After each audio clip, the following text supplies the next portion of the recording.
In the sandhills of North Carolina, where towering pines frame fairways and golf history lives in every contour, a timeless test awaits. Mid-Pines Golf Club, a masterpiece of legendary architect Donald Ross, has challenged generations of players with its rolling terrain, strategic angles, and some of the most iconic greens in the game. Just minutes from Pinehurst, in one of the most historic landscapes in American golf, the next generation arrives.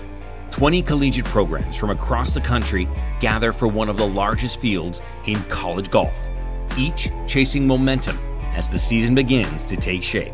Precision, patience, and the creativity demanded by classic Ross design. From featured holes that reward the bold, to featured groups battling through every subtle break and bunker, every shot matters, and every moment is here. Welcome to the Babygrande Donald Ross Collegiate. All the action starts now on Babygrande Golf.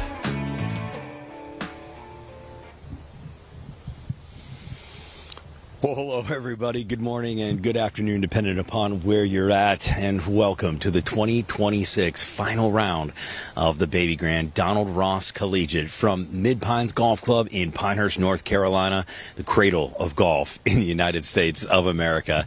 So glad to have you along. I'm Nick Gismondi for Babygrande Golf. And boy, do we have an exciting final day of coverage for you. And we're so pleased that you've joined us here in North Carolina on what is going to be a picture-perfect day, except for the fact that the wind is going to test these golfers. Temperatures right now right around the low 80s. However, that is going to increase throughout the day. It will be just about 90 here. The wind is going to gust at around 15, and that will come into play later in the day.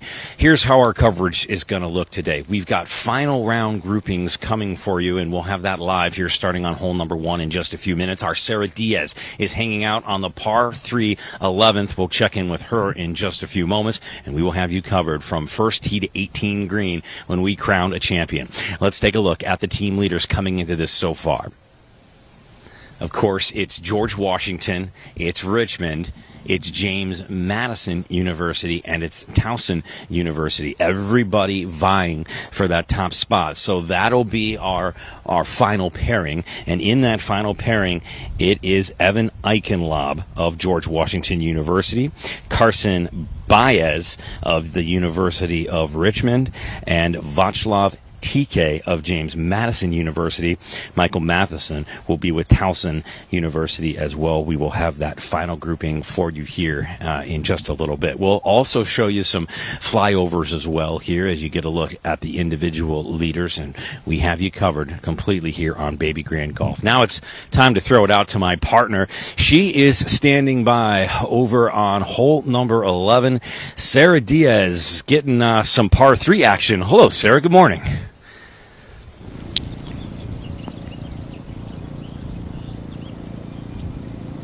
Thank you, Nick. Good morning, everybody. Happy to be with all of you today again. I'm standing on the hole number a beautiful par 3 playing 160. This pin is going to be very difficult today. Only 3 from the right, 19 on. So the distance is not going to be the challenge, but as you can see behind me, there's some sand bunkers that are going to be protecting the green.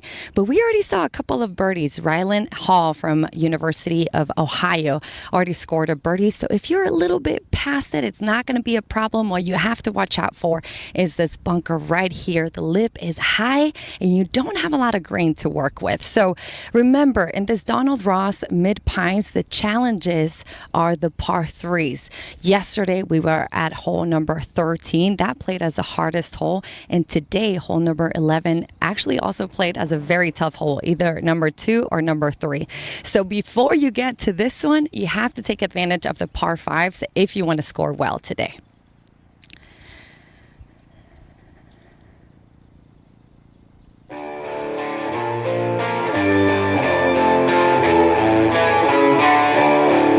The 11th hole is a short but precise par 3 at 151 yards. The green is set naturally among the rolling terrain and is guarded by bunkers that protect both sides of the target. While the distance may seem modest, the challenge lies in placing the ball on the correct section of the green.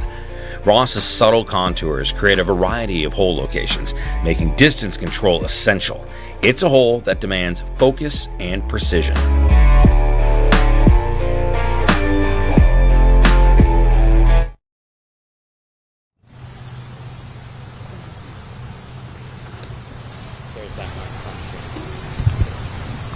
All right, the players are making their way to the green. We just saw Caleb Decker from St. Bonaventure University finish the hole with a birdie, so it is possible for these guys.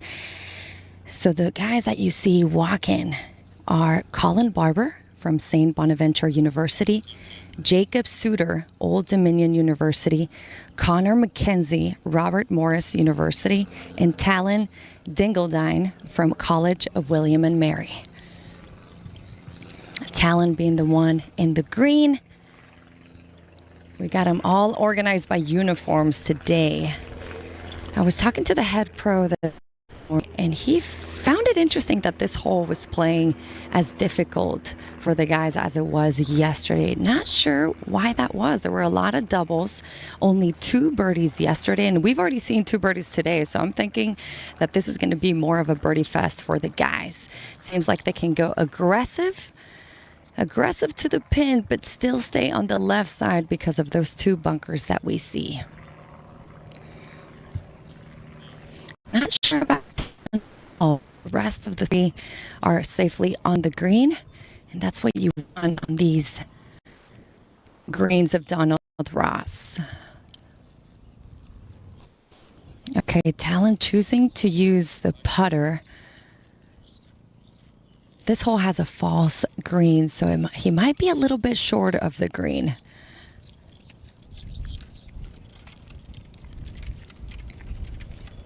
Definitely feeling the wind a little bit more than yesterday. This one breaking towards the left. All right. Long lag putt for Talon, choosing to choose the Texas wedge. Okay, so we got 2 guys in the navy shorts. So the guy in the shirt, that's Jacob Suter from Old Dominion. And the one with the navy stripes, that's Connor McKenzie, Robert Morris University. Oh, this is great, you guys. We have the best camera angle for you all day long. They're going to be putting towards us. So we're going to take a look at some great angles today. This is McKenzie. Oh, I wanted it to go a little bit more to the left, but you saw at the end how it broke to the left, so we'll have to remember that for the next holes.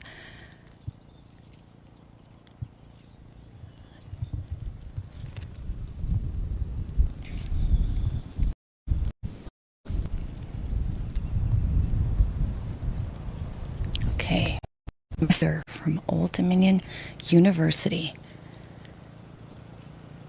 This is for birdie.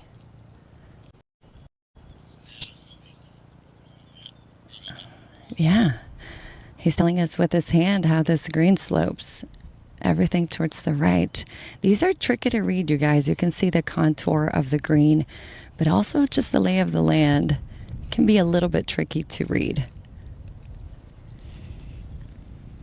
This is Colin Barber, the freshman, the Bonnie, left hand low. He already saw 3 putts.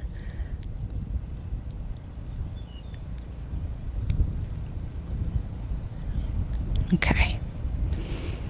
Golfers seem to be a little bit puzzled by these putts.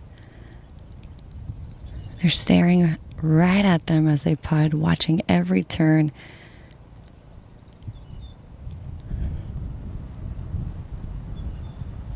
College of William and Mary to save the par. Yes, great putt by Talon. These guys started on hole number 10, so you want to get started with some solid numbers. Get the momentum going.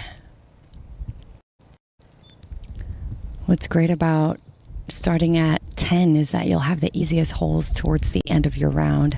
That's number 5 The par 5, very reachable. Now Colin to finish up his green. Colin Barber with the par.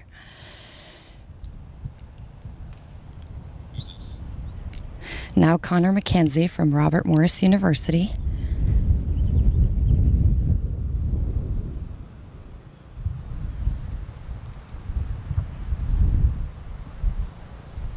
And when these putters are done, Sarah, we're tossing to your rules. Rules player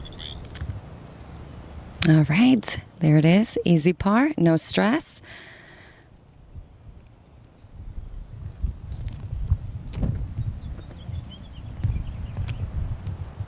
Toss to your rules. You're going to be with the rules guy when these guys are done putting. All right. Great pars all around. So I had the chance to interview the legend, one of the rules officials, Larry. Let's check it out. Ladies and gentlemen, I'm Sara Diaz, and I am standing with the local legend, Larry, one of our rules officials. Larry, how's it going? It's going real good today. We're happy. So, Larry, you mentioned to me that we have some spotters out in certain holes. Here is one of them. We're standing on hole number 16, and we're trying to be quiet because there's actually players coming through. But tell us about these holes, why we have spotters, and why it might be tricky for the players. Yeah, in some cases, most of these players hit the ball so far, they're so long, that there are some areas that are blind shots. So we like to have somebody helping us out, keeping players moving, finding balls. You mentioned that it was hole number 3. We're on 16. What are the other 2 holes? Hole number 5, which is a long par 4 that's downhill, and then hole number 10, which is a par 5 going uphill. Tell us about maybe some of the trickier rules that you've had to dealt in the past. We're at Mid Pines, and you were telling me that most of these guys are used to dealing with the pine needles and the sand traps and the native areas. But is there a particular ruling that maybe you've had to look up in the past that you weren't sure?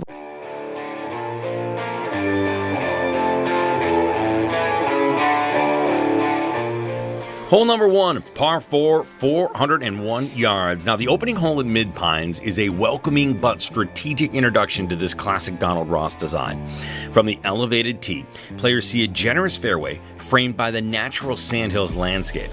The tee shot plays slightly downhill toward a landing area that encourages placement rather than power. From there, the approach climbs gently uphill toward a raised Ross green. Subtle contours and tightly mown runoffs surround the putting surface, meaning shots that miss their mark rarely stay on the green. It's a hole that immediately introduces the defining characteristics of Mid Pines: thoughtful positioning, creative recovery shots, and greens that demand precise approaches.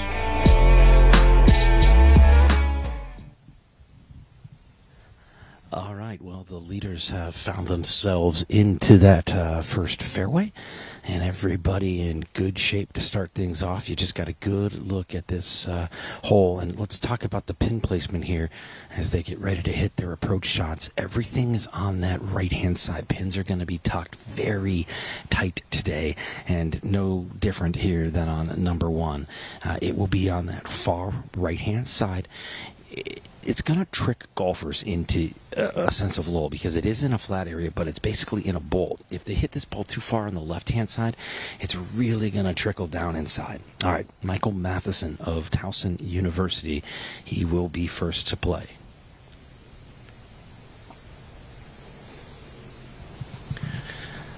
These guys are trying to figure out this yardage. Obviously, the green is significantly elevated. And it's tricky with the numbers. They're feeling a little bit of wind down below.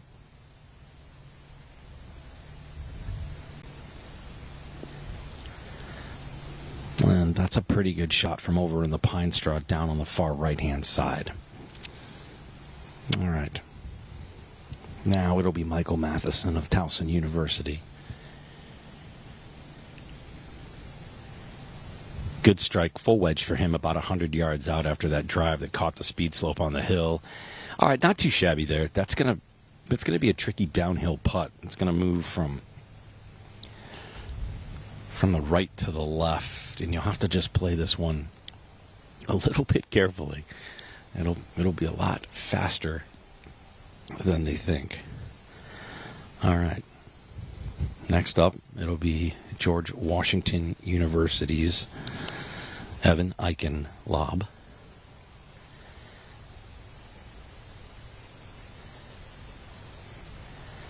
Not correction, it will not be Eichen lob. He's got his drive down very well.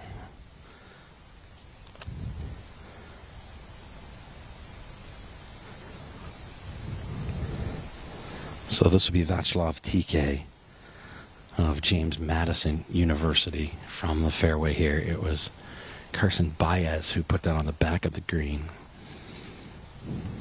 Let's see what TK can do.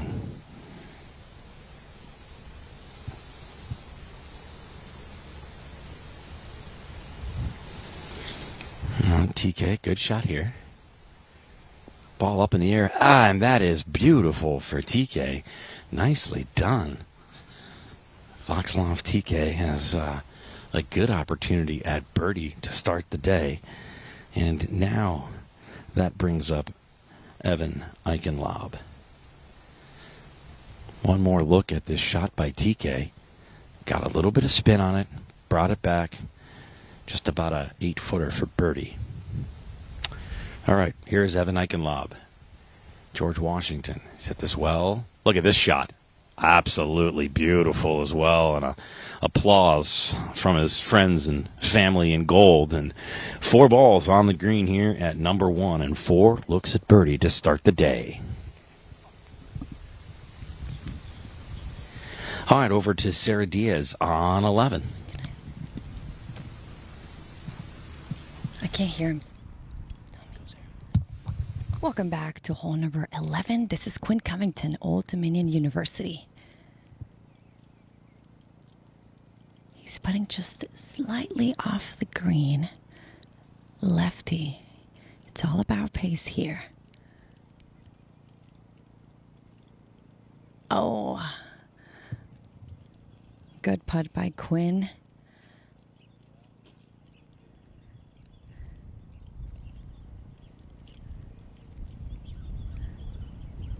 Now it looks like Chase Bacher from Robert Morris University will be going up next. See where he's at, not a bad place to be. We just saw Gabe also kneeling down. Those 2 spots, not bad. This is his birdie attempt.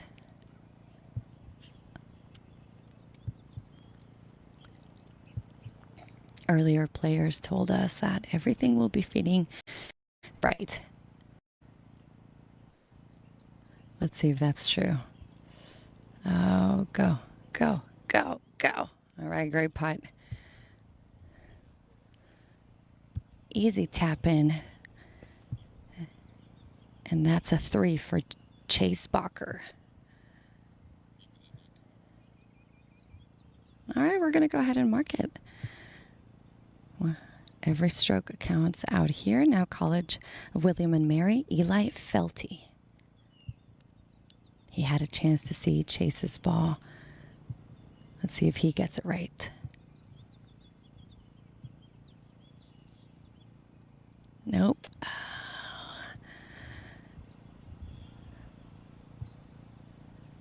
Just missed it, but this is a easy tap in. That's a 3 for Eli. Well done. And on he goes to the next one. Now Gabe Williams, who first hit it in the bunker. He had a tough shot just because you're not able to stop it at the pin with that bunker shot. So now he's got a long putt to save par. Gabe Williams, the senior at St. Bonaventure University.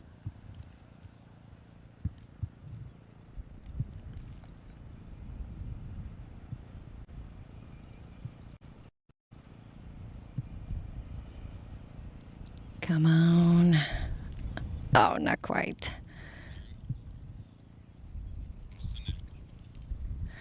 All right, let's go see what my partner's doing.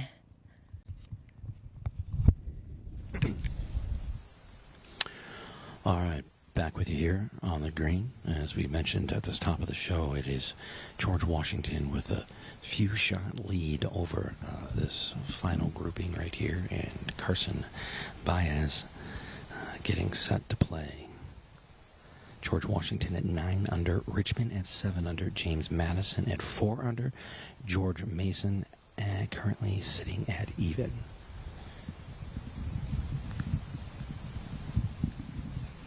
So this is Baez for birdie.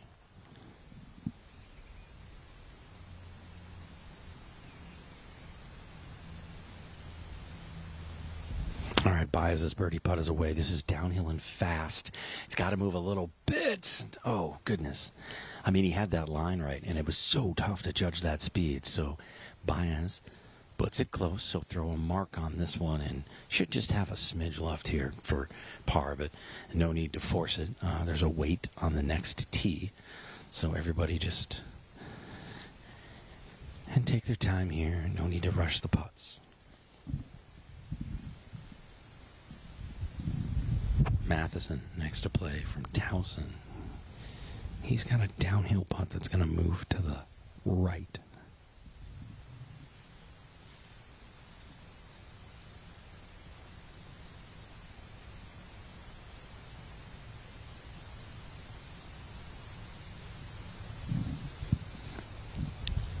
This one's got to go a little bit. Had the right idea, but didn't quite have the pace. That's going to sit behind the ball of Baez. So a little bit of help from your friends as Towson will be giving a read to Richmond. TK next to play for James Madison. Great secondary shot. Has this for birdie. Shouldn't have too much movement to it. A little bit right to left, if anything. And not the right speed. And it'll take these players a few minutes to figure the pace of these greens out. So TK will tap in for a par here on the first.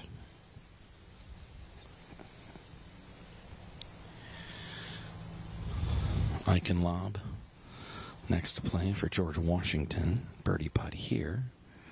He had the biggest drive out of this foursome and just has a little bit left here.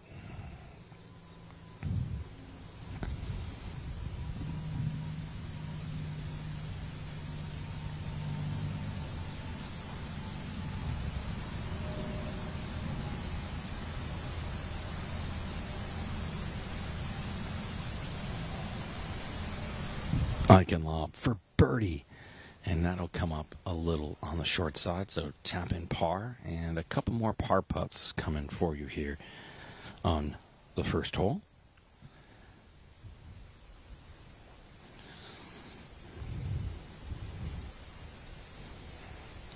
Gonna be Matheson to play first, so Baez is gonna get a nice little read on this. Not sure these are long enough to really need it, but regardless, nothing like a little help from your friends.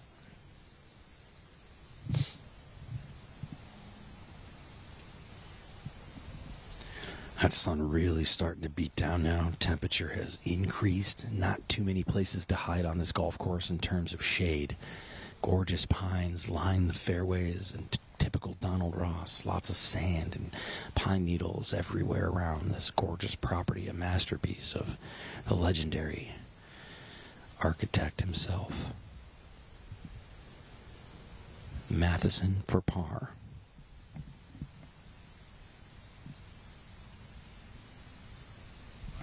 Got it. A nervy one. And that'll bring up Carson Baez. I'll just take a quick look at this one here. He's got an interesting putting. Of course, he marked his ball, so he's just moving it back. Shouldn't be much to this one. Definitely a relative tap-in, but he's got the time. There's a wait on the next tee. Might as well just take your time here and go through the motions, get into your routine, feel the first one go in, and then you're off to the races.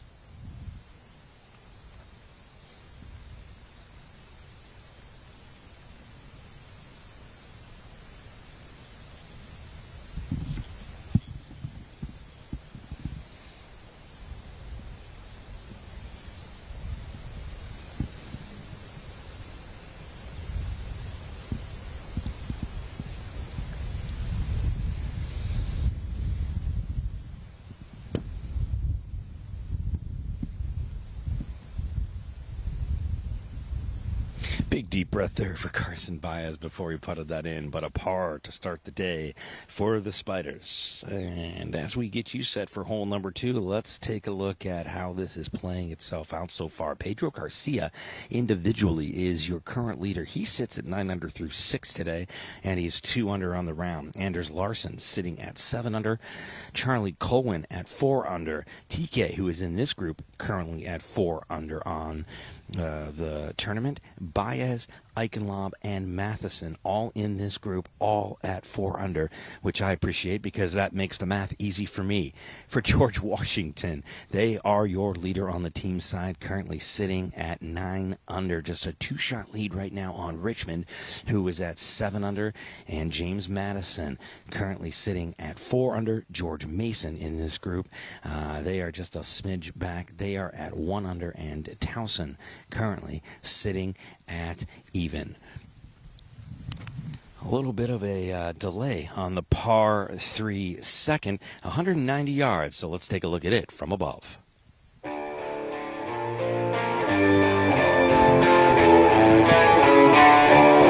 The par 3 second, 160 yards. This second hole is a picturesque par 3 that highlights the beauty of the Sandhills terrain. The green sits naturally within the landscape, surrounded by sandy waste areas and classic Ross bunkering that protects both sides of the target. From the tee, the challenge is straightforward. Choose the correct club and commit to the number. But the real difficulty lies on the green itself, where subtle slopes and runoffs can send slightly missed shots drifting away from the hole. With the clubhouse and surrounding pines framing the view, it's one of the most scenic early moments on the course and a perfect example of Ross's ability to blend golf architecture with natural landscape.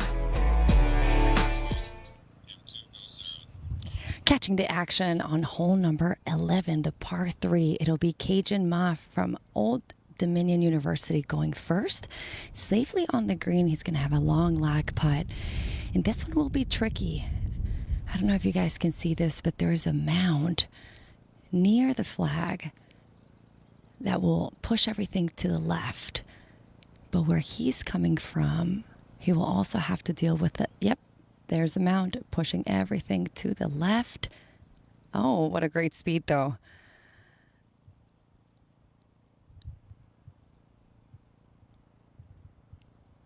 And my mistake, that was Bucko. That was Michael Bucko. They call him Bucky from St. Bonaventure University.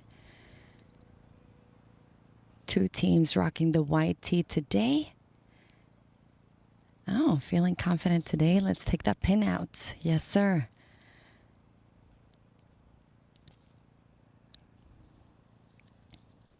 Matthew Monastero. Also birdie attempt. Got a great look at Bucko's ball. Let's see if he learned anything.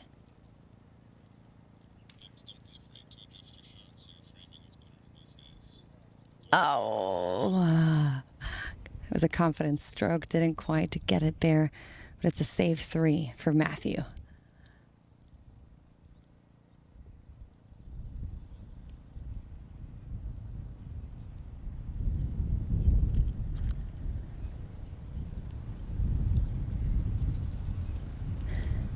Ben Sheridan, Robert Morris University. He used the slope on the left-hand side of the green to put it in a great position.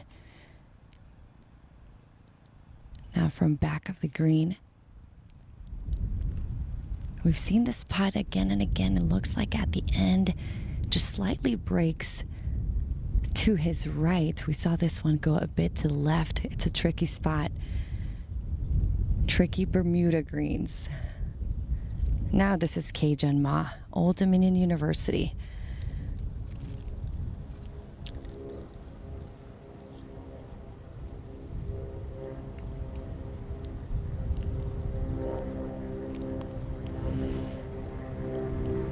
And he's in that mound that we were just talking about. After that, it's a false green. Really going to have to judge the speed on this one.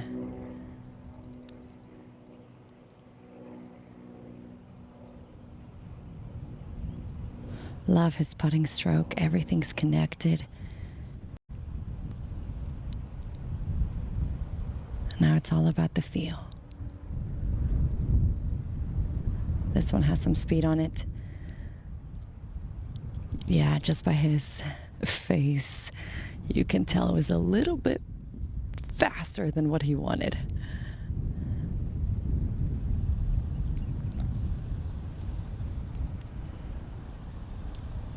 Now, Michael Bucko, this team has just a great dynamic. I was able to hang out with them yesterday. The coach, Patrick Demore, has a son on the team who's a sophomore. So they just all hang out at golf practice and outside. 4-3. Oh.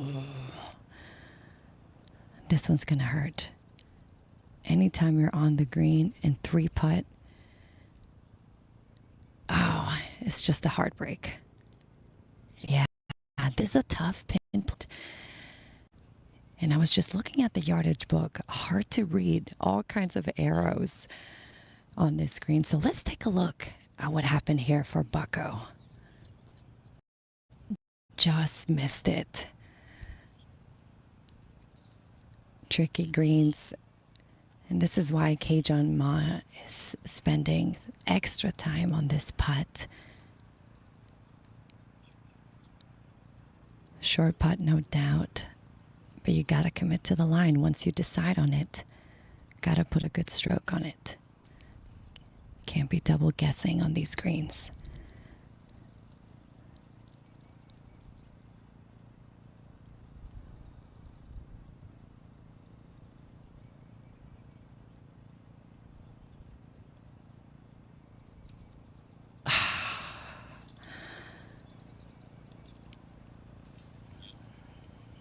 And that's going to hurt.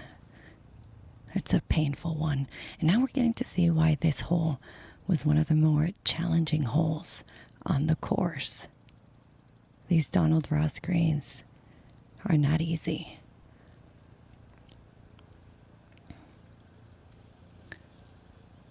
After this putt, let's go back to Nick. Stand by Nick and stay in camp 5.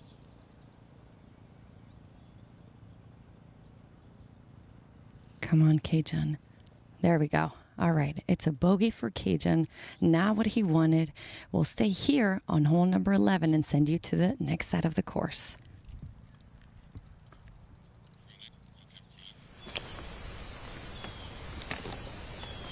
All right, thanks, guys. Yeah, back over here on 2 green. Now, this is not our lead group. This is the group just ahead of them. This is Braddock Demore, Cullen Campbell. And they're just going to set up a few shots here.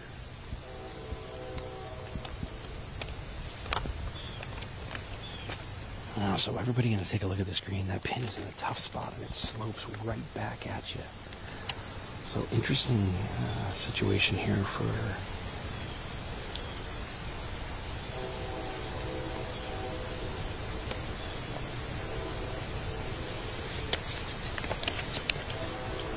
yeah, so he's just getting ready to take a look at this here, and this is a tricky one, so he's got to really think this one through. This is Manuel Barbachano, and that's tough to judge. Really had to kind of get that up the hill, and he's got a false front there that it's got to come up and over, so tough one there. He's got a long putt left for par, and that puts George Washington in a bit of a tricky spot.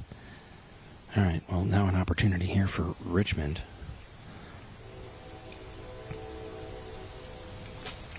This is Lucas Rizzo Patron. This will be his birdie putt as well. This is going to be down the hill, moving from left to right. Patron, one of the individual leaders, trying to get Richmond back into contention here with George Washington and an open door.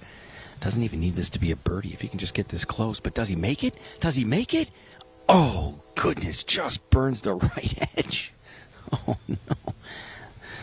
One more look at this. I thought he had it. The goal was just to snuggle this one up for an easy par, which he did, but gets this one started on the right line. Good strike. Starts to move a little bit earlier than he maybe thought, and just misses it along that right edge long, and he'll have a tap-in par, which he did, and just cleaned that up real fast, so he's all set, and it's a 3 for Patron. here on number 2. That brings up Michael Hake from James Madison University. He will be next to play. My mistake, he will not. It's going to be Manuel Barbachano for a very lengthy par. Really needs to make this, otherwise Richmond is going to gain a stroke and cut that lead to 1. Here's Barbachano. Oh, just off to the right-hand side. That is a costly bogey for the boys in gold. 4. Here on number 2. One more look at this one, and it was a tough, lengthy putt. This was going to be hard right from the very beginning.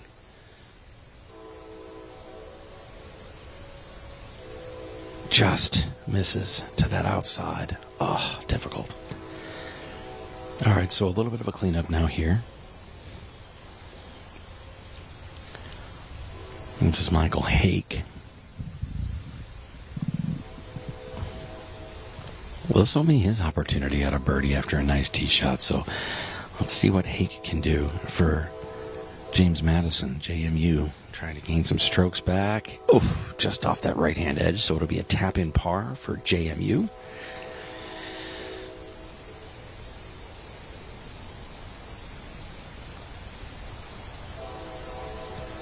Fauna of Townsend University next to play.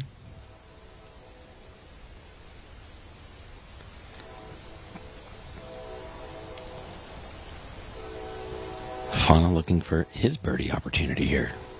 And a big jump for Townsend would this be?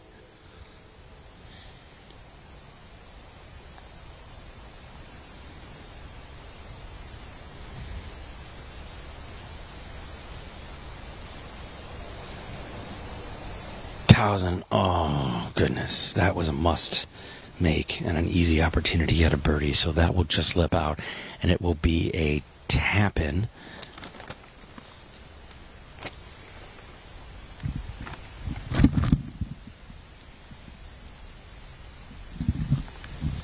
All right, and this is just a cleanup par here as well. All right, so Hake will hold it out. So all pars and a bogey over here at the par 3 second. Over to Sara Diaz quickly before we come back to our leaders. Sara, what's up? Welcome back to hole number 11. Guys waving us. These are really nice guys, by the way. Got to interview 120 of them on the practice round. Really fun personalities.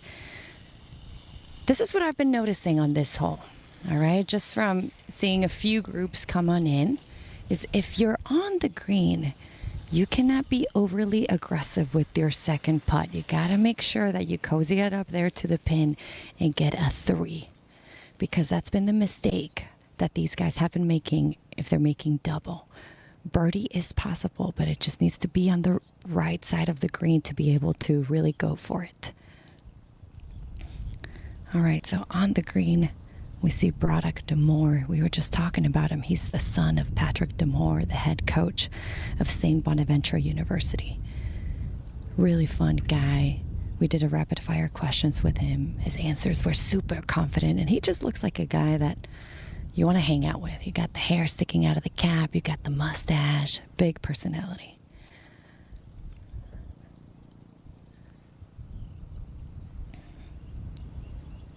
Okay, Broderick hit it long. He let go of the club with one hand, so he knew instantly it wasn't a good shot. This is where you have to be really good with your hands. Oh, nicely done. Very nice.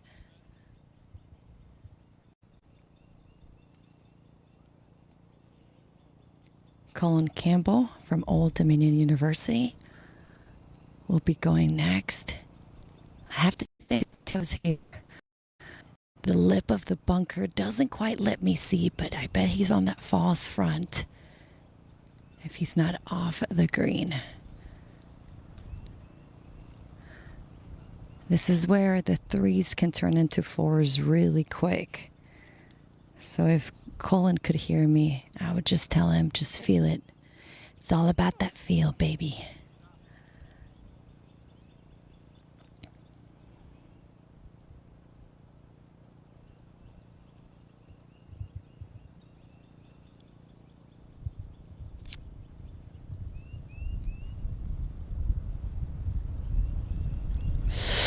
This one has some speed on it. It's got to stop. Oof. Okay. That's going to leave him with some work left to do. It's difficult. Those lag pots, with the Bermuda grain, if the grain is against you, it's going to make you think that the head couldn't quite tell what his grain was. But you got that mound right there that he had to deal with. All right, this is College of William and Mary.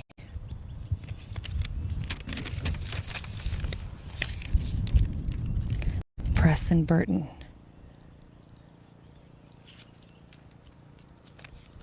All right, Preston, 2 putts here and let's go to the next hole. Come on.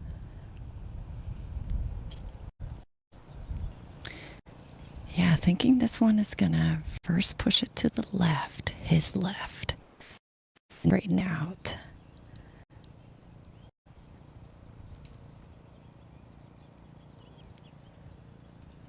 Asking it to go.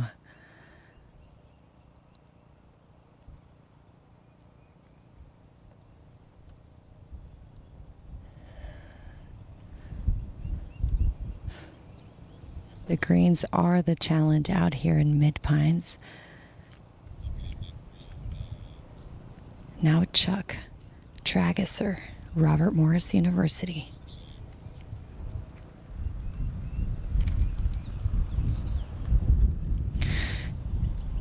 And the wind is really starting to pick up.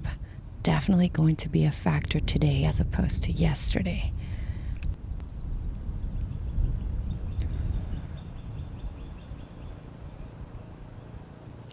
Couple of looks just to make sure we're confident on that line.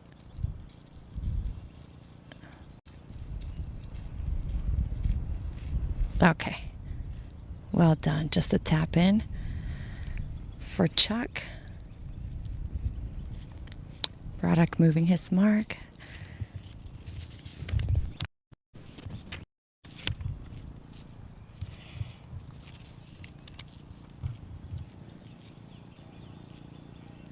All right, Butland. We saw his lag putt. Now this is a time when you start feeling the pressure.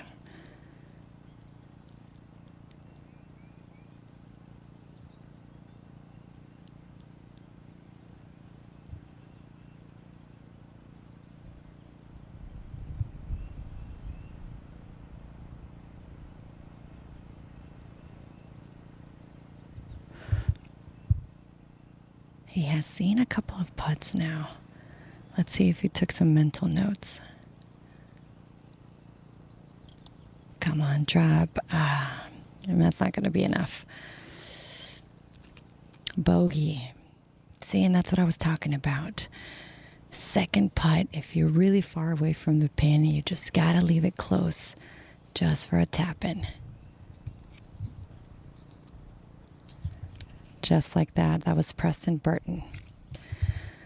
Big moment for Braddock here. This is for up and down, and it would be a great one if he can put it in the hole. Let's go, Braddock. All right. Confident stroke. Never doubted it. Well done.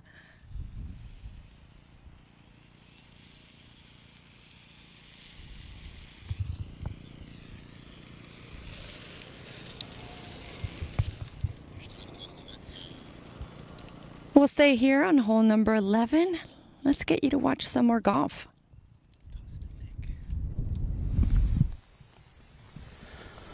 All right. Thanks very much, Sarah. A little bit of trouble here on the par 3 second. The only one that really found the green surface was Michael Matheson. Everybody else is off planet Earth. So some difficult chips for all three except for Matheson. And he could probably run back to the clubhouse and get a Gatorade, cup of coffee, relax, kick his feet up, hit some more range balls. He's got a minute before he's got to hit. He put his nice and tight. Carson Baez of Richmond will play first. His tee shot just found this top right hill, so he's going to elect to chip it. He's got a long way to go here.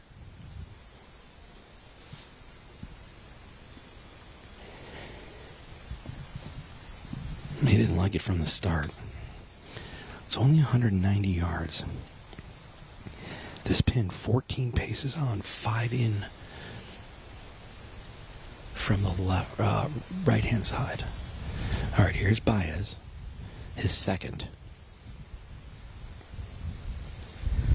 Got to go a little bit more. Got to go a little bit more. Baez with the hands. Did he put this tight? Did he put it in? What an incredible chip by Carson Baez of the University of Richmond. That was some pretty handy hands. Let's get one more look at this. Baez, the sophomore from Davenport, Florida, ended fall with a 71.67 career stroke average, the lowest in program history. That one almost went in, so should be just about a tap-in par for Baez, but he's got some time, so he'll put a mark on that one. That brings up Evan Eichenlaub. This is his second for George Washington, also electing, well, nope, he's going to go with the putter here. Little Texas wedge here in North Carolina. He's put that close. Not a gimme par, though. He's going to have to take a quick look at that one.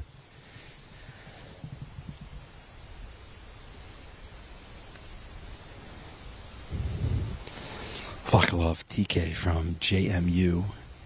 Similar position to Baez and Eichenlaub, but he's going to go with the wedge as well here. And that'll just catch that ridge, but not enough of it to get it going. He won't be happy with that. So the short sticks come out for everybody now, and Matheson, I believe, will be next to play.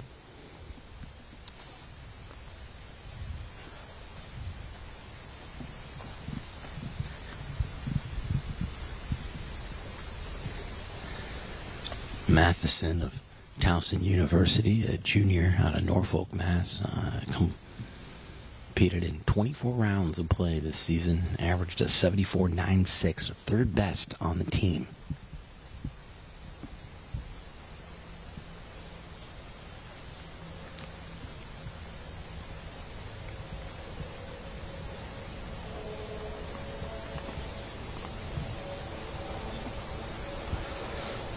All right, so here is Matheson.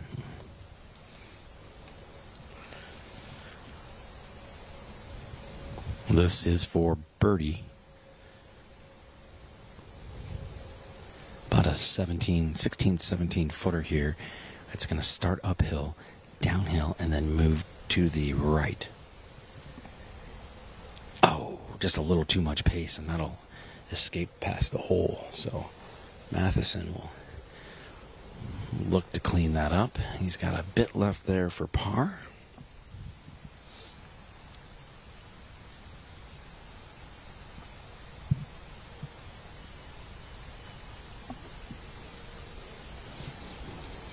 TK from JMU set up for this par.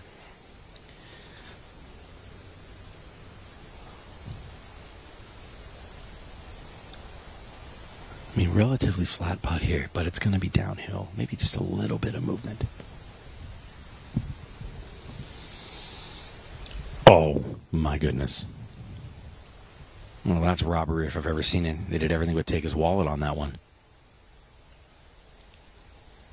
One more look. It just needed a smidge more rotation, trying to figure out the speeds. TK did the same thing on the last hole as well. So it's a tough non-par. That is a bogey for TK here at the second.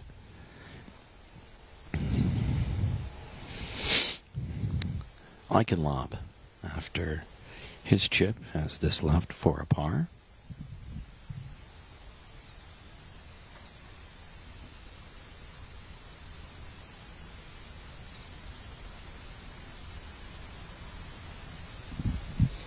Oh, goodness.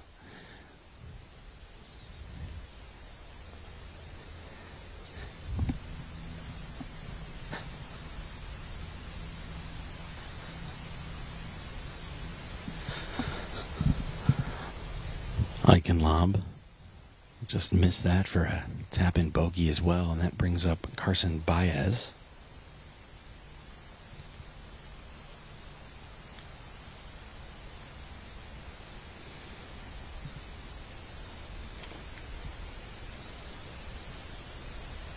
All right, so here's Baez.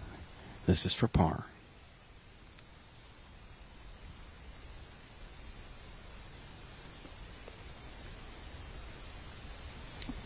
Baez will not be next to play. Well, it was Matheson. My apologies. So a tap in par there. Baez now next to play. Nice job by Matheson. Cleans up his par, and Baez has this left for par.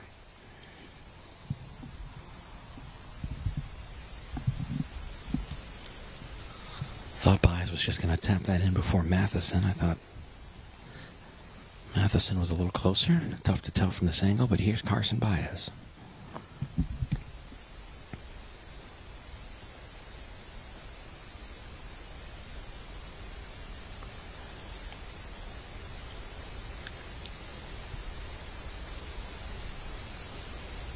No problem. Went for the pickup, and Baez safely in for par here over on number 2. All right, let's take a look at the individual leaderboard as it stands right now, and we'll keep you updated as this goes on throughout the day, but there will be some movement. Right now on the players' side of things, it's Pedro Garcia still in the lead at 9 under. Anders Larson currently in the lead at 6 under. Carson Looney also down at 4 under, along with Baez, Eichenlob, and Matheson. On the team side, things are changing. George Washington currently at 8 under, Richmond at 5 under, George Mason at 3 under, and James Madison at 2 under.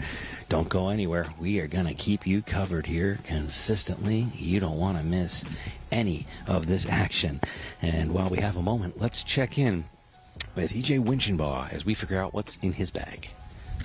CJ Winchenbaugh, Georgetown, doing a what's in the bag. We're getting all set for the par 3 here, 13 coming up. We'll talk about that later, but let's talk about what you have in the bag. Let's start with your irons first. Okay. So for irons, I have 4-through pitching wedge. I have TaylorMade MBs. I got Dynamic Gold X100s. They're 120 grams. Okay. So that's all the same 4-through pitching wedge. And then how often, I love this question because I'm always interested. How often do you switch them up? Are you a new irons every year kind of guy? So these I've had for almost a year now. I got these in like late June. Okay. I had my old set for probably 2.5 years. Okay. It's usually whenever the grooves wear out, Sure. switch them. Kind of depends on how much I'm playing, but Are you basing it on? Are you basing it on feel? Are you basing it on look? Is a little bit of everything? Like what's important for you for an iron? for these, the biggest thing for me was they're a little bladier than my old set. They are bladey. I But- was going to notice that. I'm not hitting these. Yeah, but the biggest thing was I thought they looked great. Okay. Had a lot of confidence standing over them, and 2 is just the consistency. When I was on the launch monitor hitting them, the numbers were so consistent. I thought it would help me out. So Funny what yeah. works for everybody is differently. yeah. How about wedges? So I have TaylorMade MG4s. Okay. I have 58, 54, and 50. Yep. And then I have Dynamic Gold shafts again. These are the S400s. So it's a little different. I think they're supposed to be a little softer feel, supposed to help with flighting it a little bit more. So that's why I switched the shafts and the wedges. Always chipping with the 58, or do you mix it up a little bit? That 50 looks like she gets used. For the most part, 58 pretty much everywhere. Okay. Longer bunker shots also now I'm just getting to a 54, 50, but I kind of grew up using my 58, 60 for everything and just stuck to it. Same boat. Yeah. Let's go up top. What do we got? What do we got woods wise first? So- There's also a 2-iron in here. Yeah, so I have a 3-wood Stealth 2, which has been in here for a while. Okay. I don't hit it a ton, if I'm being honest. Mhm. I've got a Ventus Red TR7X in there. If I'm being honest, I do not hit this a lot. Okay. So Wow. that's why I haven't switched. And then 2-iron though. This is a PUDI TaylorMade. It's like pretty much their standard extra stiff Tour AD shaft. This is like my little kid. I hit this a lot. So here, like we're through 14, or excuse me, through 12 holes. This golf course I'm learning is not Yeah. driver all the time, and you Yeah. don't use this guy a ton. So Yeah, this most of the holes here, it's either rip driver Okay. or take this. I've Okay. hit this. We're on hole what, 13 now. 13, yeah. I've hit this only 3 times already. I think just with the wind today, it's been easier to hit driver. Okay. I remember last year in this tournament with a different wind direction, I hit this probably half the holes. So Okay. I think it'll be very dependent on wind. The wind does. And how if it firms up or not. Nominal wind the first 2 days, gusts at 15 on day 3. Yeah. So it'll definitely be dependent on wind. Maybe if it firms up a little bit, dries out, this club comes in handy. So and then the big guy. driver, I have again Ventus 7X TR where this is blue. And then I have the QI35. It's an 8 degree. I have it cranked down a little lower, just for spin. And then, putter. Last guy, yeah. Putter, Spider X, again, TaylorMade. I had a Spider X probably 3 or 4 years ago, this gold bronze version. And then I switched to kind of like a half mallet TaylorMade putter for a little bit. And then halfway through the summer, I switched back in with Spider. It's been great so far. So I like it. Yeah. And then anything in the bag that's like superstitious or like good luck charm or you keep in there that I should know about? I don't know. I get made fun of a lot, but I've got a lot of huge teas. bag of teas. That's a lot of teas. A lot of teas. Yeah, you can't get any more. Not no, a single other tea in that bag. So I get made No, fun you of never that. can. You never can have I guess enough. that's All right. it's the biggest quirk. But other than that, it's pretty standard. All right. Well, CJ, I appreciate Yeah. it. We're gonna do something different here. We have not done this yet. This is gonna be a 2-parter with CJ Okay. because now we're gonna go play the next hole with him. So Okay, come back sounds and good. check it out. This was his what's in the bag. Now we're gonna go put the sticks to use here on the par 3 13th. That's good. All right, well, as we get you set and our group makes their way, let's take a look at hole number 3. This is the flyover from above.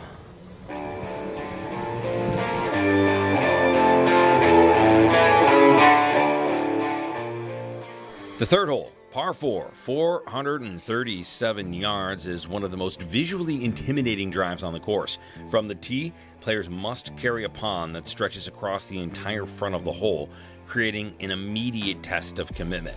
Once safely across the water, the fairway blends gently to the right as it climbs toward the green. The approach plays uphill to a green guarded by bunkers on either side, making distance control critical. With the elevation change and the force carry from the tee, this hole demands confidence and precision from the very start.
All right, back with you here on number 3, and a beauty of a shot here. This one's gonna be close. Oh, I love it. Well done, and a beauty of an approach by Evan Eichenlob. He'll have a great look for birdie here on hole number 3. Now, I know you just caught that flyover, but you gotta favor the left-hand side off of the tee. One more look at this approach shot. Eichenlob in perfect position. And he's just this so nicely. This green, it's a bowl, so you don't want to go long. Keep it in the middle of the green, and it's going to move nicely from back to front. All right, so 3 players on board. Matheson's second came up just a little bit short. So Matheson will take an extra look at this one here. He's going to have to try to put this one close.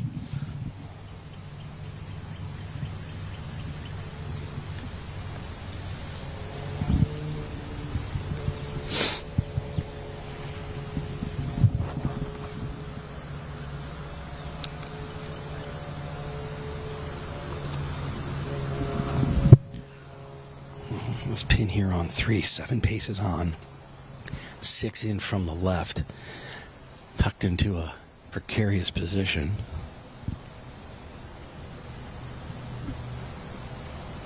All right, here's Matheson. Oh, that is a significant mistake there. So a duffed chip will put Matheson in a very tough spot. He's got a tricky one for par. He's going to have to take a minute and kind of regroup.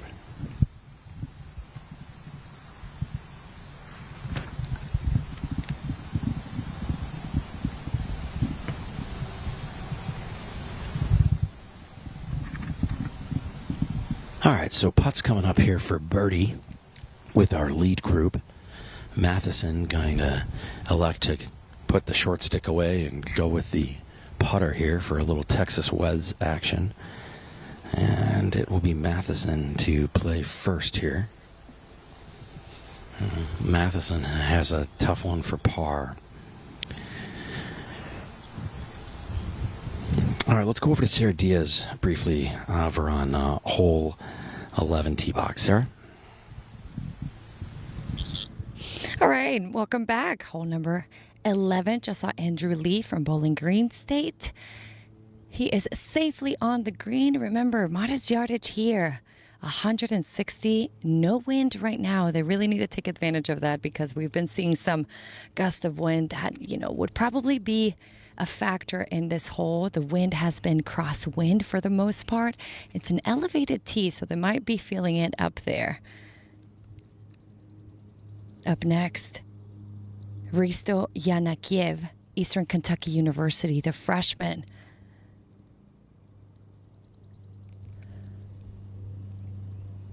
This one looks to be right in line, just needs to go. All right. Let's go back to Nick.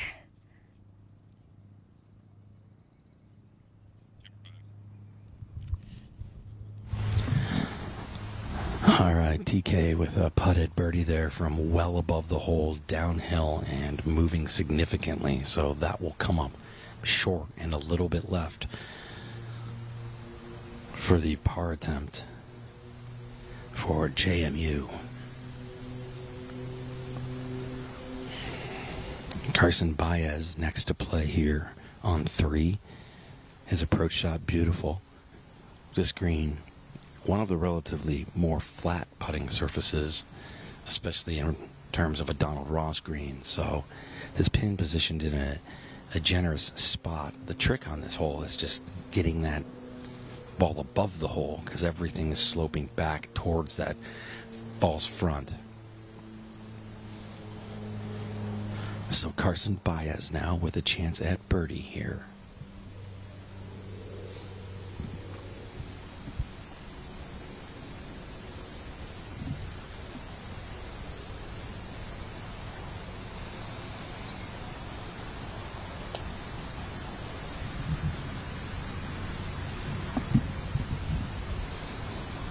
Baez a good distance. This one's got to just go over the top of the hole, and it caught the right edge. So a good stab at it for birdie for Baez.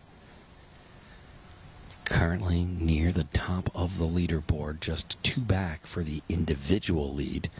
A lot of movement for the team leaderboard right now. They are within striking distance of that. This is TK for par for JMU.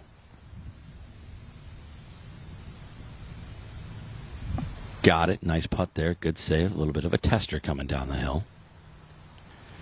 Eichenlaub up next to play.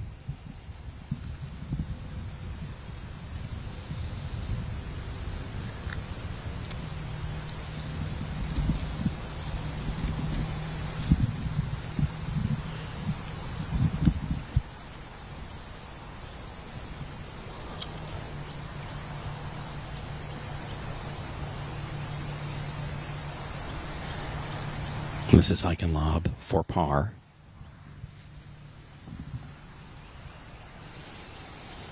Ooh, that will also just skirt over the hole, so it is a bogey for Eichenlaub and another costly loss of a stroke for George Washington.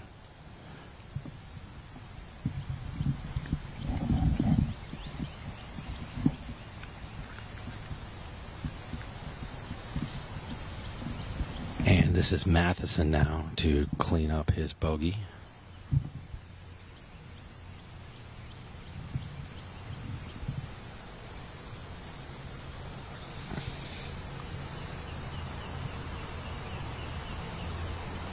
All right, Matheson with a bogey here, and the par 4, 437-yard third, proving to be a little bit tricky as we get set for tee shots over here on hole number 4. It's a par 4, but it's only 330 yards, so driver, 3-wood, 5-iron, it's reachable. A lot of strategy will come into play on the 4th, so if you want to hit a 4-iron to the right of the bunker, leave you about 80 yards in. That green, very small. Anything right is bad. Let's take a look at it from above here on hole number 4.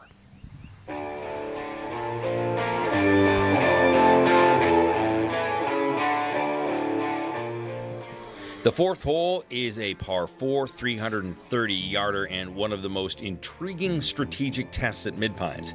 At just over 300 yards, it tempts players to attack the green from the tee, but the aggressive line must navigate trees and the natural contours of the fairway. Many players choose to lay back short of this green, leaving a wedge approach into a tightly defended Ross putting surface.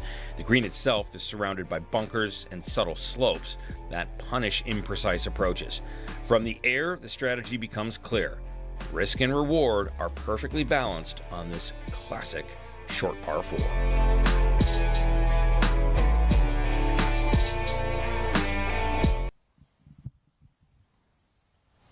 All right, this is TK from JMU. This is his shot here on hole 4.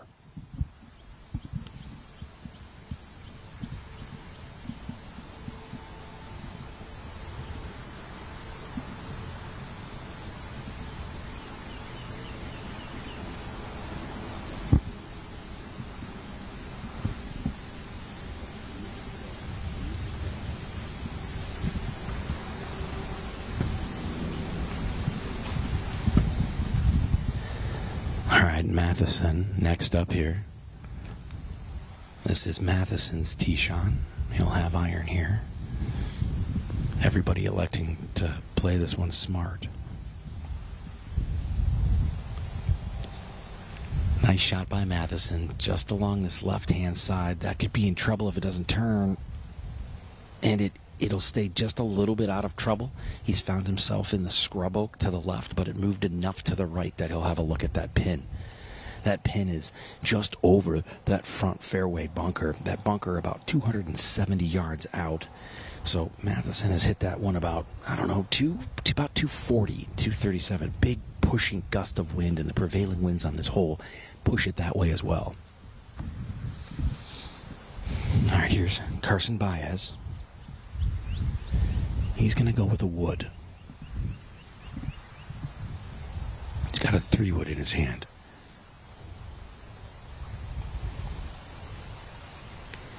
If you want to take driver here, you could. And you're looking for that green side bunker to dump it in. About 270 out. Baez with a 3-wood. He stubbed this a bit. That's got to get right.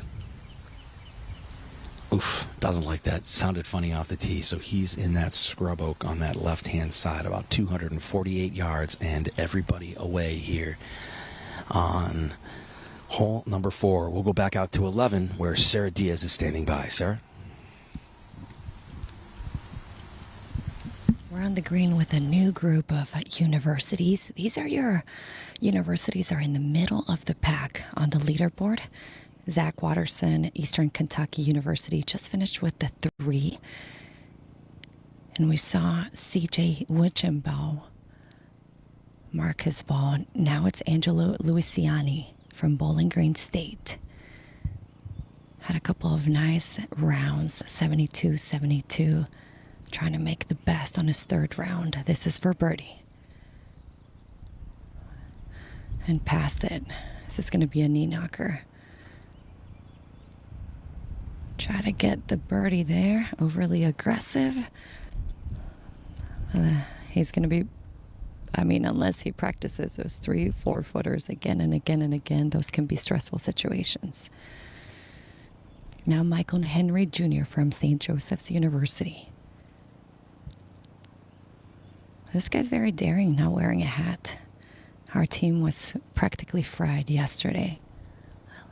A little bit more overcast today, but you can just tell by the way that his hair is moving that the wind is pretty strong today. The lefty, they should be moving left to right.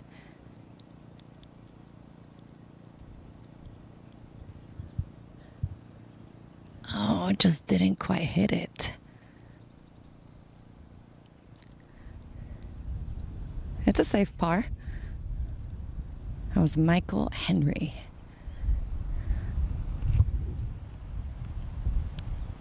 Now Luisiani. To save par. Oh. Yeah, definitely did not want to do that on this par 3. He's taking a look at it again. Can't believe it. Unforced error. All right. And that was CJ with the 3. CJ, who had a great performance first day, 66, no bogeys. Had a little bit of a challenging round yesterday with 81. So he's had a couple of doubles and a birdie. So speaking of CJ, let's show you a feature that we have of him. Part 2 with CJ. We've never done this before. Did the what's in the bag. Check that out if you haven't. Now we're hanging on a hole. Maybe I have time to go ask them what they're doing.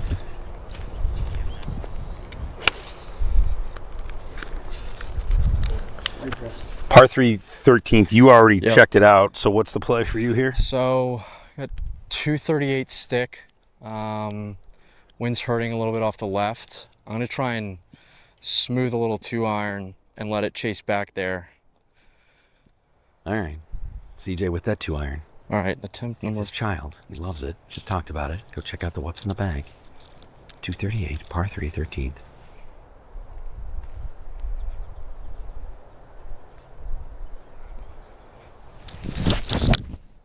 Little rain falling. This is all right. Oh, be good. Yeah. Kick left. Yeah, there it is. Your child lives to see another day. Yeah. All right, we'll see you on the green. All right, sounds good. CJ, the 2 is strong. Yeah, wind didn't quite hit it as much as I wanted to. I guess... That's a tough number. You were pushed all the way back. Yeah, on either. That won't be the case. Yeah, it's a bit of a tweener for me too. Yeah, okay. 4, I don't think really stretches all the way to 240, especially in the wind. But the 2-iron just doesn't really spin a lot. It's kind of more of a tee club for me. So I guess I thought short was more trouble than long. I would agree. Here. This is fine. Yeah, this is fine. So This is fine. So what do you have in your hand here? I have 58. Okay. I feel like most places I'd prefer to putt this, but this stuff is really grainy. Well, so, it's coming at you too. Yeah, right. You So can I see think the grain. it'd be pretty dicey to hit a putt here. Okay. So hopefully just try and catch ball first and Put it close and Yeah. knock the par in, or dunk this one. yeah, that would be nice. You dunk this one, I'll give you $100.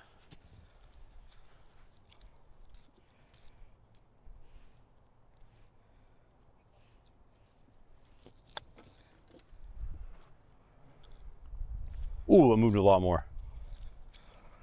It's not bad, a little tester for par. You got that. Ooh. Thank you. Yeah. Second day, three guys, 24 on. Is this a nervy putt? A little bit. I mean, it's downhill. I'd prefer an uphill, especially if I'm trying to save par. But there are definitely worse putts you can leave yourself out here. Mm-hmm. 3 is a good score here. 3 is a good score. But wasn't one right? They were kind of similar. It's like 14 and 13.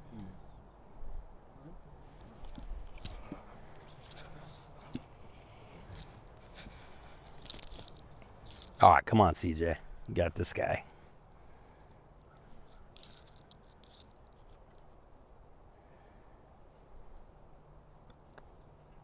Yep.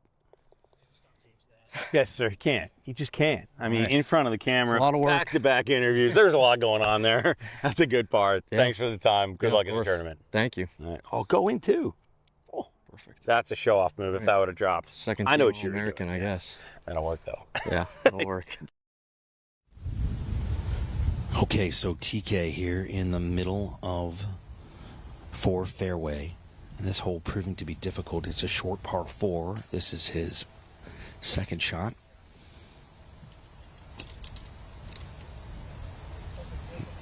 All right, and finds his way onto the green here. Everybody else struggling a little bit, but TK the only one safely aboard, and it's now Matheson who is in a little bit of a precarious chipping position here on 4. He's going to go with the wedge on this one, and man, I don't know. I would be thinking putt all day long, and the reason why is just he's in a bit of a dead spot there, and that dead spot is just a little bit dead area, if you will. So this is a tricky chip here for Matheson. Towson in a spot here where they really need to get a little something going.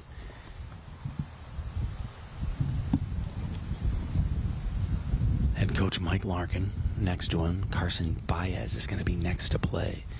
Carson was in trouble on the left-hand side in the scrub oak. Had to punch it out into a bunker. So this is his third.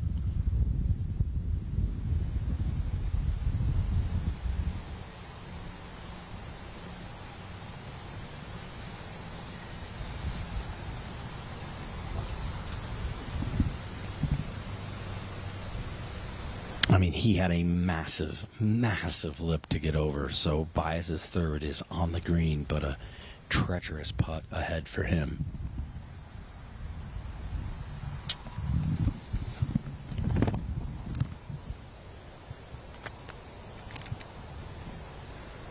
George Washington will be next to play. This is Evan Eichenlob.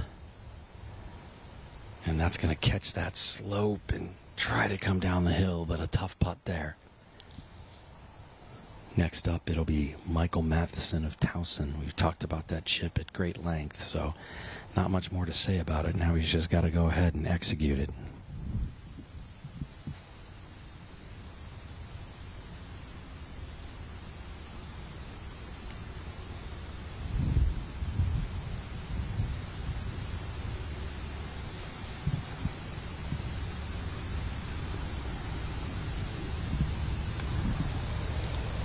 Matheson with the hands has put himself in a decent spot there, but a tricky chip brings out the short stick. Here on number 4, everybody now with a putt at it.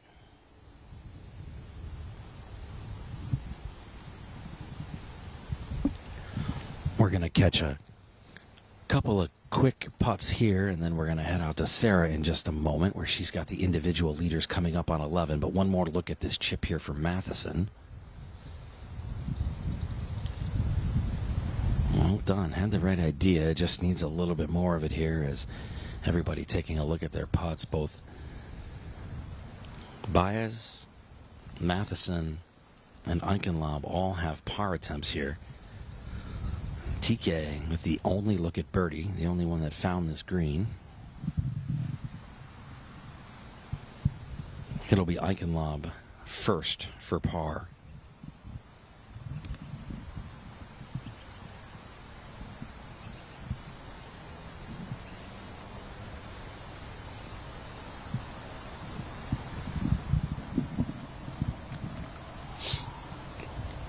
All right, this is Eichenlaub for par.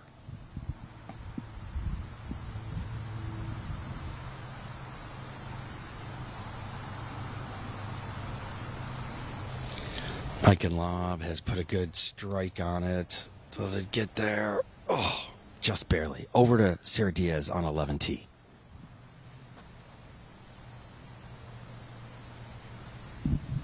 Because our individual leader has arrived, Pedro Garcia. But first, it's going to be Barnes Blake, Georgetown University.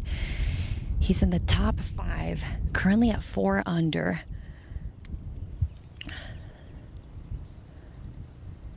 This is heading towards the pin. Might be a little left.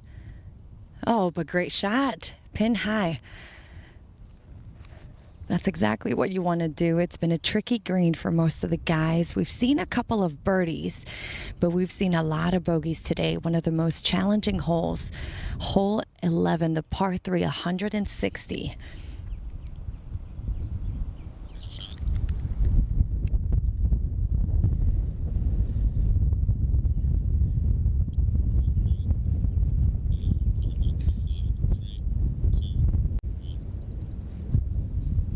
Now Anders Larson, Eastern Kentucky University. This guy's tied for 2nd place at 7 under.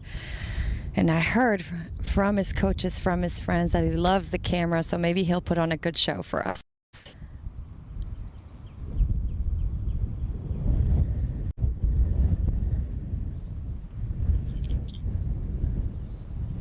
Heading towards the pin.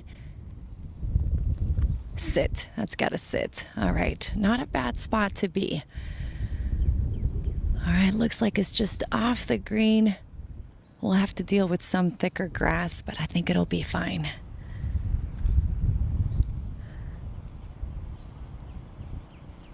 Now in the maroon shirt, Christian Matt, St. Joseph's University. This guy's 2 over. Down in the leaderboard. Still in the top 30.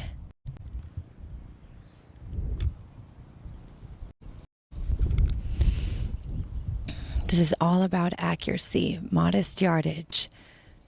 Tricky green with 3 bunkers protecting it, and this one's heading towards the pin. Is it going to catch?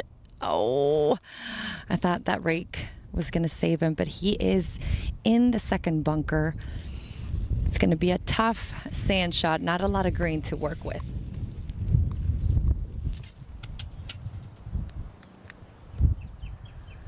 And this is Pedro Garcia, our leader, 68-69, great 2 rounds. He is in solo first place, 8 under. Rocking the bright orange shirt for Bowling Green State. And he never wears a hat. He's got beautiful curls. He just told me, not my thing. This is leaking left. All right. A little bit of ways from the pin, but not bad. Safely on the green.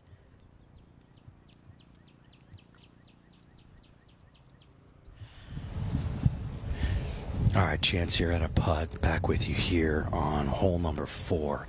Matheson made his par. TK made his par. This is a look at bogey for Baez.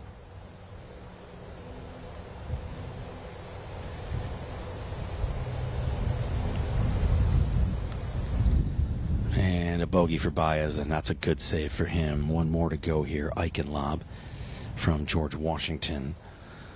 He's got this for a bogey as well.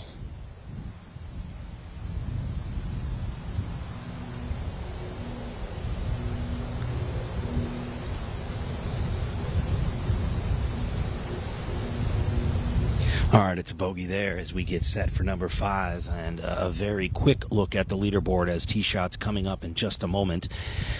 We'll take a look at the individual leaderboard first. Pedro Garcia from Bowling Green at 8 under, Larson at 6 under, Rawling at 6 under, and Looney at 5 under, with Baez currently at 4 under.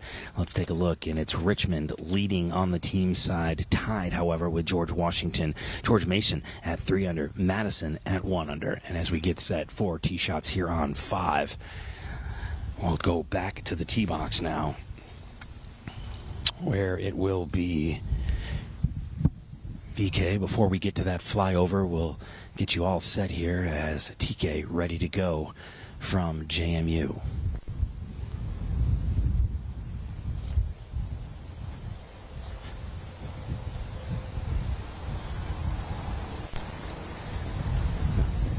TK with driver.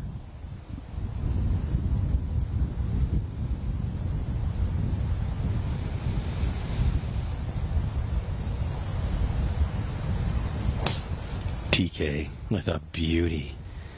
This one down along the right-hand side. Should be in good shape.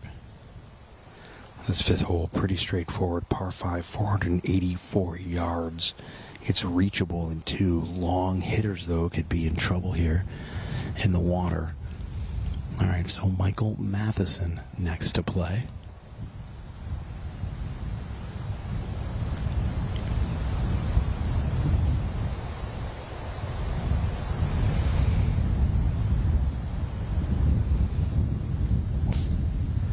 Oh, no, not good. That is hard left. Matheson has hit this one left, and you've got other golf balls coming in now from all over the place. It's a shooting gallery out here on the tee box. Matheson has put this one well. Not sure where that ball ended up, but he might be in trouble on the left-hand side. Another tee shot coming up here. We'll pop over to Sara Diaz quickly on 11. Sarah?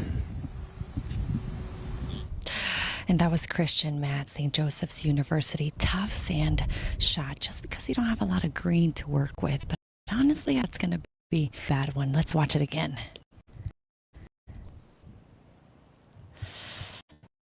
Not a fluff on these sand bunkers.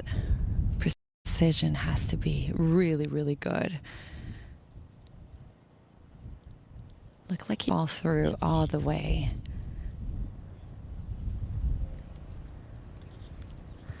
And it looks like Pedro Garcia will be going first. We're sending it back to Nick.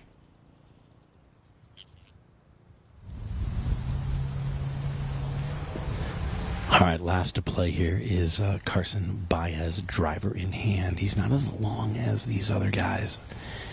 Just a little bit of a height differential, but he's got a ton of power. So Baez will take a look at his line.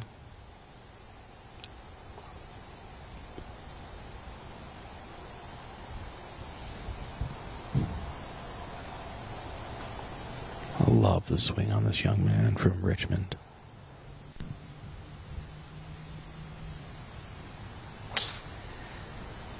That was well played, right down the middle. Happy with it, T-flip and all. So Baez away, Matheson potentially in trouble. And as these guys make their way to their second shots, let's take a look at what hole number 5 looks like from above.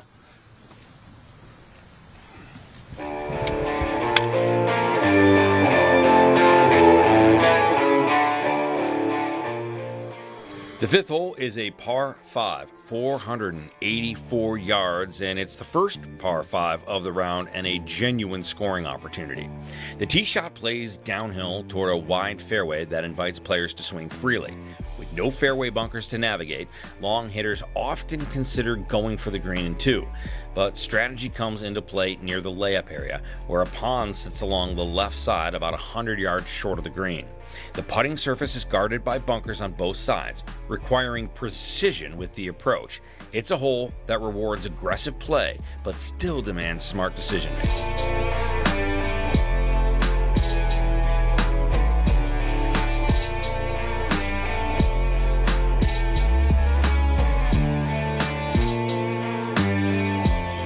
This is Anders Larson, Eastern Kentucky University.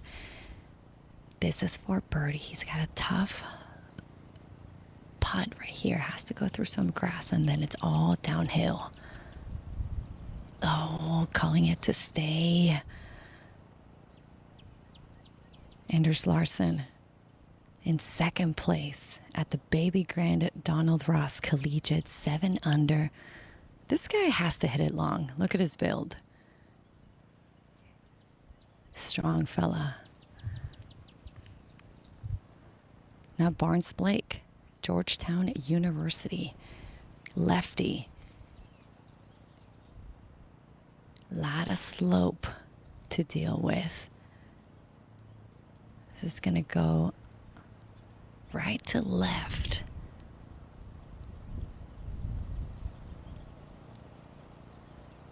Oh, just never gave it the right line. Always stayed beneath the hole.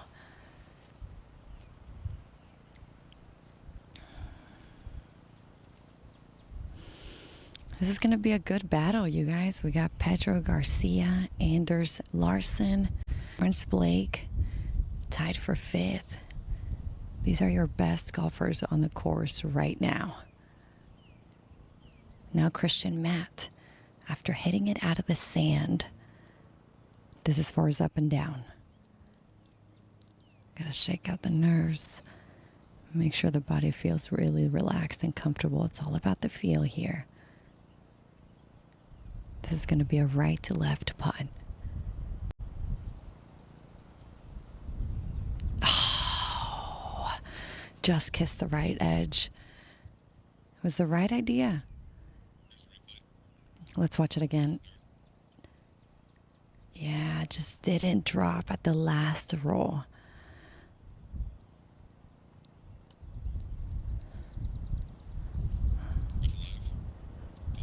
Okay, Anders Larson.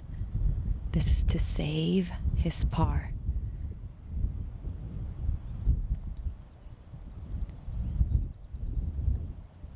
I need his calf routine and leg routine immediately.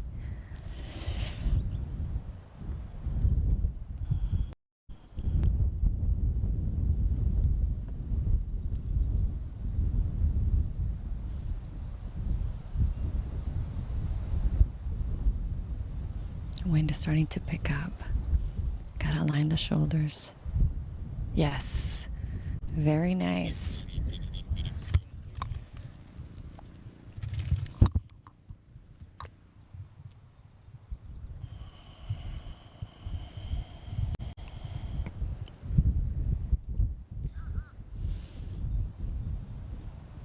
This is for 4. All right.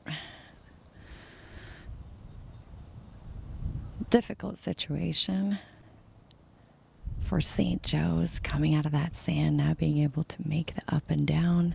That'll be a bogey.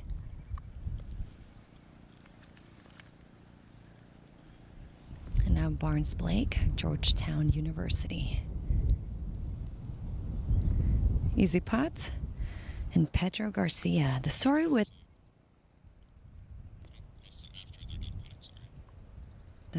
Pedro has been that he's actually playing with his assistant pros driver, away quantum, because his Cobra arrow in his first round, but it hasn't.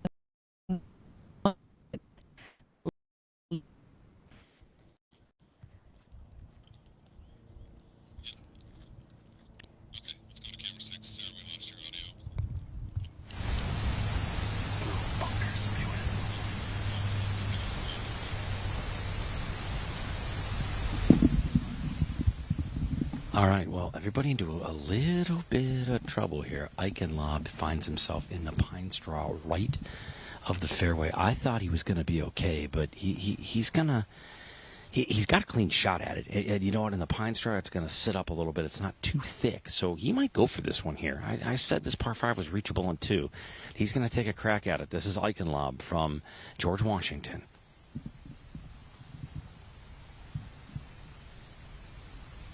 Big swing at it, caught it clean, likes it, holds on. Has he got enough? He does. Well, yes and no. He got it to the green, but a beautiful second shot out of the pine straw, trouble left, and finds himself just on the right of this Donald Ross green. It's a huge green, so why not give it a shot?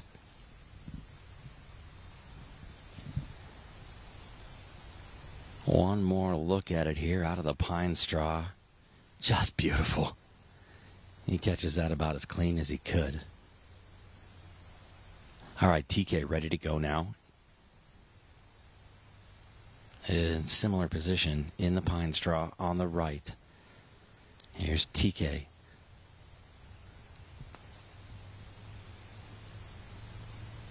TK gets it clean a little bit heavier, though, coming from behind a bush. Does he have enough on it? Extra club. Yes! How about that? Beautiful.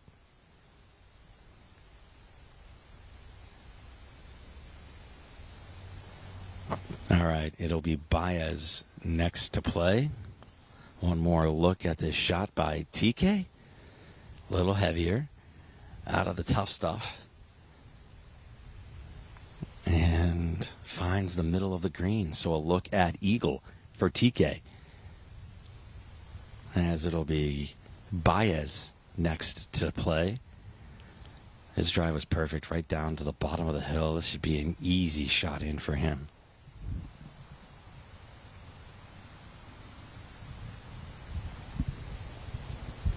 Nice shot here. Baez likes it, walks away from it right away, put it just a little bit high and deep into this green.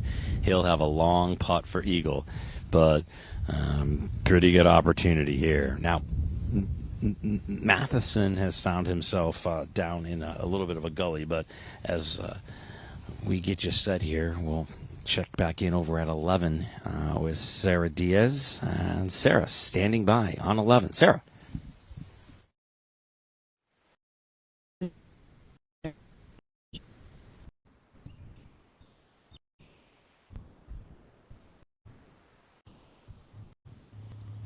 This is going to be left of the pin. Is it going to stay on the green? Yes, it is.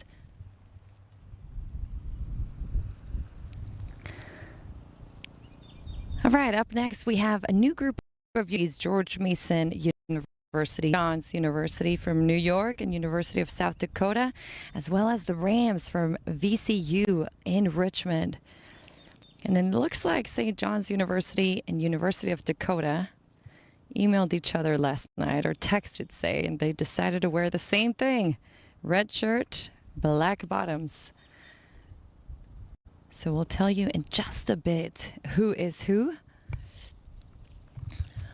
We got 3 balls on the green. One was able to hang on by its nails, almost went into the second bunker, but it's actually going to be a really nice shot for this player. Beautiful day so far in Mid-Pines. A little bit overcast. The wind has been picking up. And it is the last day for these gentlemen. It's going to be a good battle. We just saw Pedro Garcia and Anders Larsen, who are battling for the first place at the individual title. Both playing very well so far. And Philip Crone walking by his ball. But we'll hold the action here and take it to Nick.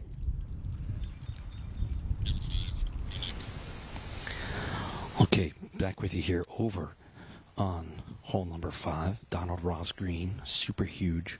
A lot of flat areas, but that pin on a downslope significantly off on that left-hand side. 5 paces in from the left-hand side, 14 on, but it's on a ridge. This putt's going to be very tricky. I'm not going to lie. All of them have very tough looks at it. It's an eagle putt for everybody but Matheson. Now, Matheson's drive ended up into the trees, so had to lay up on his second shot. So he is on into 3. So it's a birdie putt for Matheson. And it's eagle putts for the rest of the lot. It's going to be Eichenlob to go first here. This is for eagle. Good 60-footer, 70-footer.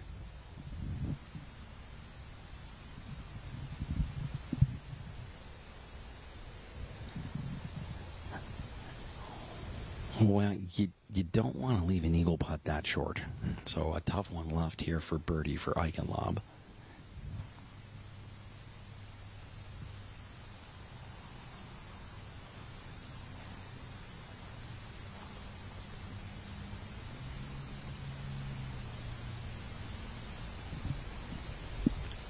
Carson Baez will be next to play. This is also for eagle. He had a beautiful drive. The longest of the bunch, caught the speed slot, brought it all the way down to the bottom of the hill. He's not the tallest guy in the field, but he's got so much power behind his swing. So got a good look at it here. This one's going to be downhill. Again, that pin is on a slope, severely moving from left to right. So Baez has got a slippery one here.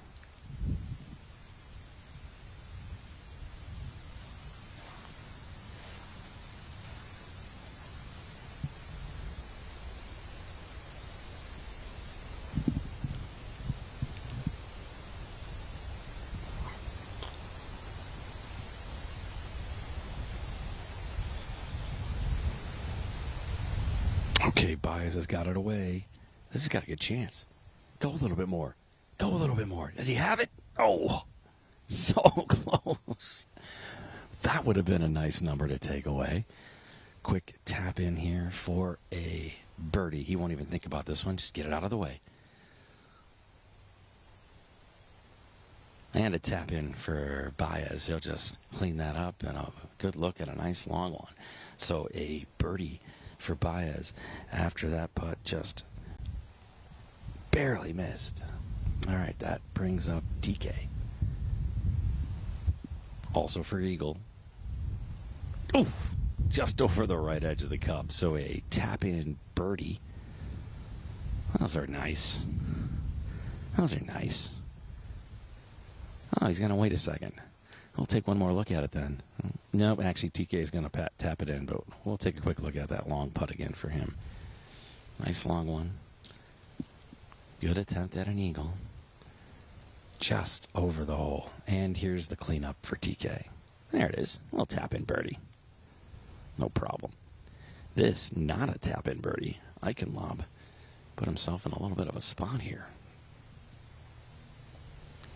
His eagle putt came up very short.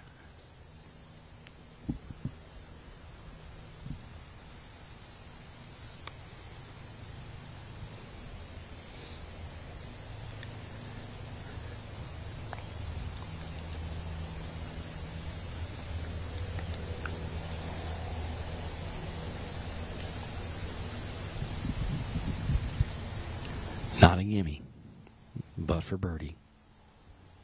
Eichenlob will have this one move a lot. Yeah. So it'll be a par here for Eichenlob. He won't like that 3-putt, not one bit. And now Matheson of Towson.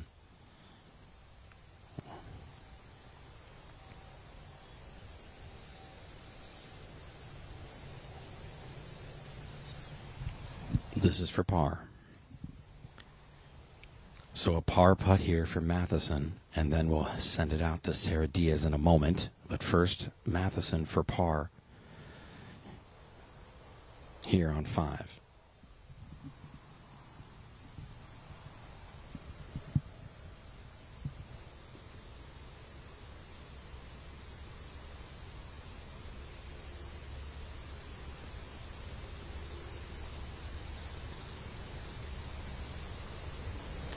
Matheson got it. What a par putt for Matheson here over on number 5. And now let's send it back to Sara Diaz on 11.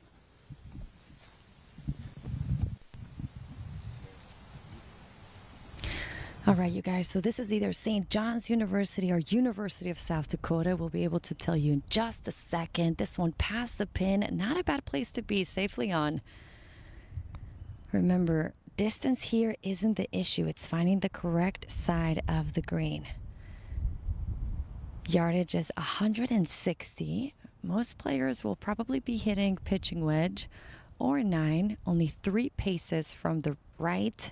That's where the pin is. Makes you want to flirt with the right side, but honestly, with this wind direction, it's helping the player stay on the left side of the green.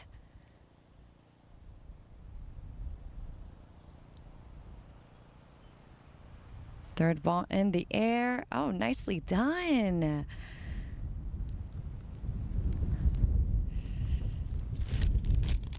Ooh. Gust of wind coming through. We've got all of our things flying. Hang on, cameramen. All right, let's watch it again. This beautiful shot. This has probably been one of the best shots that we've seen all day. Gotta get over that mound, and then it straightens out just a little bit. All right, let's go to my partner, Nick.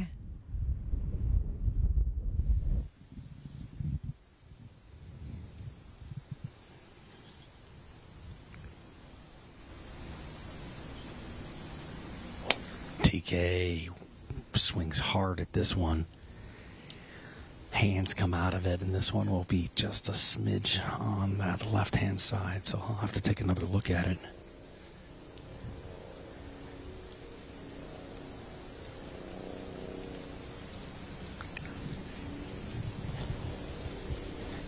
Carson Baez after a birdie on 5, ready to go here on 6.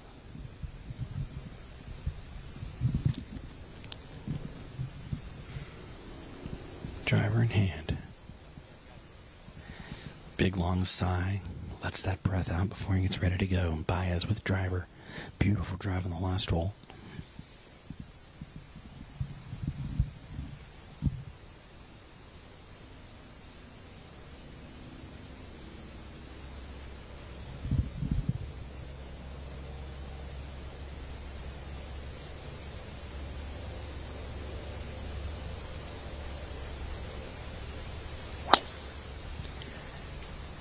Good drive by Baez right down the pipe. Love it. And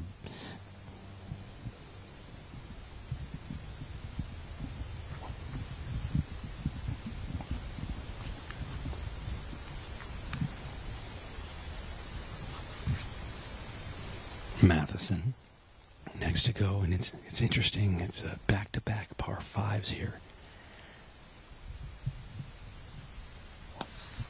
Matheson of Townsend has hit this one beautifully as well. You want to favor the right side of this fairway. Pretty straight par 5. Nice cut off the tee. That screen is gettable. Small front to back, and that penalty area is going to be along the left-hand side. This is Eichenlob.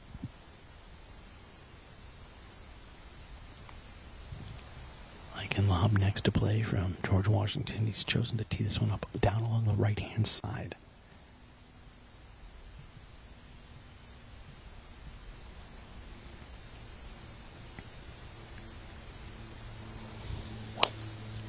Eichenlob maybe moving a little bit too much to the right side. That's got to get down. Should be okay over there on that right-hand side. And we'll show you hole 6 from above here in just a little bit. But first, let's get ready to go back over to Sara Diaz. She's standing by on 11. Sara. And we're back on hole number 11. All of our players have arrived to the green. Looks like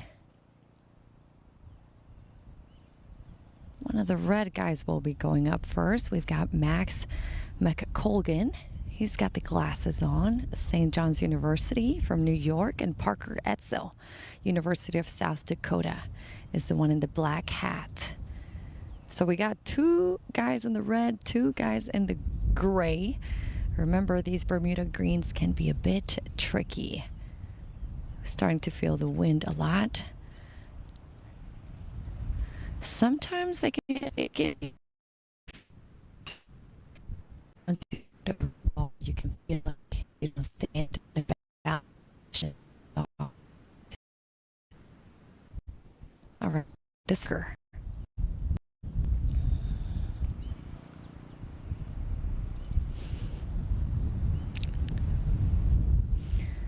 The goal here is to leave yourself with a tap-in par.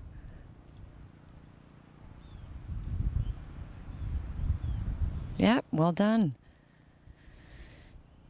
Confident walk. We'll still be marking it anyway. You know, with this new rule, you can actually put it in with the flag, but nobody does it out here. And I wouldn't do it either. That rule did not apply when I was playing, but you definitely want to be able to see the entire hole. You put the flag in, looks like there's less space in there. Now Rami Samawi, VCU, making an attempt at birdie. Oh, so close. It just needed to roll to the left a bit more, and he knew it. 3 is not a bad score here. This was the third most challenging hole in the course. Let's watch it again. Great stroke, beautiful feel, and just missed. Now Max.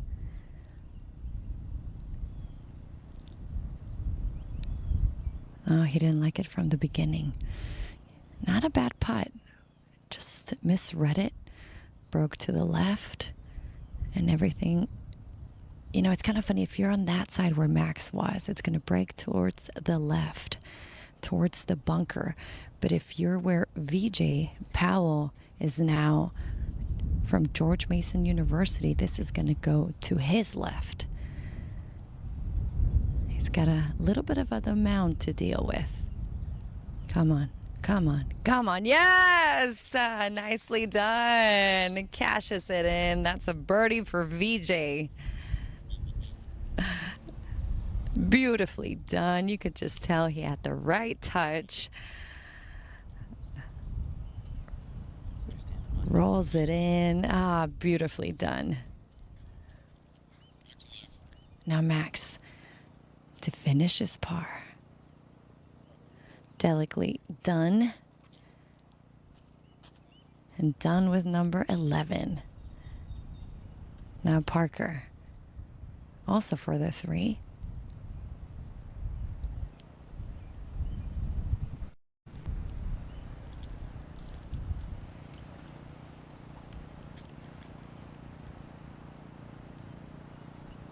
Parker Etzel, University of South Dakota, for the 3. There we go. That's how we're going to tell them apart, you guys. They have the black bag and the black hat. So let's get you caught up with what's going on at the tournament. All right, so Pedro Garcia is still leading the tournament at 8 under. Right behind it with not a lot of breathing room is Anders Larson, 6 under, and trailing behind by 1 shot is Barnes Blake, Georgetown. You also have to take into consideration the next few players as they're just within striking distance. And over to the teams. We've got the Richmond Spiders from Richmond, Virginia, still in the lead, 9 under. They're separating themselves from George Washington by 4 strokes. George Mason trying to make a move, currently in 3rd place. And we're head over to where Nick is on the other side of the course. All right, back with you here over on the gettable par 5. It is Matheson who will be next to play. He's hit his tee shot into the fairway. Well done. This is for 2 going at this green. Difficult pin. We'll talk about that in a moment. And that wind kicked up at the very end and just held it up short of the green. So not in the most optimal spot, but again, it's a par 5, so you're in pretty good shape. He would just love a look at something more since that last par 5. Back-to-back par 5s, you don't see that too often, but hey, it's Donald Ross, so expect anything. Diaz has hit a beautiful drive, finds himself in the fairway. TK as well, but now it's Eichenlob over on the far right side. He's in a little bit of trouble over there on the right-hand side. So this is Eichenlob in the pine straw, under the trees, has to bend it around. Get right. Oof. All right, well, you know what? Not bad from out of there. Again, that's shot number 2, so he can get himself back on the green here for a look at birdie. And that brings up Carson Baez from Richmond. Now, he had a great look and a near miss at Eagle on the par 5 fifth. Can he put himself in position to do it again over here on 6? That pin just 8 paces on, 6 in from the right-hand side. I'm sorry, left-hand side if you're looking at it through the camera lens. All right, here's Baez, his second.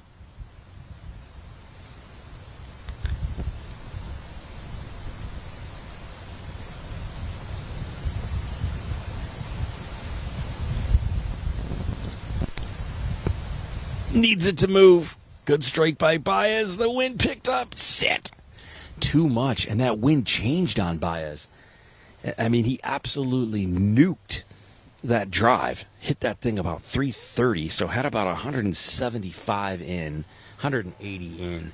And Baez will put this one off the back. But another opportunity at Eagle. All right, let's take a look at 6 from above. The par 5 537-yarder.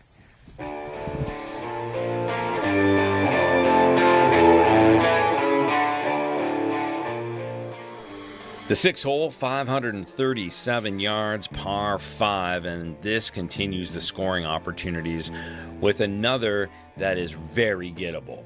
The winds naturally follow through the rolling sandhills terrain from back to front, so the tee shot plays slightly downhill toward a fairway that gradually rises as the hole progresses. Players must decide whether to advance the ball aggressively on their second shot or position themselves for a comfortable wedge approach. The green complex sits on elevated ground and features Ross's signature contours and surrounding runoffs. With multiple options for attacking the hole, the 6th showcases the strategic variety that defines Mid-Pines.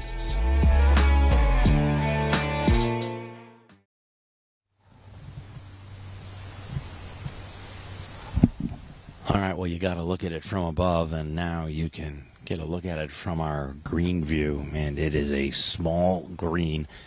You see that ball there now. That is Matheson, so he has that for a birdie.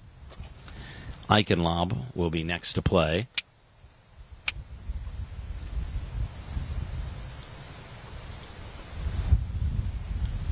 So Eichenlob is going to take a good long look at this one on the right-hand side.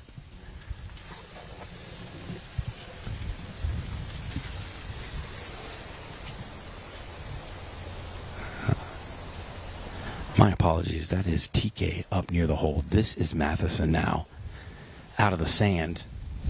Get that to stop. Sit. It'll catch that false front and just stay there. So that is a birdie attempt for Matheson upcoming. TK in the purple hat marking his. He will have that also for a birdie. And now this is the 3rd here for Eichenlob of George Washington.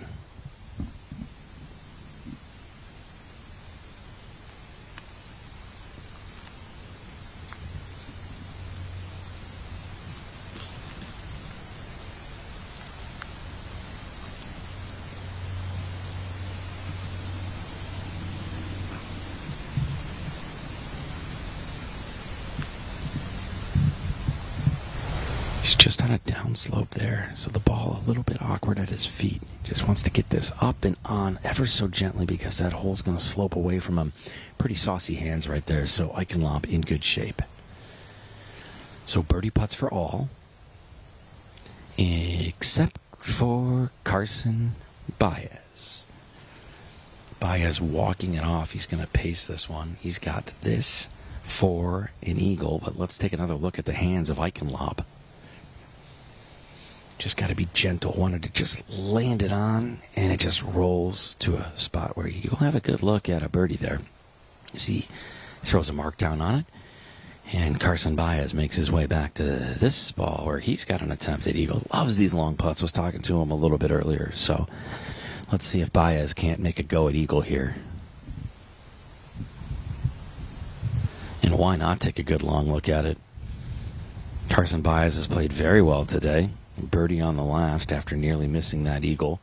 Pretty steady for the rest of the time. One bogey on the card. Just a little bit of an oops there on hole number 2, but he was able to bring it right back. He's looked at this putt from literally every angle, and that's because he's got to come over this huge ridge, and that's going to kick it to the right initially, but then it's all going to funnel back down to the left and be relatively flat. Here's Baez for eagle on 6.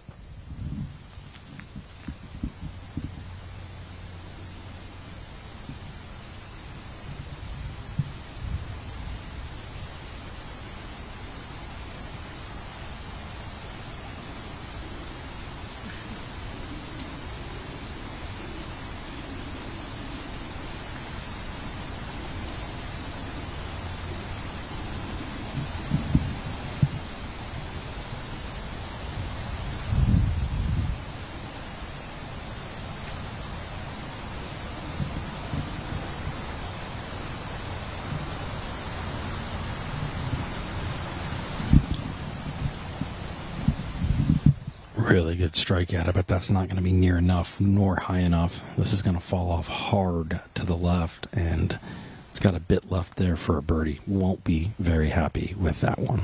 So now it's birdie putts for all here in our lead group over on hole number 6.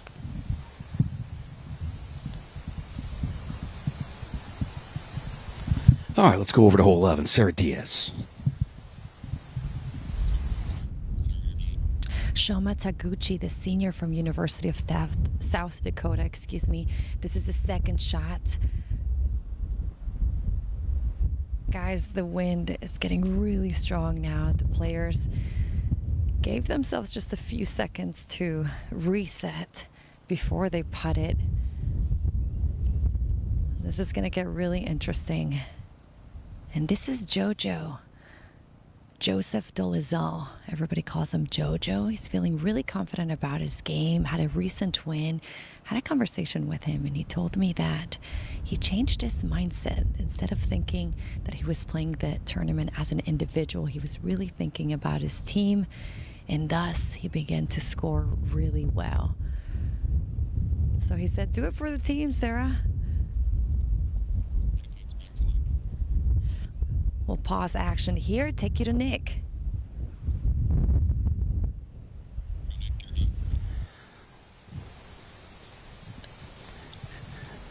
Back with you here on number 6, par 5. Everybody looking at birdie here in this lead group.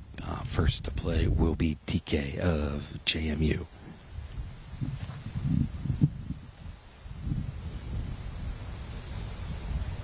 Got it, no problem there, and a nice birdie for the man in the purple hat. 4s are good. Love the circles on the scorecard. Eichenlob, next up, had to chip this one up and on. Was pin high over there. But first, let's take another look at TK's birdie putt.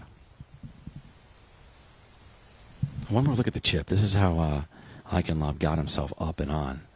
Had to use those hands. Just beautifully done. Landed it just on, rolled past the hole. Wasn't much stopping that. Now has this for birdie, his 4th.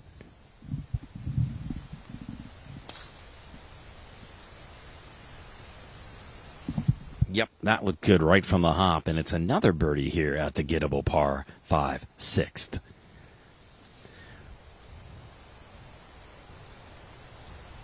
And look at that. Perfection from the start. Matheson in for his already, and that means Baez the last to play. Looking for another tweet.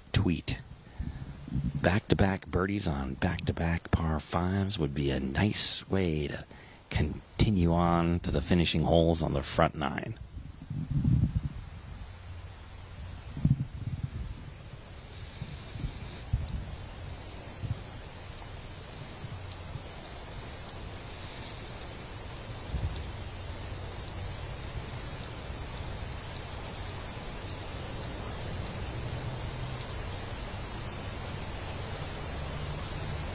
Got it. Birdie for Baez. Back-to-back fours for the man in the red. And that's a good opportunity for us to take a look at where those scores are currently at right now. We'll start with that individual leaderboard, and then we'll tell you where things are at on the team game. But Pedro Garcia, 8 under through 12. Larson, 5 under through 13. Blake at 5 under through 12, and it's Baez who's making a bit of a charge. He will find himself at 5 under now in a tie for second, 3 back. On the team side of things, well, Richmond continues to find a way to get it done. They are currently sitting at 7 under, most of their players between 5 and 8. Currently this round sitting at 1 over, but Baez doing a good job to try to help that. George Mason sitting at 4 under, tied with George Washington at 4 under, and James Madison at 2 under. So the lead is 3, and it's Richmond for now as we head to 7, but gets you back out to 11, and Sara Diaz. Welcome back to hole number 11. Happy to be with you. Sara Diaz here. We're watching these guys tee off, and this is Cole Withero, University of South Dakota.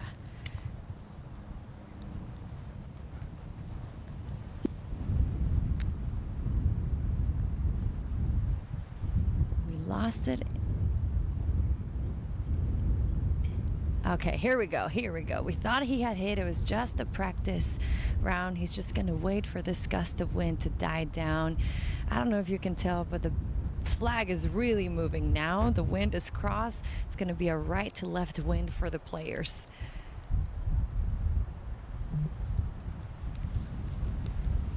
This is Cole.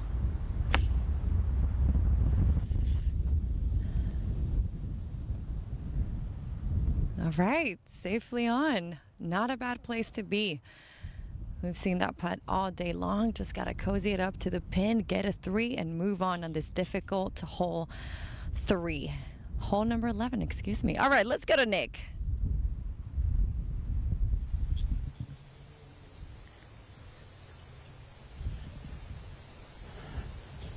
All right, so Carson Baez next to play after back-to-back birdies here on the 7th. Driver up the left past that second bunker. It starts at about 260, so it needs about a 290 carry here. Has elected to go with the hybrid instead off the tee.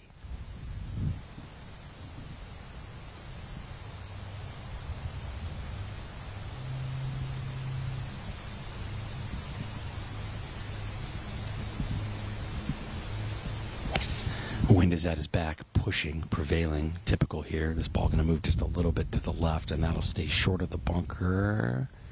Sit down a little bit. Yeah, just along the right side of the fairway there. Should have a good look in at the pin.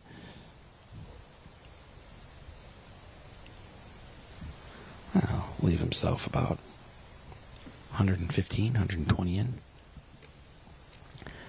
Matheson next on the tee. He was going iron here. Big strike at it, right down the middle. A little bit of a stinger, perfectly placed. Lovely. Right down the old pipe. Leave him, hit that thing about 278. Wind behind, so about 115 in.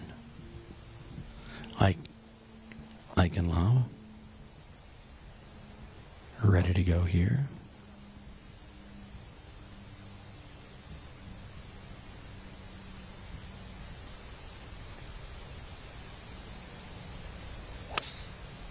Eichenlaub also going with a wood. Hit the the 3. This one leaking to the right-hand side, and he should be in just fine shape down there. Wonderfully played by all 4 here at number 7. And while we take a moment, let's take a look at what 7 looks like from above.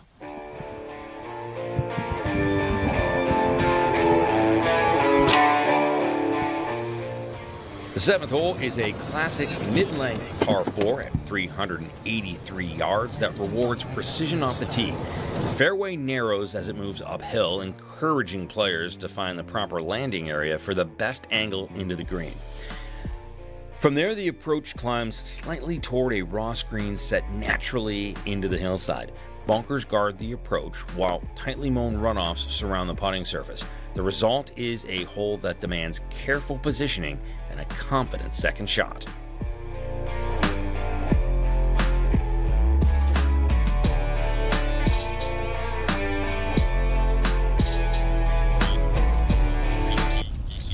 This is Matthew DeFiore, St. John's University. Saw a couple of balls be short of the green. Actually, one stayed on. It is in the false front, but this one is off the green. This is the first time that we're seeing this position right here. Oh, hit the flag. Unfortunately, it did not go in, but it's just inches from the hole. Beautifully done by Matthew. Well done. And I think the reason we saw these 2 balls be at the very of the green and one off was just because of the wind. Let's watch this again from Matthew DeFiore.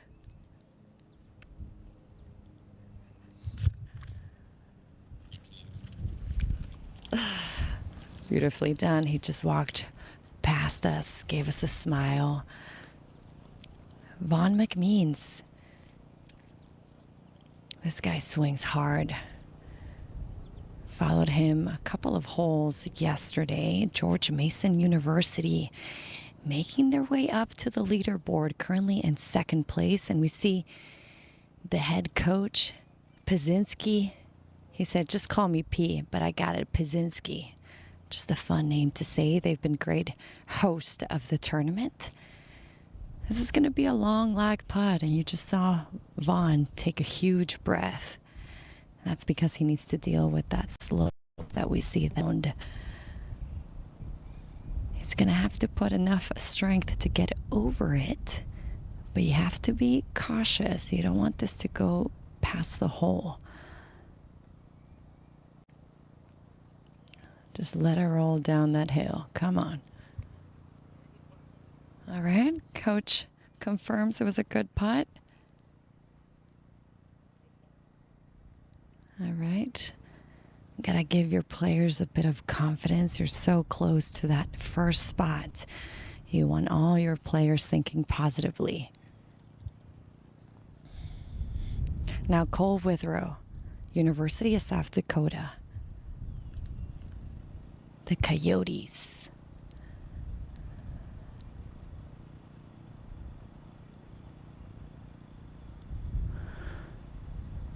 All right, this one seemed to pick up speed. Right at the end, just gonna mark it. These guys started off of 1 at 10:05. We're currently in hole number 11, the par 3.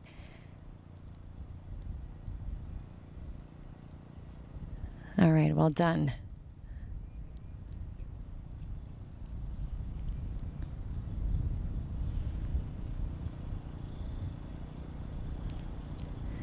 From Virginia Commonwealth University, the Rams, who are currently in 8th place. This is Jackson Brimfield.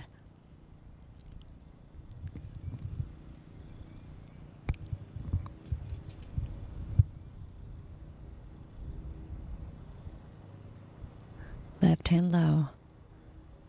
He's already seen how the other golfers played their putt. You kind of get a feel for how the green is playing. Oh, nicely done for the Rams. That's Jackson Brimfield. That was a birdie for Jackson. Let's watch it again.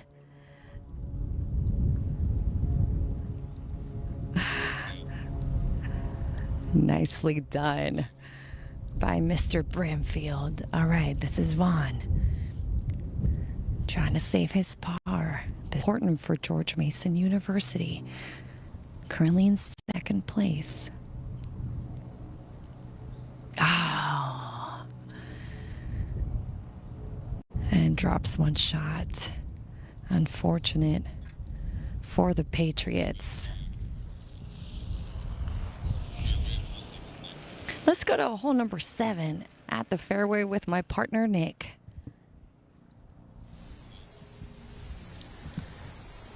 All right, Carson Baez next to play here on hole number 7. This is his second. Strategic off the tee, used a hybrid. This is more than a wedge for him, most certainly. This is going to stop and sit. Wonderful shot by Carson Baez. He's hit this beautifully here into the 7th green. Lovely. You driver up the left past that second bunker that starts at a 260, so it was a 290 carry, so there's really no need for that. So if you can go with a full wedge from 100, much, much safer shot. That green, it's going to be hard from back to front. No spin needed. You just got to kind of clutch up and swing easy, and that's exactly what we saw everybody here do. One more look at Baez's shot, and he has put himself in yet another great position for birdie as everybody makes their way here onto number 7. And as we make our way onto number 7, let's catch you up on exactly where this whole pin location is. Wind, as you can hear, kicking up a little bit. It's 24 paces on, 9 in from the left. And it's down in a little bit of a gully. Guys are going to make their way back over now to the green here.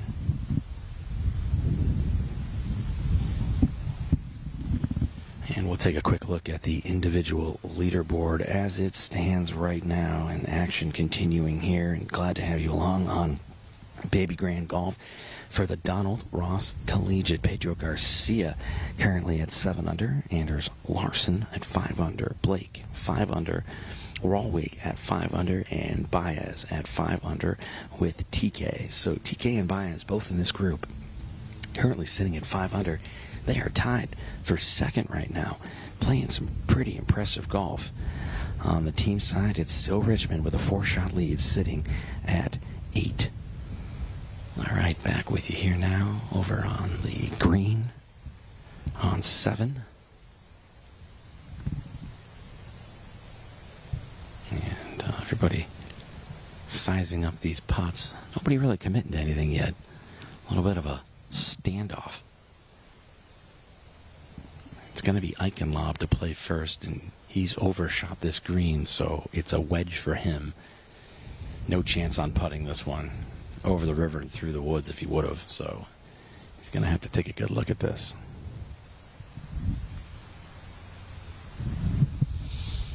.58 in his hands.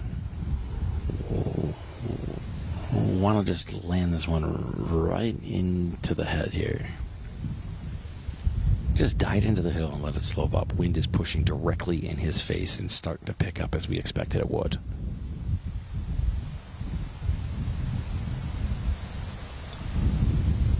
Yeah, that's the idea. Just a little bit more on it. You wanted to dive into the hill. You got to hit that a little harder. It's a little bit of a... it'll mess with you brain-wise there. All right, over to Sara Diaz on the tee at 11. Sarah?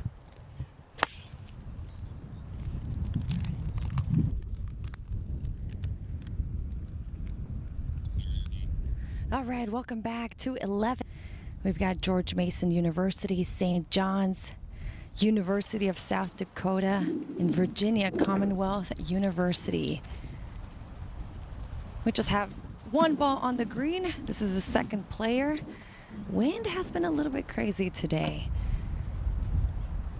You get your gust of wind, and this is blowing from right to left for the players. We've seen a couple of balls now be short just because the players are being a little bit more conservative with their club selection.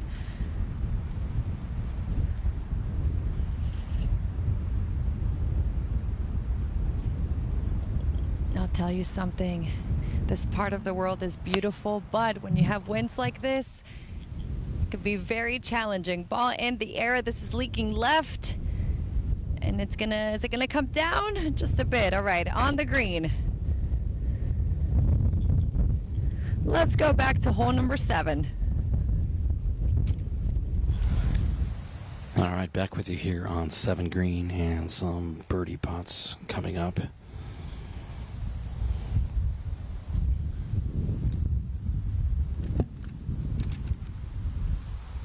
Very slopey green. Everything coming all the way down. And that wind picking up. I don't know if you were just catching a shot we just had with Sara, but that camera was shaking, and it's because the wind is starting to gust at around 15 or 20 miles an hour right now.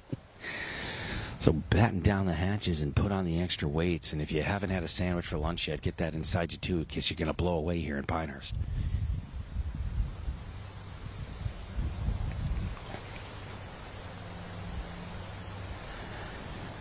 It's going to be Eichenlob of George Washington to play next. And he's got this for par. His second shot, way overcooked. Wind pushing hard from behind. So landed it on the, I don't know, a good 20 yards beyond the green. So this is for par for Eichenlob. Got it! How about that putt? What a par save for Eichenlob, and a clap from his teammate as he walks by. One more look at this one. That is a par save of all par saves for Eichenlob. Good putt here. It looked good right from the start. That's the second one he's hit today that I've pretty much been confident was going in from the beginning. Nicely done. Drops in the hole. Good 4. On to the next. Carson Baez, after a beautiful drive using the 3-wood off the tee, hybrid, he's got this for birdie. Would be his 3rd in a row.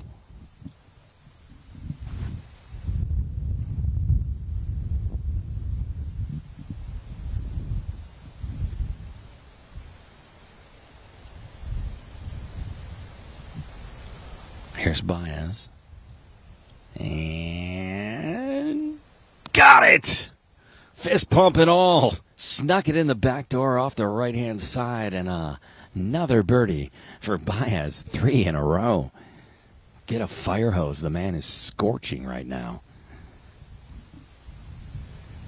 Matheson with his attempt.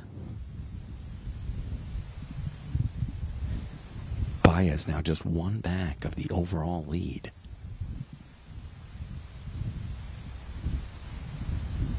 Matheson, just off the right-hand side. I'll tap that in. And it's a par for Matheson. And TK looking for a cleanup par as well.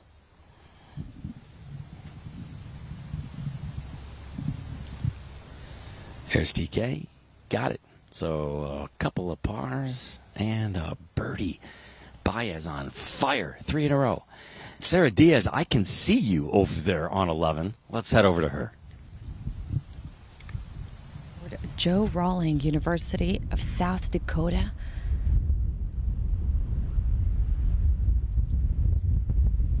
He is currently at 5 under, tied for 2nd place.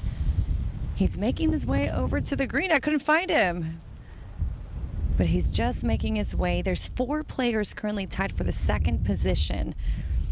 And then we see on the green, George Mason University. That's David Furr with the assistant coach. He's tied for 17th, currently 1 under. In the red hat, Eli Weidman, St. John's University, currently 2 under. In Virginia Commonwealth University, Carson Looney, 4 under in the white hat, gray shirt. There he is, the man that we were just talking about, Joe Rawling, 5 under, currently tied for 2nd place. He's had 2 bogeys. He definitely took advantage. I've made an eagle, playing very well, hoping to keep that momentum until the end. George Mason, David Furr will be going up first.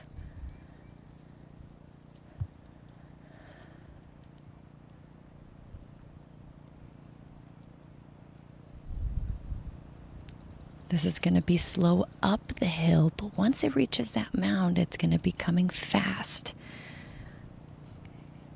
It's all about the pace here.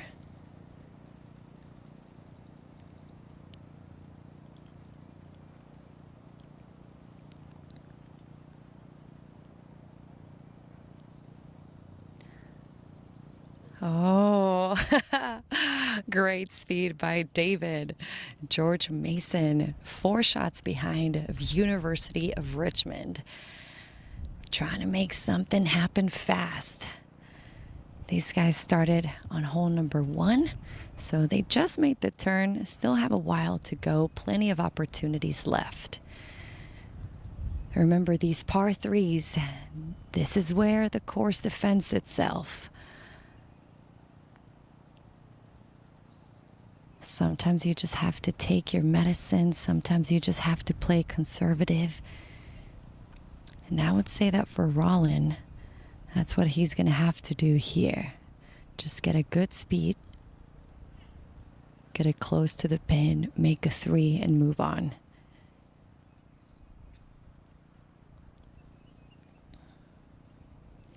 All right, from this angle, it looks like it's going to be a left to right. Oh, and good thing he's a lefty. This is an easier putt for him.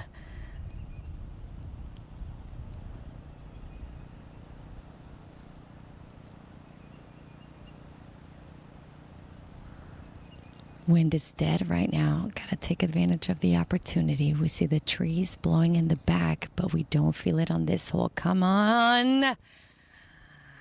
Wonderfully done.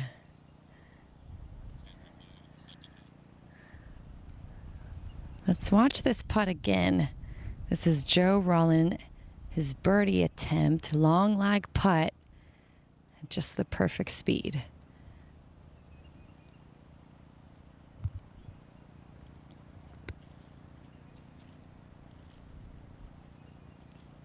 Now Eli, St. John's University, currently 2 under. Standing on a slope. This is going to be downhill. And then slightly uphill at the very, very end. Still think this is going to break to his left. All right, we'll see if I have it right. Yep. Okay, just didn't quite get it there. But again, par 3, not a bad score around here. Yeah, let's take the pin out, guys. Take your time, Eli. Wind is starting to blow. Every shot counts. All right. Well done.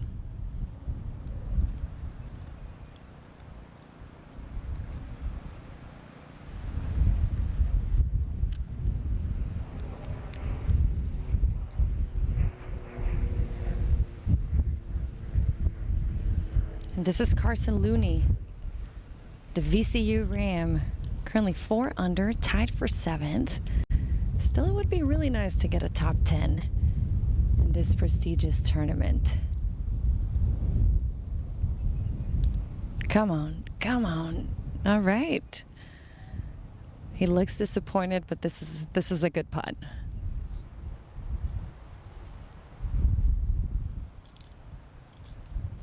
And that's a 3 for Carson.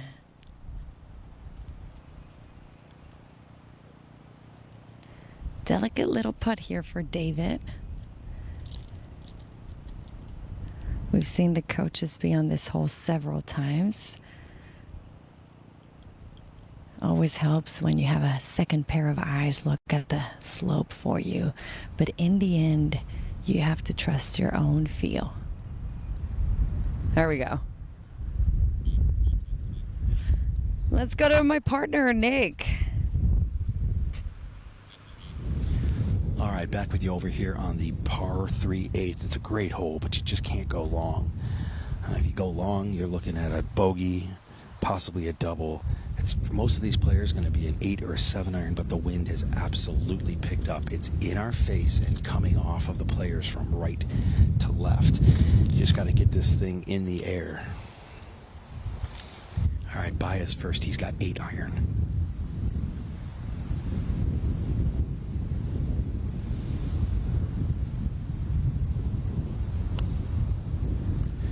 That's a little bit left of where he wants to be by a lot.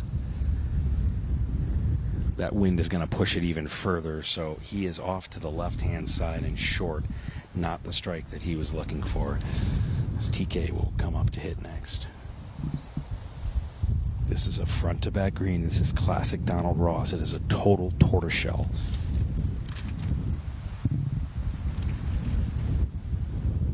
Wind is absolutely howling right now as TK gets ready to go.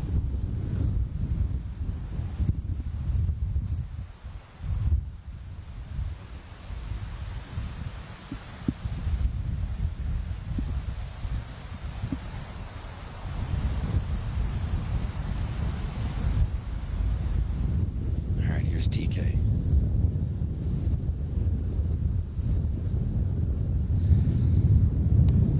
TK on the tee box. That wind just kicked up again, and he's going to back off on it. Has to. I mean, it is coming from all different directions. Now it's shifted, and it's moving from behind the players from right to left. I'm sure you can hear it.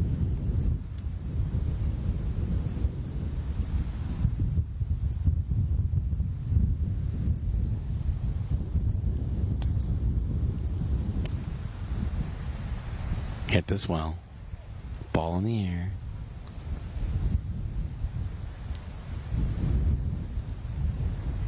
He should be all right on that right-hand side. It's Mikey Matheson. Shot this for me and said it's playing about 173. They're bouncing between the 7 and the 8. Not quite sure what to hit because of this wind, and you can see it moving the trees and the scrub oak that's just off to the left.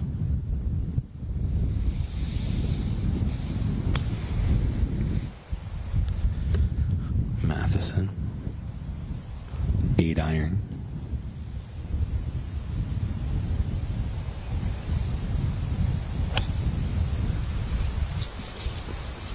That one is right of it. Needs to start moving left. He's going to be off that right-hand side, and we'll have to chip that one up into a smidge of a precarious position.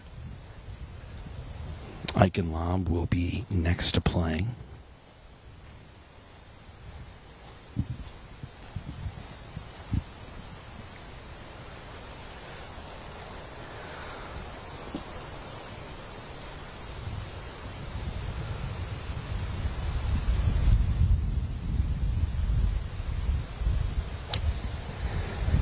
Eichenlaub getting ready to go.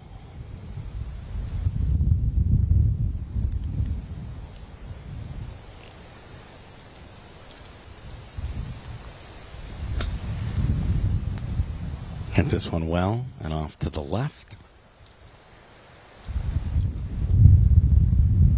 And he'll find the green as this group makes their way out. And Carson Baez, all eyes on him. He came out with a 68 in round number 1, a 72 in round number 2, and currently finds himself at 6 under with 3 birdies in a row. Let's take a look at some of his highlights.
He's been playing great, and we'll see him in just a second, but we're at the tee, hole number 11. This is George Washington University, Philip Thorin.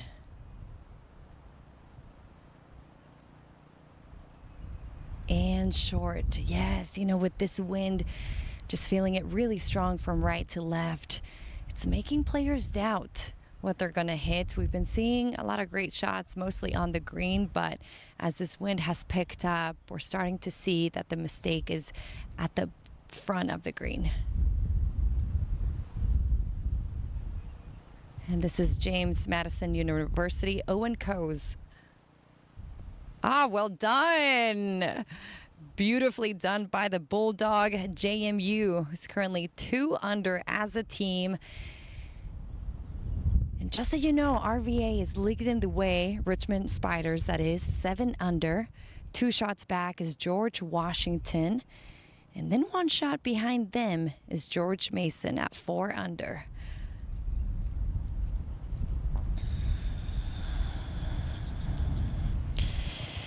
Yeah, so I was saying that the Spiders are still leading the way. Spiders have been feeling really confident.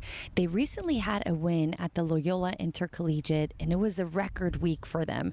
Carson Baez actually won the individual title there at 17 under, also setting a program low record. And so Coach Adam was telling me that the Spiders are feeling really good right now. So they have a 2-shot gap between George Washington, followed by George Mason, the host of this tournament. We saw Pazinski earlier, the head coach, on the green with one of his players, just really giving his team the confidence that they need. They were in second place. They have dropped to the 3rd spot, and then JMU follows them. A lot of Virginia teams here competing for that 1st place.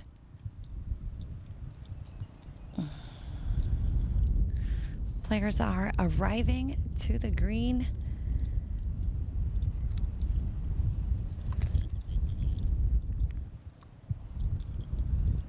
All right, so we've got 3 balls on the green, past it, and 1 short. And that just shows you that the yardages are just harder to calculate with this wind.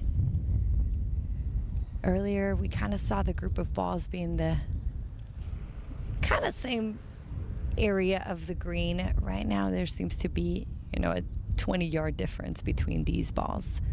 That is the back one and the front one.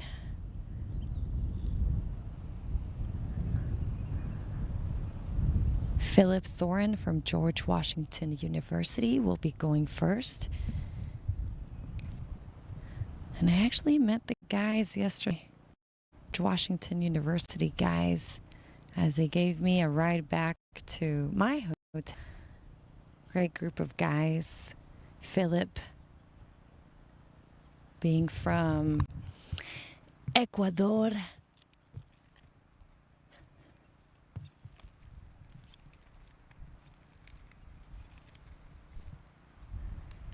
Quito, Ecuador. I have to check my notes real quick for you. And he is a senior. These guys practically just have about 3 to 4 tournaments left in their spring semester, trying to leave their mark on the program. So we'll leave here and go to Nick.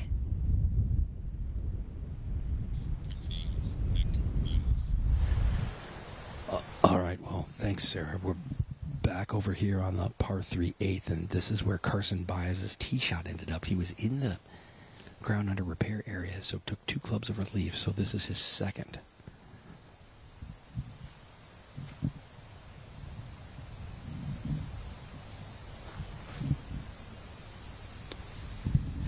That's got to bite hard. Oh my goodness. I don't know how on earth he did that. That was a legitimately next to impossible chip on a disgusting downslope, and somehow Baez, who has rattled off 3 birdies in a row to put himself back to with 1 of the individual lead and keep Richmond out in front of the team by 2 right now, with one of the best punchy chips I have seen. Look at that again. Wow, it was amazing. So he's got a good opportunity here to save a par. after finding himself in a very difficult position. Diaz will throw a quick mark on it, and that brings up Matheson.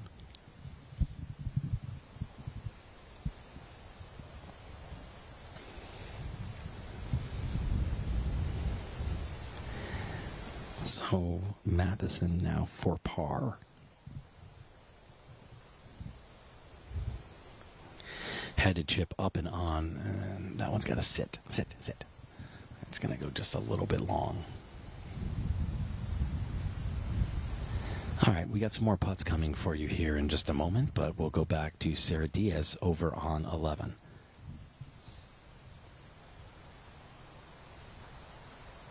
So these are your team leaders. We see Parker Mullinger currently at +1, choosing to leave the pin in, and quite frankly, that's the right move. This is a downhiller. So if he hits it too hard, the hope is that it'll hit the pin, slow the ball down, maybe even go in. Let's see. Go, go, go, go, go, go. All right. Well done for the Richmond Spider.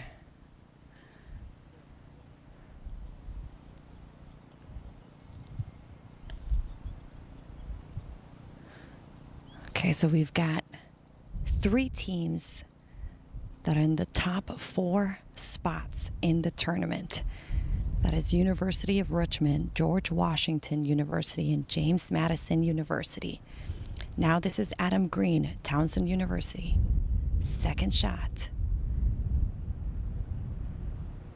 Oh.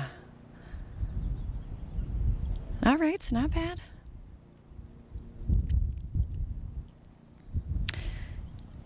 Philip Thorin is going to go next from George Washington University. Unfortunately, his chip didn't get as far as he hoped. It was a delicate one. Had to deal with the mound that we see him standing on. This is now going to be a right to left putt. Might break. No, I think it's still going to be a right left all the way. I was going to change my mind, but you guys can test me. Let's see it.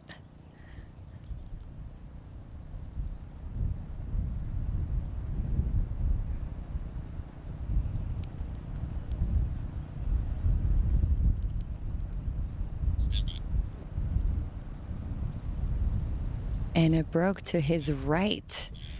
All right. Let's go to Nick. Oh, and Baez for his par has just missed it. That'll be a tap-in bogey, unfortunately. And you know what? Not much you can do. He had a bad tee shot, missed the green off to the left. One more look at this one here, and he thought he should have had it, but it just misses off to the left. Tough.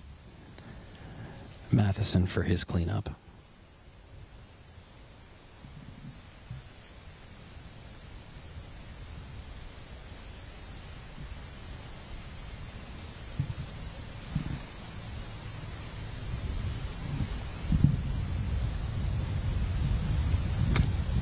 Finds it.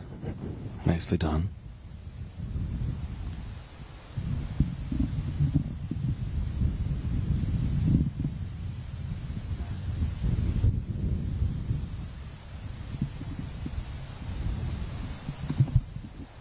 Eichenlob to clean his up as well, and has it as they head on to number 9.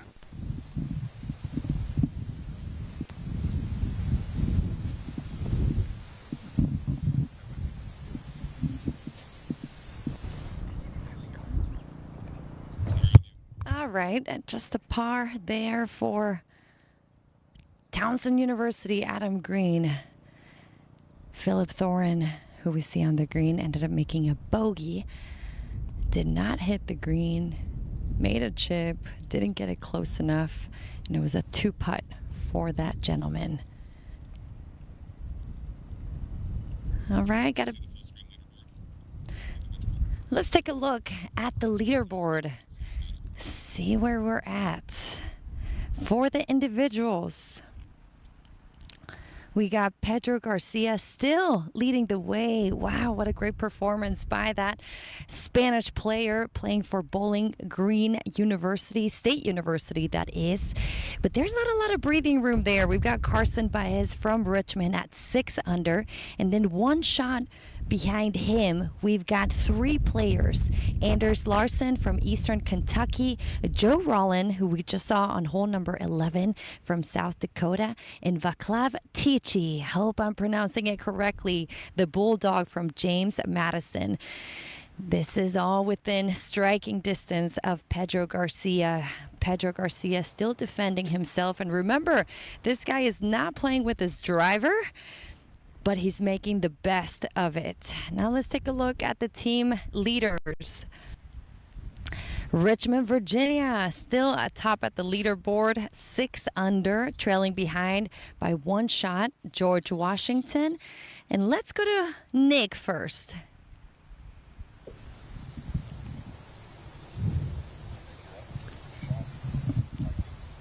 All right. This is Ike and Lob. Comes out of this one a little bit, doesn't like it. Moving off to the left-hand side. Oh, he came out of that one a little quick.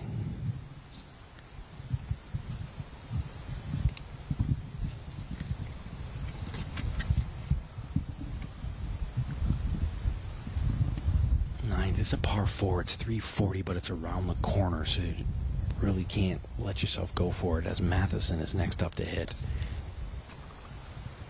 It's an iron, and you just got to sort of bend it around. 5 iron, then a wedge. Driver's definitely not the percentage play here. So most of these guys will have a full wedge in. It can be tricky.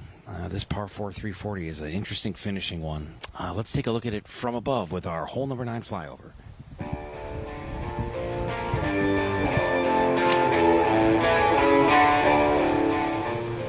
The 9th hole closes the front 9 with another strategic par 4 that places a premium on positioning at 340 yards. The tee shot plays slightly downhill toward a fairway that encourages players to choose their line carefully. From there, a short approach leads into a classic Ross Green complex that sits slightly elevated above the surrounding fairway.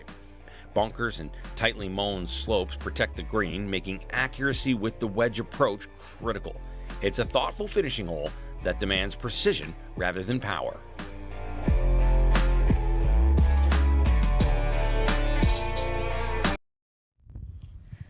Back on the tee at 11. Wind is howling from right to left.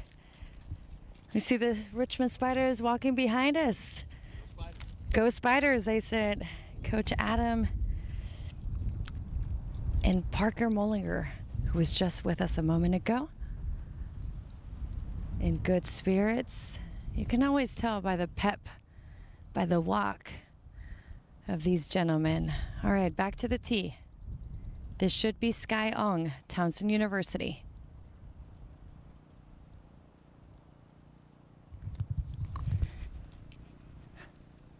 Oh, another great shot.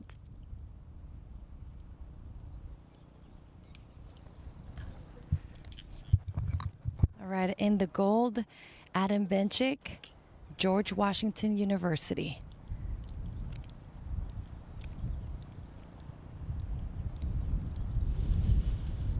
Pretty straightforward. We have the bunkers on the right, but quite frankly, with this wind, it's just been helping the players. It's taking the ball to the left. All right, here's a good one. It's going to be left a little long. All right. Okay, one bounce. It spun and it sat. But I think this ball right here next to the pin is the best one we've seen all day long. And we'll tell you whose ball is that in just a minute here.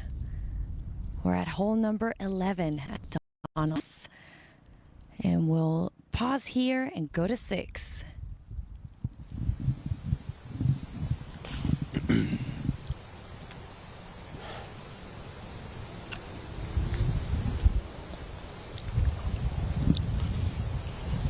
All right, Carson Baez over here on number 9. This green is going to slope back left diagonally. Tall trees around the green, so you're going to have to be accurate. This is Carson Baez's second shot here on the par 4, 340-yarder. Baez with that wind coming from behind, puts this one right into the face of the bunker. That wind gusted on him right as he was about to hit. He only's got about, I don't know, 100 yards. Like I said, full wedge. Eichenlob will be next to play. It was pretty much even as we drove past the golf balls of Baez and Eichenlob. So same shot, same distance. Wind is behind them, so got a little bit of extra here. So that should be helping.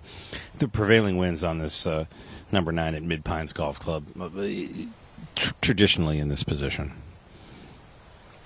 All right, here's Eichenlob from George Washington.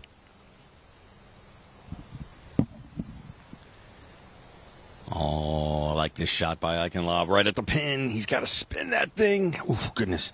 He's gotten way too much. That wind is a lot stronger up here than I think they think. Than I think they thought they thunk. Something along those lines. This is Matheson's now attempt. Matheson. Oof! He just bounces it over the hole. Matheson found himself with just about a 90-yarder in.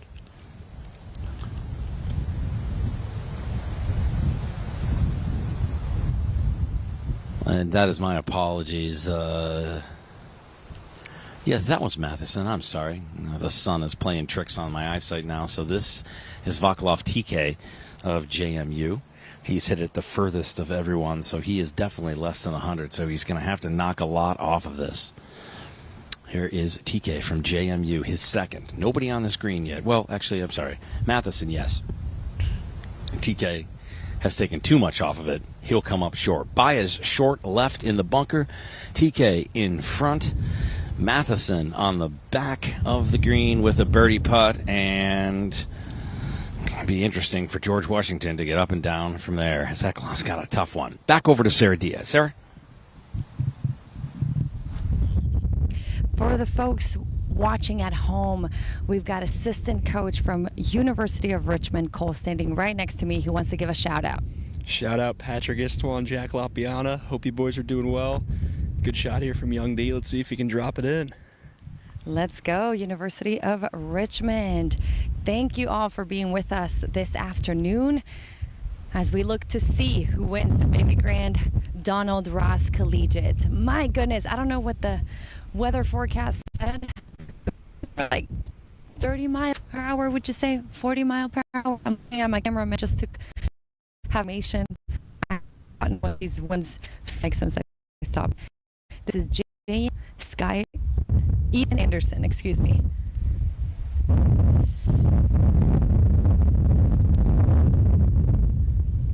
It's going to be a right to left. Yep. Come on, baby. Oh. Just a few feet past it.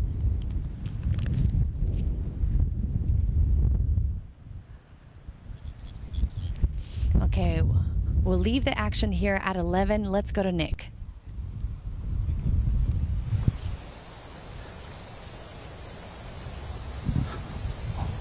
All right, so Carson Baez got a little bit of a lucky break here, so it did not plug into the wall. It was able to actually roll down into the bunker, but it's going to be Eichenlob to play first off the back of the green.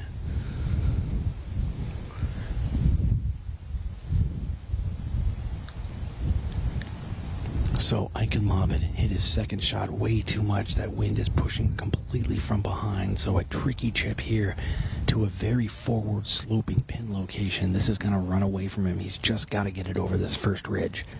This is Eichenlob for birdie. I mean, that's well played. That's just got to run a little bit more. I don't know how that didn't run out, and neither does he.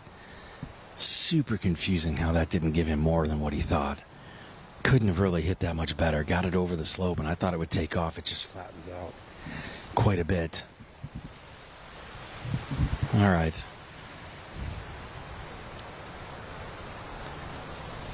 Tiki next to play. Little punch shot up over the hill. Too much. He sculled that a bit. That's going to run to the back. That might run off. Stop. Oof. And that'll just settle, as it'll be Baez next to play out of the bunker.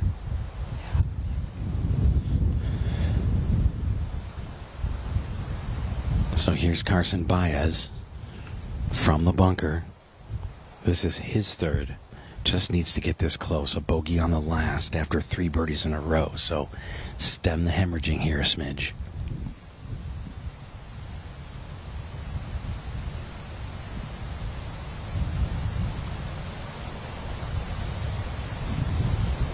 Go a little bit more. Go a little bit more. He wants it to go a little bit more. All right, that's a makeable par putt for Baez. He's been putting very well today. He should be able to get that up and down from there. Nice little sandy. Glad to have you with us here on Babygrande Golf. One more look at this shot out of the bunker from Baez. Hit the lip, rolled down inside, and then this. Just needed it to go a little bit more. Glad to have you with us here on Babygrande Golf. Pleasure having you along watching us on YouTube. Hey, if you haven't already subscribed, make sure you do that. Click that button, tell your friends, share it, follow us on all of our socials. We appreciate the support here as Babygrande Golf continues to grow the game. We are the leader in coverage for collegiate, amateur, and junior golf, and we've got so much more coming up in the next few weeks. We love having you along for the ride. Bunch of interviews, compliments of Sara Diaz and our Grande from this week. 90 players in the field, 20 teams, and every single person got interviewed. We've got a lot of fun features, some what's in the bags. We've got hang on holes. You don't want to miss any of it. It's just how we do it here at Babygrande. As TK now from JMU gets ready for a birdie putt on number 9. This is going to move right, and it is a tap-in par for TK and JMU.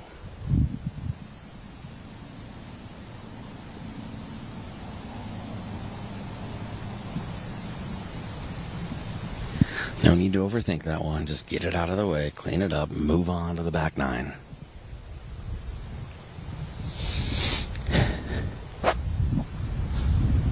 Matheson has this also for a birdie.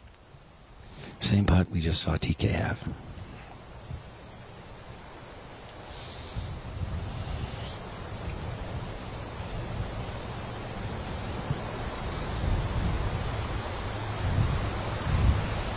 This one is a little bit too right of it. That's got to go a smidge. Oof.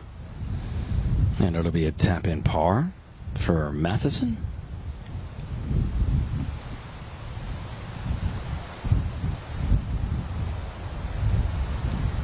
Interesting. I thought he would just knock that in. He's going to take a look at it for a second, though. One more. This one started left, stayed left. Needed to get right in a hurry and did not. It's Eichenlob next up to play for G-Dub.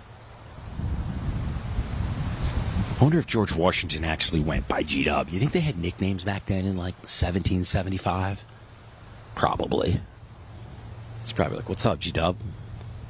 My cinematographer, Stan Gilliland, just gave me a look like, the sun's getting to you now, Nick. It isn't. But I'm a hockey guy too, so nicknames are important. Eichenlob.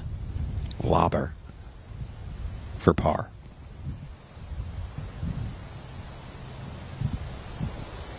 That's got to get right. Oh, goodness. He had a massive par save earlier in the round. Was back on hole number 5, I believe. He needed that one to go, so he's got a bit of a tester left for bogey. One more look at this here, and just a little bit too much. Pace and direction off for Eichenlob on that one. Carson Baez lining up his putt here for par after his second found the bunker to the left of the green. A tricky bunker it is, too, so this is a huge putt for Carson Baez, who had 3 birdies in a row and bogeyed the last. Really needs this one to drop.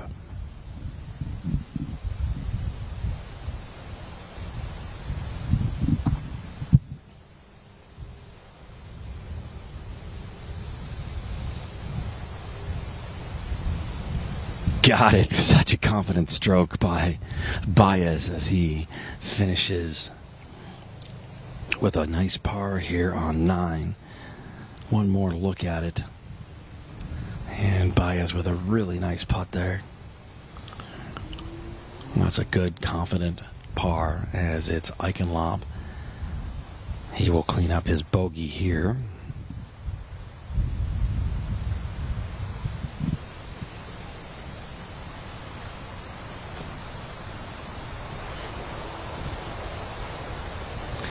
Eichenlob gonna walk off of this for half a second.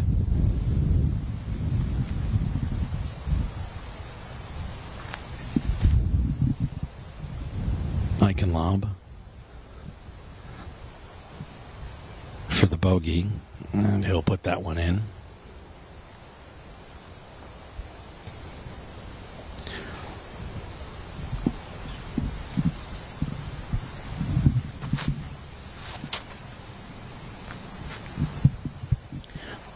All right, and a cleanup par there. So he'll put that in, flag back in, and our lead group finishes through 9. They will head on to the 10th.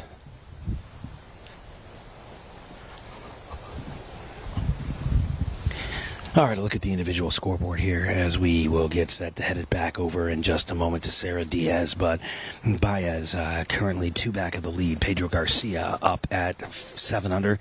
Larson at 6 under. Baez at 5. And Vakulov TK down now to 4 under. On the team side of things, not much is changing as it continues to be a push here by Richmond. They are extending their lead, currently sitting at 7 under. Let's head it back out to Sara Diaz. She is at hole number 11. We've got the leaders of the tournament on the green. And remember, RVA leads the way at 6 under. George Washington sits in second at 3 under, 3 shots behind Richmond. Then George Mason next, 2 under, and JMU rounding out the top 4 at 1 under. First will be Richmond. This is Quinn Pollen. Quinn is +3 for the tournament, 4 over for the day.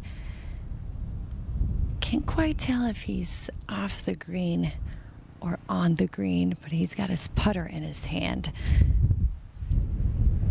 That's the best strategy. You got a false front. Oy!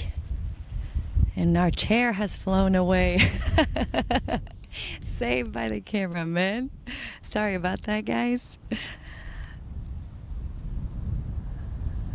All right, back to golf. Got a little distraction. These gust of winds are crazy. I had a plastic chair with me, and so that's what flew away. But this is Quinn Pollen asking it to sit, and that needs to settle. Oh, it's going to be a long putt for par.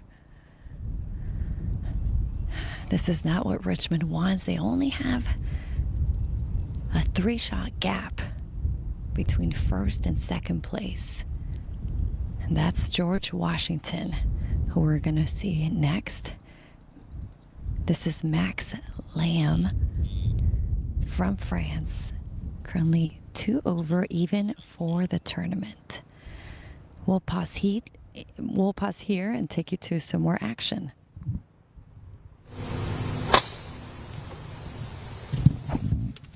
Well, Matheson has hit this one off to the left now here on the 10th tee. That will find the scrub oak up along the left-hand side just over that bunker as Eichenlob is next to play here.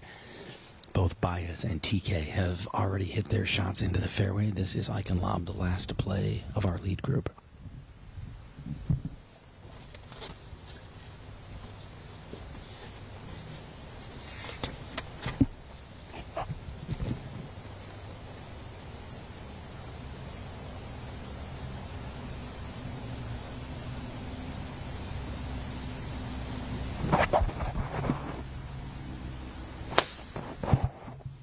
Oh, right down the pipe for Eichenlob. Absolutely pumps it straight up the hill. It's going to flatten out after about 270. This one's reachable, par 5, 514-yarder. And our group is away as we go back over to Sara Diaz on 11. Sara.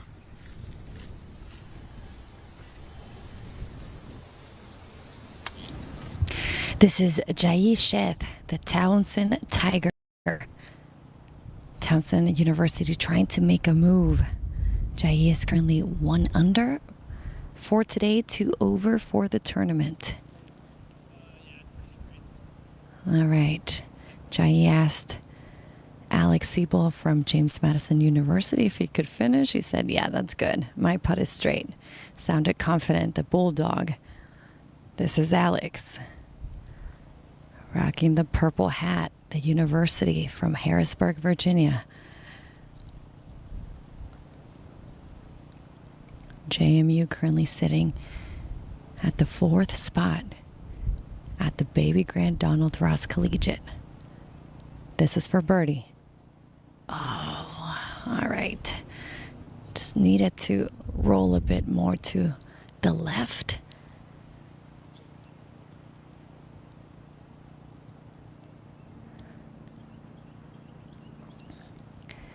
And now Richmond, Quinn Paulin, trying to save his par. Remember, he was at the bottom of the green, had a long lag putt, went past it by a few feet. Now's the chance to get a 3.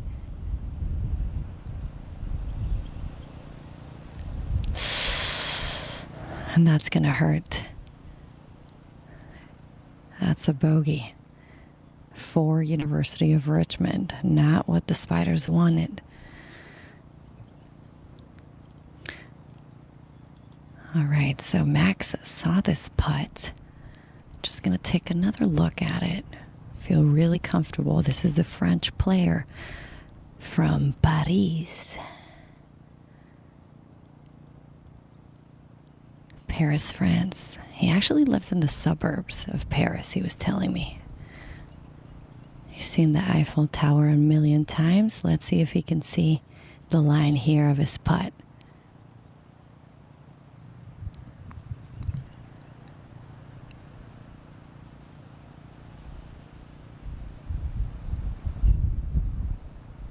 Oh, no. Just missed it.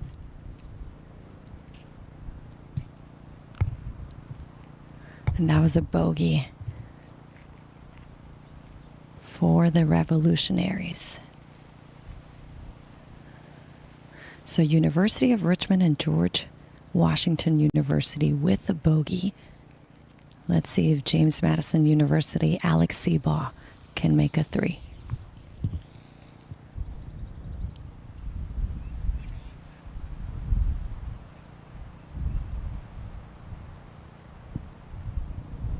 All right, guys, I've got another guy right here, Rodrigo from George Washington, who wants to give a shout out. Let's hear it, Rodrigo.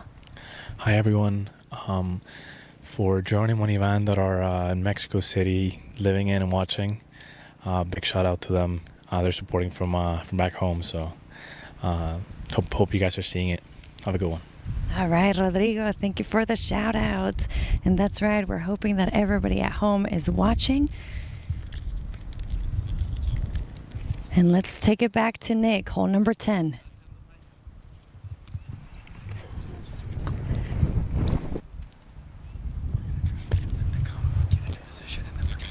All right, so TK has just hit his second here on the par 5 10th, and that will come up a little bit short. He'll find himself in the front left, and I believe that did find the bunker.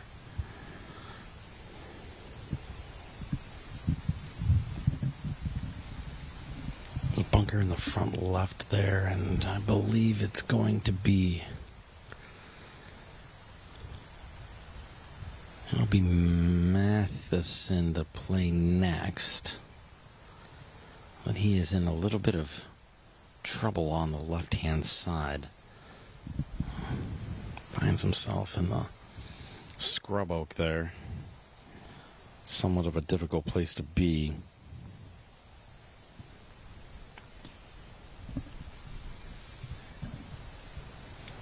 As I said, this is reachable. But if you get yourself into trouble on the left, it's not. It is a par 5. So there's at least a little bit of grace left here in this thing.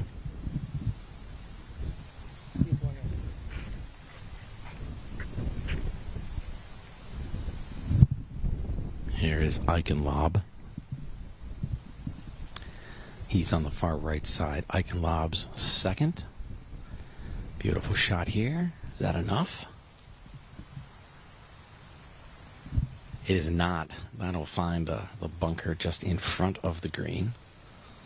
Matheson's still trying to figure out his situation, so just to keep play expedited, they're kind of moving through it here.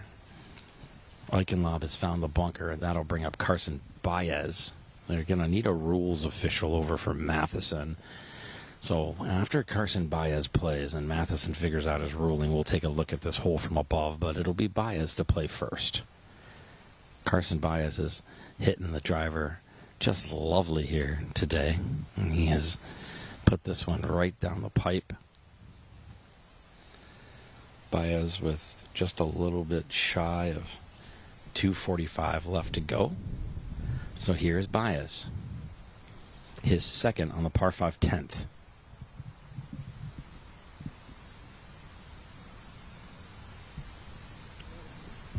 Oh boy. Low stinger. This one is left. Gotta get moving right. And that is going to find the bunker left as well. All right, Matheson in a little bit of ruling trouble. So while we have a moment, let's show you what number 10, the par 5, 514-yarder, looks like from above.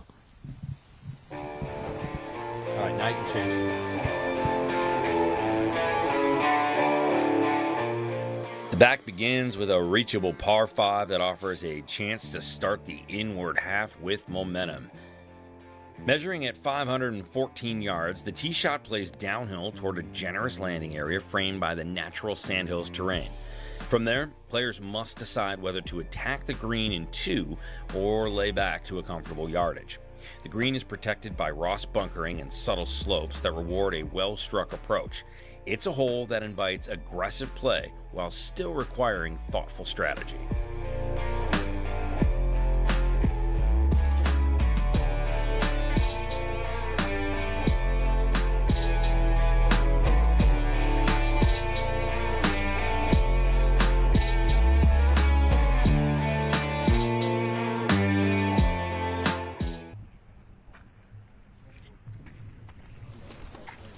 Yep. Come back on 6. Come back on 6. Stay on. Are you there?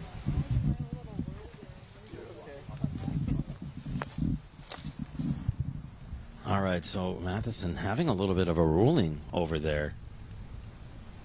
And they're just trying to figure out if he can take a drop or move that around.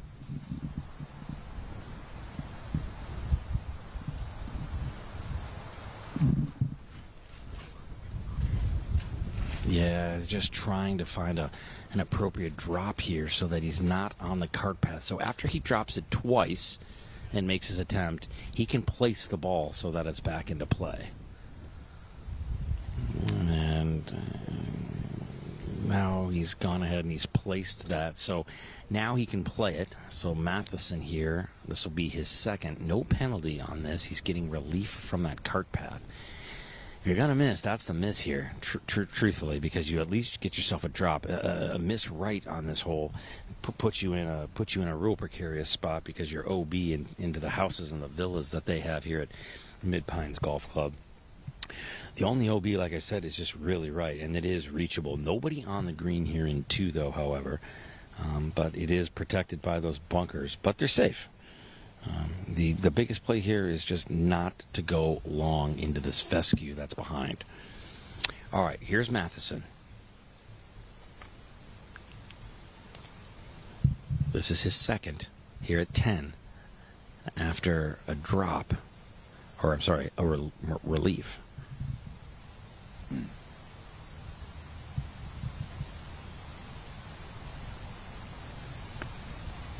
Nice hit this well. That's just got to go.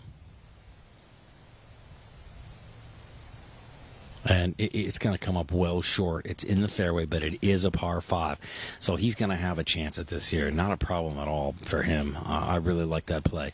Just want to remind you again, that was relief, not a drop. I misspoke there. So he was able to take relief from the cart path. He was dropping his ball, obviously, but was able to place it. All right, let's go quickly over to Sara Diaz at 11 as our group gets ready to attempt their third shots here on 10.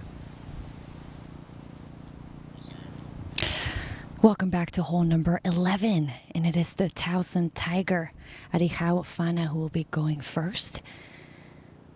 Richmond has separated themselves now from George Washington by 5 shots. We see Coach Chuck on the green. I've got another teammate next to me from Mexico too. So we got 2 Mexicans on the team for George Washington. But first, Arihau Fana. Long lag putt. It's a tough putt. Gotta deal with some slope. This is gonna be uphill.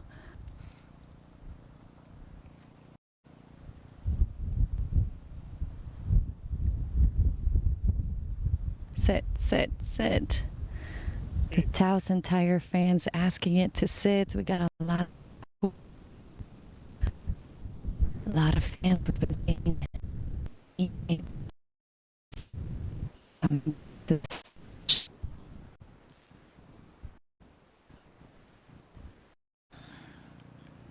Okay.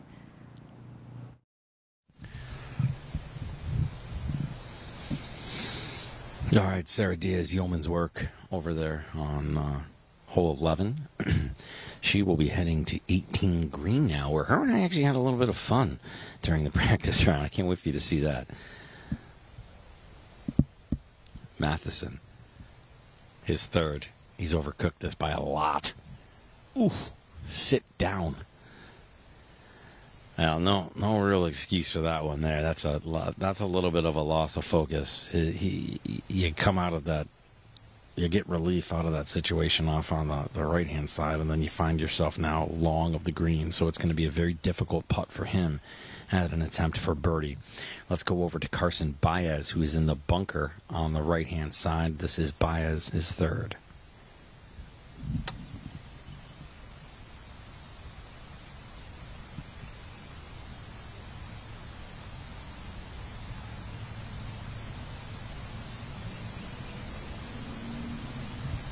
Baez has been great out of the trap. This one's got to go a little bit more. Nicely done, and a good look at birdie for Carson Baez. A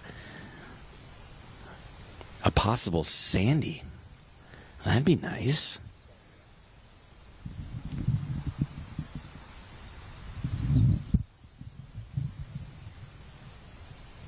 Vaclav TK. Out of the sand as well. Similar shot that we just saw Baez hit, and then you just saw in replay.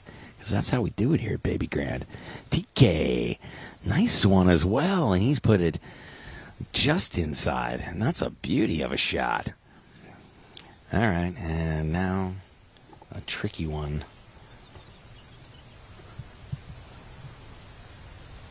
Eichenlob, the junior from Bethlehem, Pennsylvania. All-American honorable mention as a sophomore at Babson. This is his third.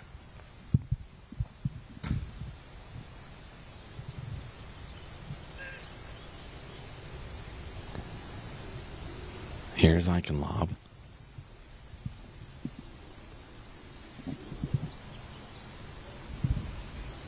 Look at the hands on this. Goodness, what a shot by Eichenlob. Beautifully done by the gang at George Washington, and we are getting ready for some putts over here on 10. One more look.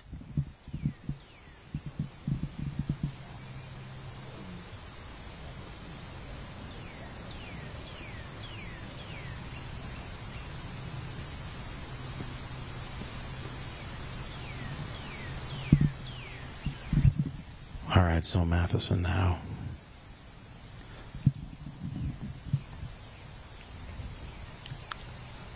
This is for birdie, and he's going to take another quick look at this one because it's a tricky one.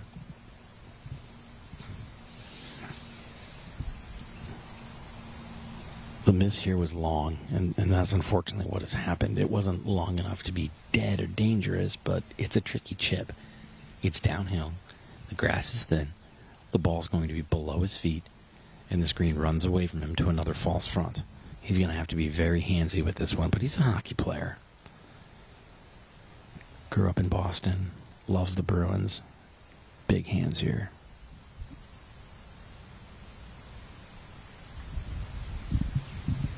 Does he have the hockey hands? Does he have them? That's got to sit. That has got to sit. Sit. Sit right there. Whew.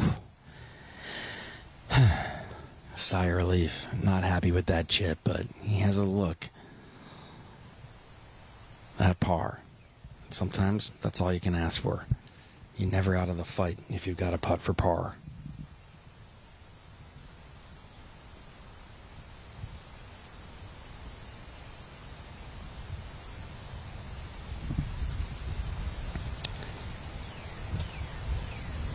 Vaklov TK of JMU will be next to go here.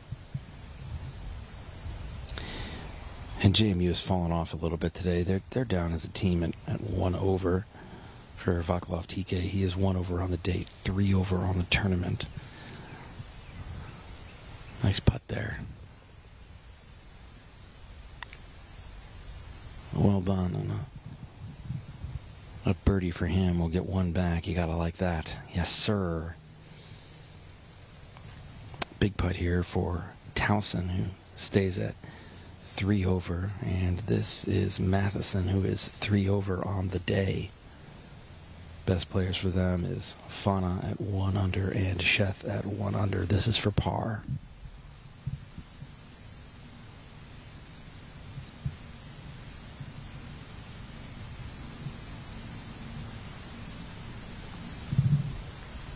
Matheson for the 5, and oh gosh, he's going to be frustrated after that one. A lot of frustration there.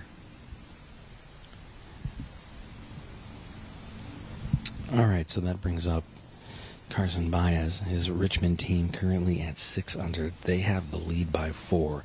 He's been the best player today, 5 under total.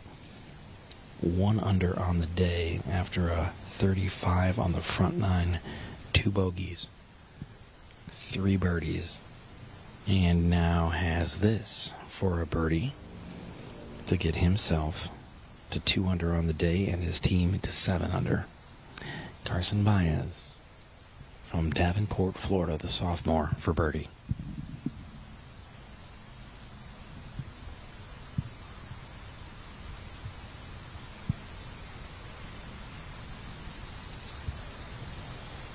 Oh, well, he got robbed on that one. Doesn't like it. Walk away with a par, though. All right, so it's a par for Baez here. One more look at this putt. He just got robbed. That's not fair.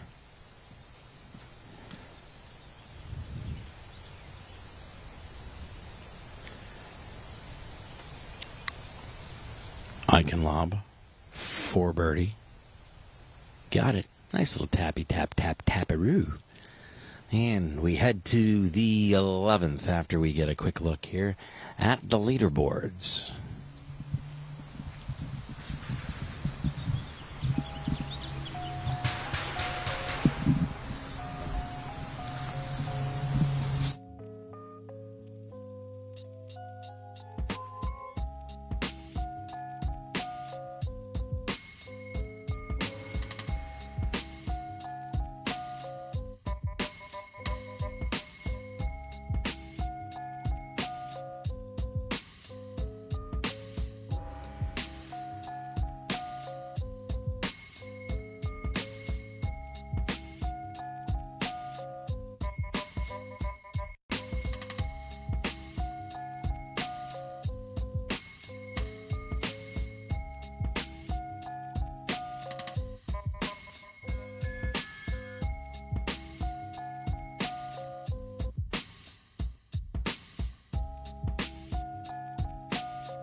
Par 3 11th. Glad to have you along here. As Sara Diaz, that was her home all day, so you're used to seeing it. This is TK. JMU taking a whap at this one here. Short par 3, tricky though, slopes towards you.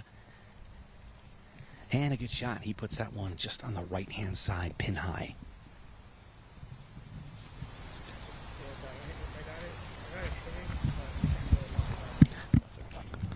This one plays at about 195. Left is jail with trees, pine straw, cart path, just lots of bad things. Middle of the green is perfect. It's going to funnel down with a false front. This is a classic Donald Ross.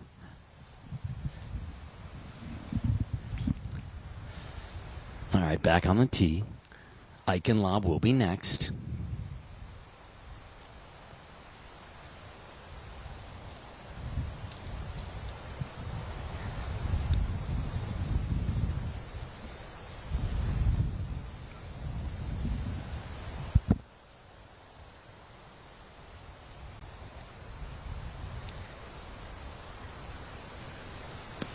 Wind pushing from behind and to the left.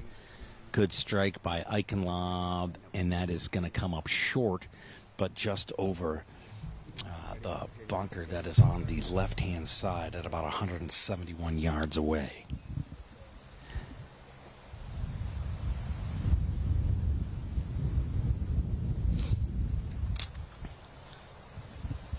Carson Baez next to play here on 11. It's about 19 paces on and 3 paces in from the right-hand side. Here's Carson Baez.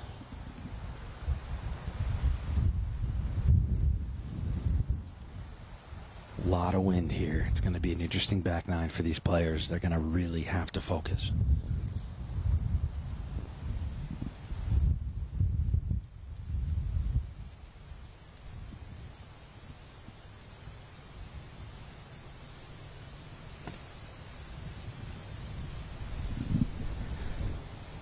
Good shot here by Baez. It's going to catch a little bit of sand. We saw it kick up, and it's going to roll right onto the green. Got a nice kick left, and he's got a look at a birdie.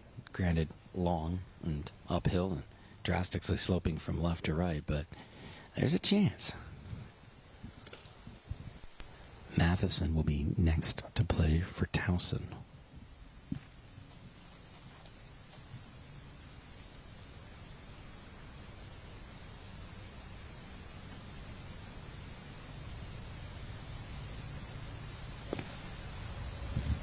Good strike at it here. Ball away from Matheson. And that's on the left-hand side and in a pretty good spot. So everybody with a good look at it here as we send you to the green. But before we do that, let's take a look at 11 from above.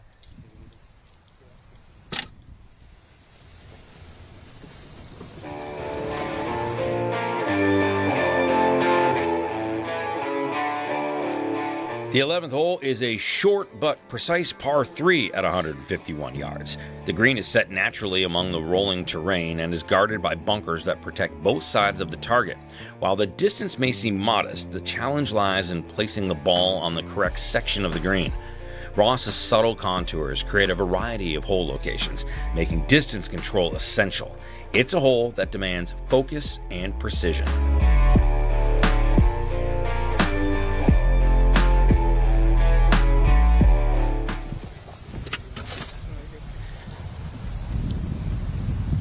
Hold still.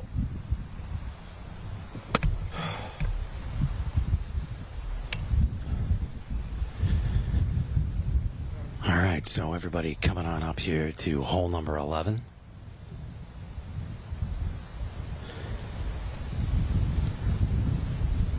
And a couple players find themselves in a little bit of trouble.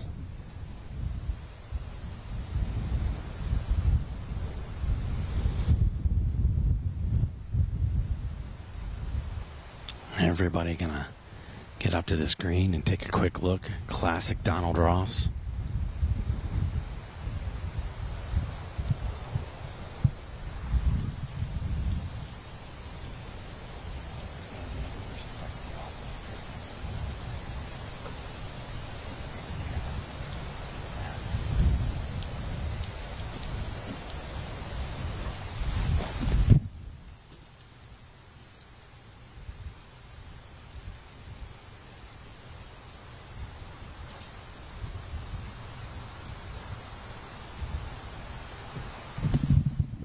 All right, Eichenlaub now with his attempt here and his second.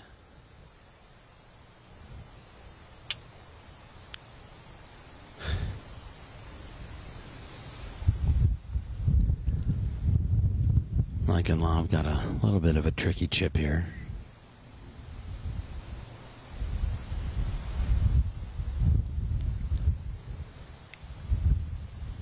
This one up and rolling, and a lovely chip indeed for him. So Eichenlaub with a good look and a birdie opportunity here on 11.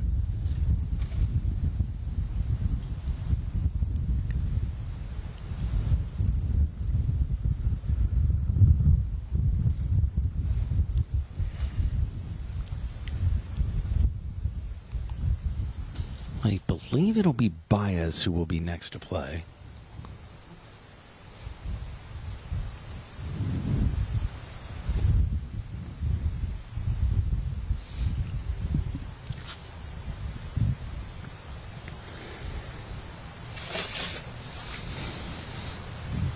He's going to take a look at it here. And this one, typical Donald Ross, right?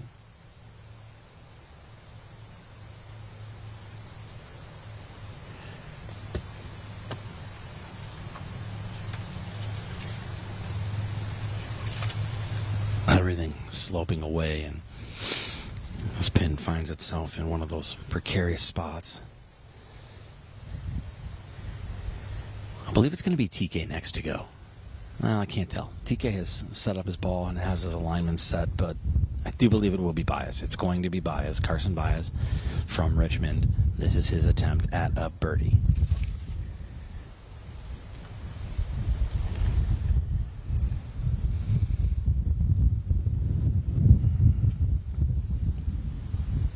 Carson Diaz now for 2 here at 11. And the wind starting to push here. Carson Diaz uphill, left to right.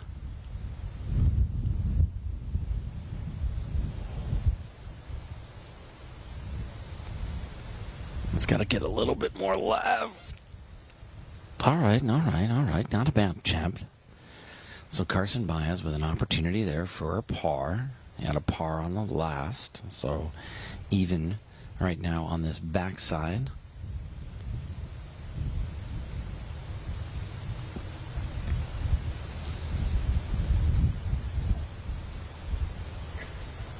One more look at this putt here for Carson Diaz. Long one, and it was going to move a little bit more left and ended up doing it. Nicely done there. All right, this is TK now for JMU. His look at a birdie. Oh. And that one will just come up a smidge short.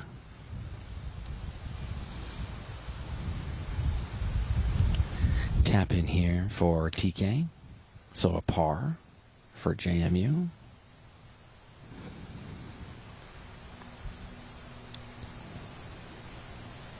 And this is Matheson's attempt here at a birdie.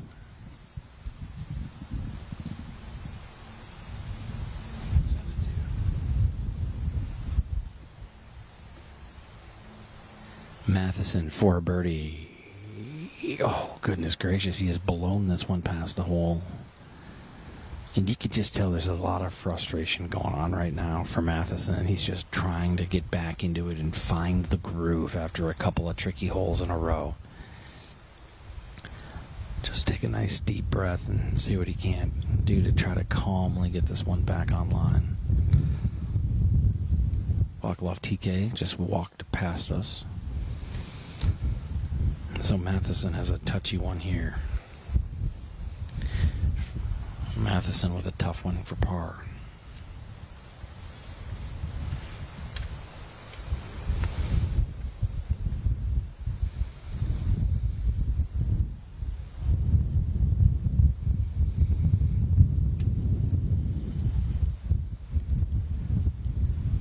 Oh, God, that's a bogey for Matheson. Let's go over to 18, where the individual leader, Pedro, has a putt here on 18.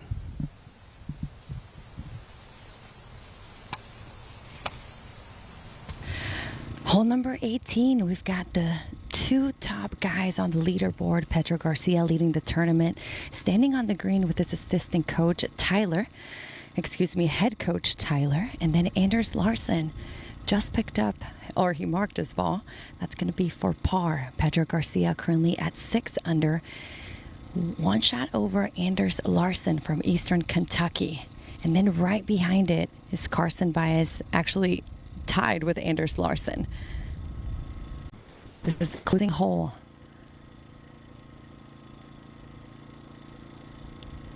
We saw Pedro Garcia hit into the green. He probably had 130 yards.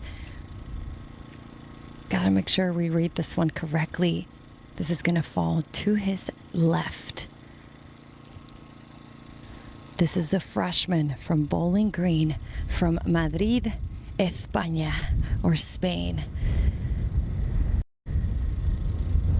This is the guy whose driver broke. Ended up playing with his assistant coach's driver for the remainder of the tournament. He broke his driver on hole number 4 on round 1. Now Pedro Garcia.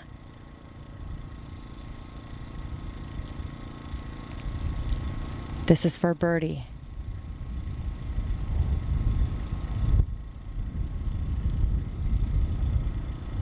Gotta get it there. All right. He'll still have about 4 feet left for par. It is not over yet. Let's watch a replay again. Birdie opportunity for Pedro. Long lag putt. This is when the nerves start getting to you. Didn't quite get it there. Now Georgetown. This is Barnes Blake. Oh, beautiful putt. Teammates cheering over here. All right, all of the teams are sitting on the grass right next to us. Let's watch Barnes Blake's putt again.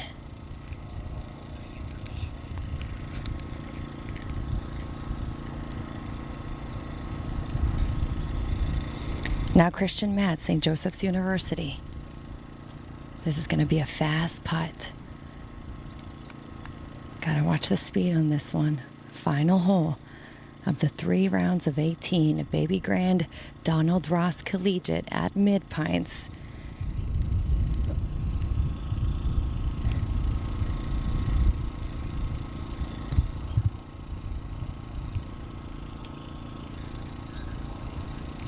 St. Joseph's University, Christian. Oh, just went by the hole on the left side. Didn't give it a chance. We'll mark that ball. And now is Anders Larsen from East Kentucky University. This for par. He is 5 under through 17. First round played it at 4 under, out at 3 under, and today he's been 2 over. Left to right putt uphill.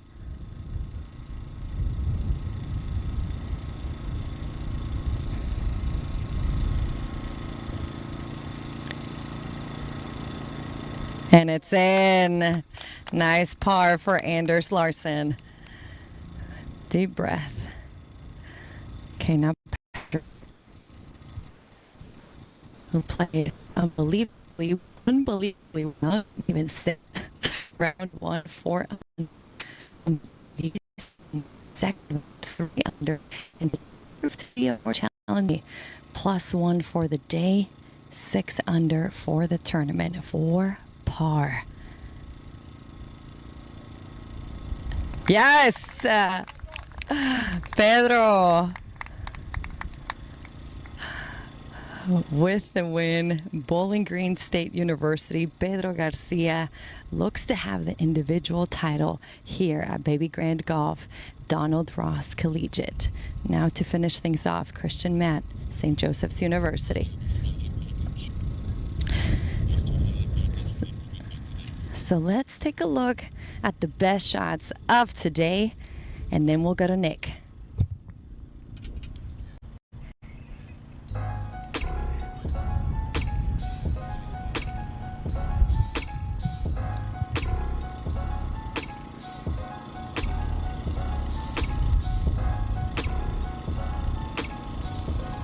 Patrick.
Tiki with his second from the scrub oak, and that was tricky. Puts himself right down in front, so he's just off the fringe. So now it's Baez off on the pine straw to the right. Baez going to take one more look at it here. He should be next to play. All right, here will be Carson Baez. His second through the pine straw.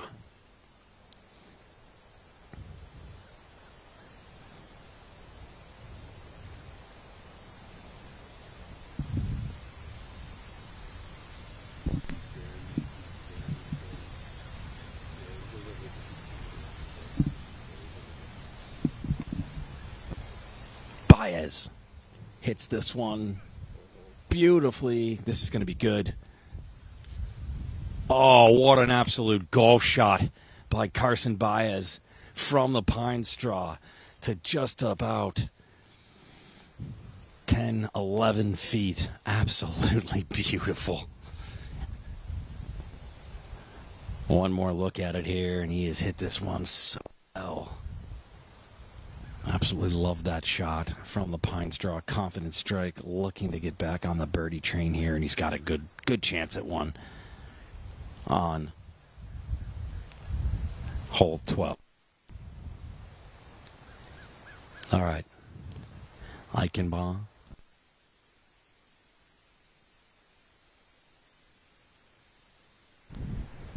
Tough here for George Washington. They got to find a way to get this one up and down. Evan Eichenlaub has a tricky one here out of the pine straw.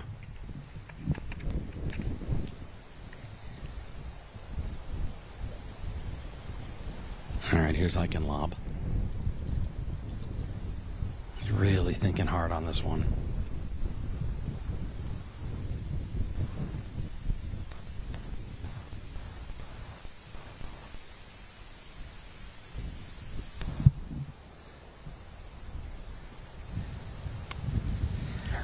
Eichenlaub hit this well right out of it. And, just on the front, and that's going to spin back a little bit. So, Eichenlaub, Tiki, and Matheson all short, and a nice shot by Carson Baez. He's got a look at birdie. Let's head back over to Sara Diaz, where she's standing by. She's got Pedro over on 18 green following his round and the individual leader in the clubhouse. Sarah? Hi, everybody. I'm here with Pedro Garcia. We're standing on the 18th hole. Pedro, great round overall. You're 6 under for the tournament, 1 over for today. How would you assess your round? Well, I think today was like more mental than another thing. I will say the worst golf of the days because the others I played very good. But I think I was very good in being in the present, focusing my process, and I think that's what make me like stay there and not make like big mistakes. Let's talk about your driver situation, because you were playing with your assistant coach's driver for 2 days. You told me that on round 1, the face of your driver broke. So how was that driver situation? It seemed like you had no trouble at all. Yeah, I mean, I tried like at the end of the first round. I've been trying some drivers that my coaches have. Finally, I get with his driver, so it's fine. And I've been playing very good with him. I mean, it's not the same, but it works more than enough. So I'm very glad to have it.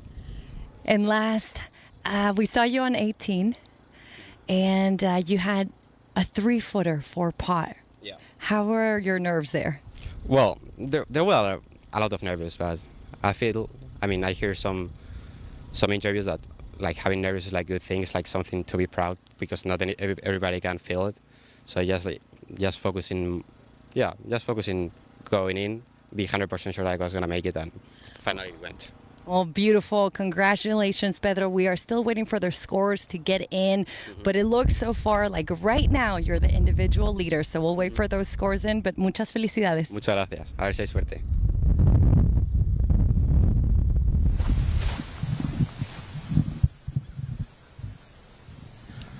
All right, good stuff from Sara Diaz over on 18. Chance to catch up with our individual leaders. Sara will be on 18 for a little bit, and I don't want to tease you too much, but coming up, a real fun little lesson? We can call it a lesson. I got out of the bunker to a tough pin position on practice round day. A little Johnson Wagner-esque with Sara Diaz and I. We'll check that out here shortly. But first, we're back over here at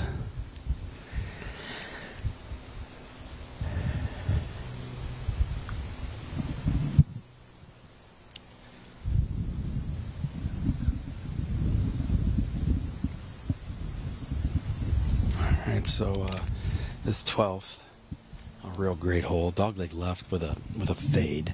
So driver leaves you about 100 in. 3-wood is safe, but everybody went driver off the tee. This green is intense. I mean, that's putting it lightly. Slopes right to left and back to front. False front.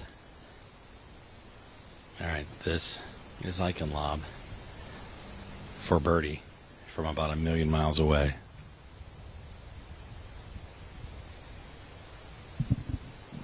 Got to go a lot more, and that's been Icon Lob's miss all day long. They've just been short, and he's had a hard time just sort of judging these distances on these Donald Ross greens that are so tricky to read sometimes because they're just so much of a uphill and so much undulation. It just becomes difficult to fully read these.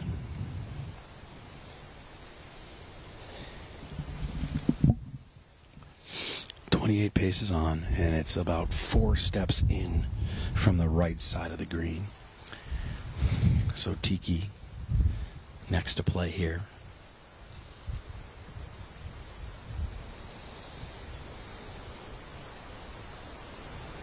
Similar to Icon Lob's putt, very, very, very uphill. The Mount Everest of uphill putts if you're a golfer. And on a Donald Ross green, it's going to move like 2 or 3 different left and rights here.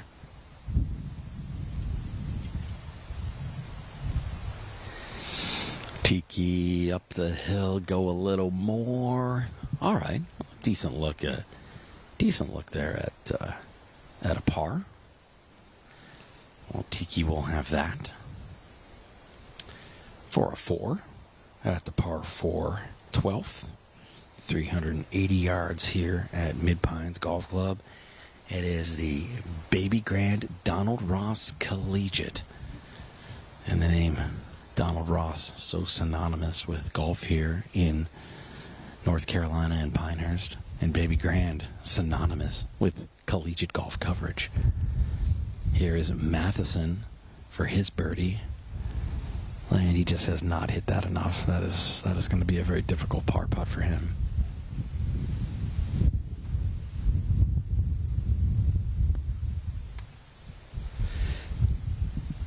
So par putts all around except for Carson Diaz, who hit a beautiful shot out of the pine straw.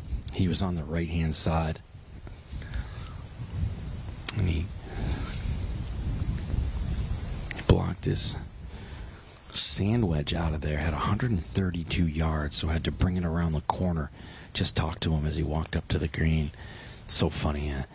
After his first round, I had a chance to catch up with Carson Diaz, and he told me that there were moments out here on this golf course that he felt Augusta-like. He was overcast, the wind was a little blowy, and then he just told me moments ago that after he hit that shot, it was very Bubba-like, and of course, referring to Bubba Johnson's first Masters win at Augusta when he hit the shot out of the pine straw to tight in the playoff to win his first green jacket. Eichenlob now here with his attempt at a par.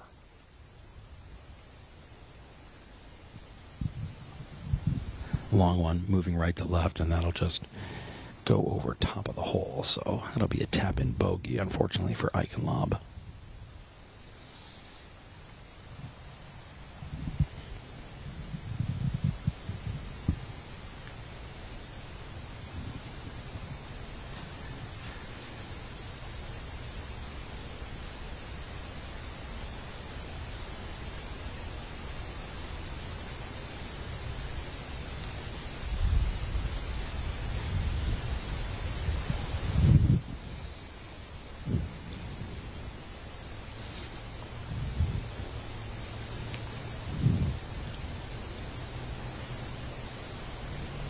For birdie. Oh, and that is the second one that he has just rolled over the lip. That is 2 left on the board for Baez, and it's a tap-in par.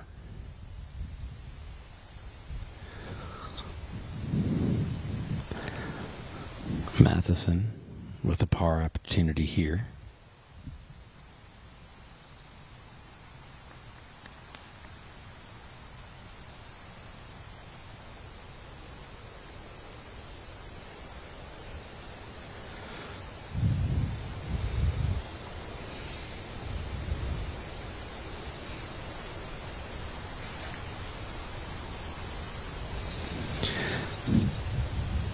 Matheson for par.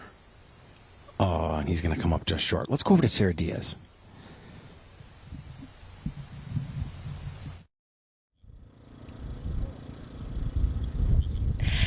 Sara Diaz here with Anders Larson, the senior from Eastern Kentucky University. Scores are still rolling in, but you are tied for second, 2 over for the day, 5 under for the tournament. Tell us what went right today.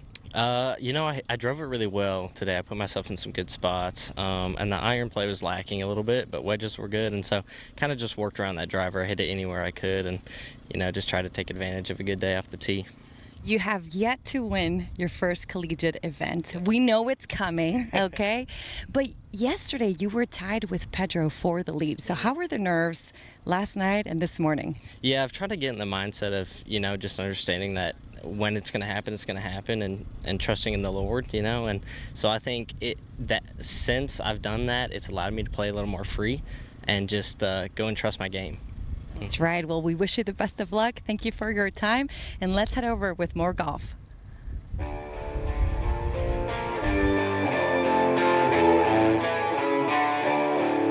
The 13th hole is the longest par 3 on the course at 216 yards, and it is one of the most demanding tests. That tee shot must carry a significant distance to reach the green, which is set within a dramatic natural setting of sand and pine. Bunkers guard the putting surface and create a narrow target from the tee. With its length and exposed position, wind often becomes a factor here. Par is always a welcome score.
Well, certainly a hole that we're familiar with if you were here yesterday and you just saw the flyover along par 3. The wind is currently moving from right to left. It's a big iron here. Diaz is going to be first to play. You just want to put it in the middle of the green. Not going to play easy. 3 is a great score here, especially today down the stretch.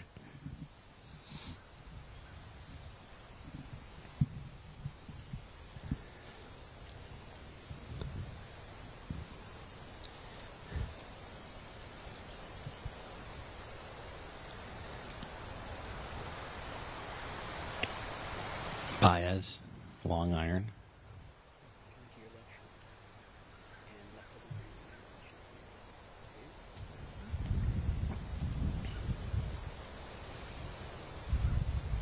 All right, he should be fine there. Tiki next to play.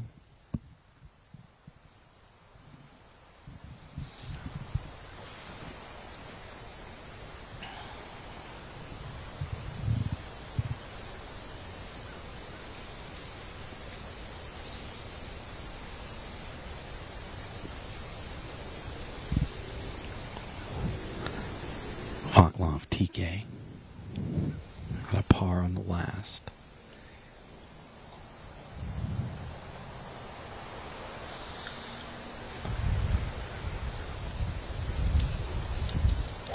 Big old gust of wind just at the very end. This one's starting off on the right-hand side. It's got to get left.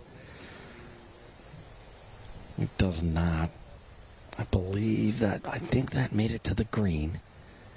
It does have the edge of the green, so a nice shot by Tiki.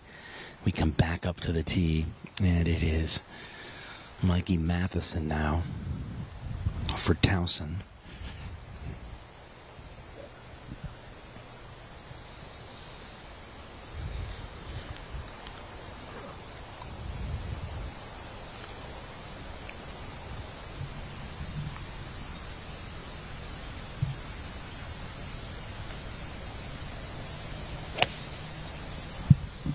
This is starting off looking great. If it stays right there, he's in good shape. Don't leave too much left. Oh, and it's just going to catch the inside of that bunker there on the left-hand side and roll in.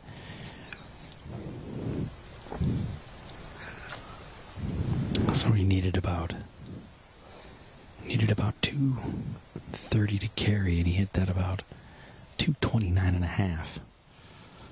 Eichenlob out of George Washington next up here.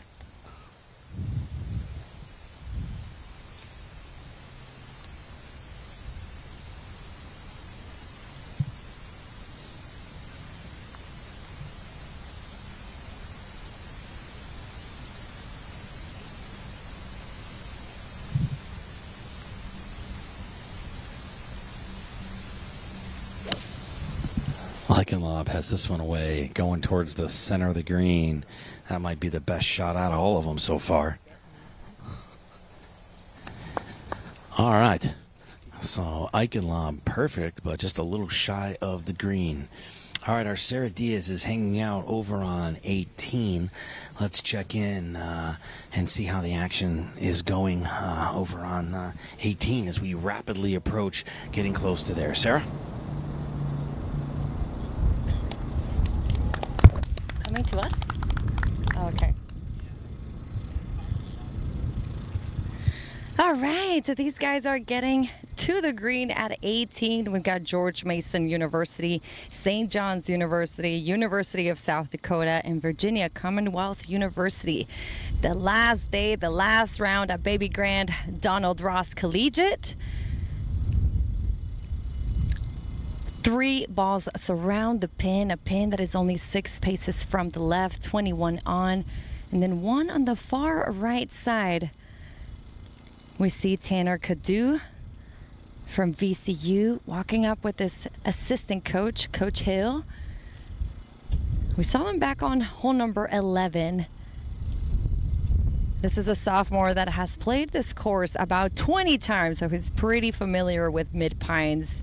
He's from Greensboro, North Carolina. Just a few more putts, And then this group will call it a day in South Pines, North Carolina. You guys can't see this, but we've got all the teams here sitting on the lawn. It's been a beautiful day, very windy. The players have been commentating that it's been quite challenging today as opposed to the first 2 days. And this was because of the wind, and we can see it right now with the flag blowing. JoJo will be first. That's from St. John's University. His full name, Joseph Dolezal. With the red visor, this is going to be a long putt for him. We saw the shot from the fairway. He instantly let us know he didn't like it, let go of his club a bit. And this is why this is going to be a tough one coming up the hill. We'll be breaking to his right.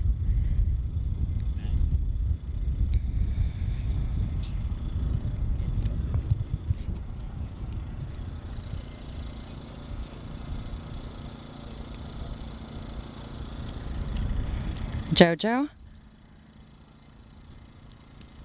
Oh, okay. It hit something on the way. Not sure if it was good or bad. It looked like it had a lot of speed on that putt. Still has about 3-4 feet left. This is a par 4, hole 18. Not the easiest ones. Remember, the par 4s were not the easiest or the most challenging ones out here at the Donald Ross. The par 3s proved to be the most difficult, with the par 5s being the scoring opportunities. This is Shoma Taguchi, the senior from University of South Dakota, Japanese player.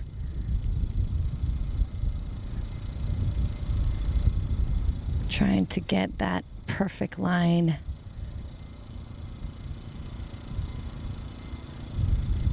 And you've got his coach right behind him.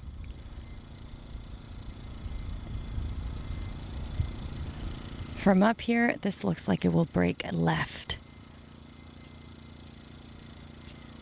I would guess at about a cup. If that's correct, Shoma, make it in. If not, prove me wrong.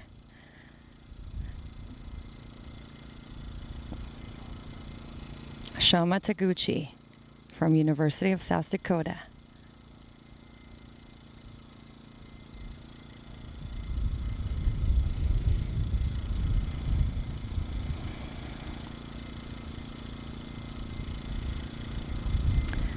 Wind is blowing, but it's not a complete distraction on the putting green. Gotta trust the line. It's all about pace. This is downhill. Right to left. Delicate putt. Come on. Oh, just past it. Burned the left edge. We'll still have a little bit of work to do.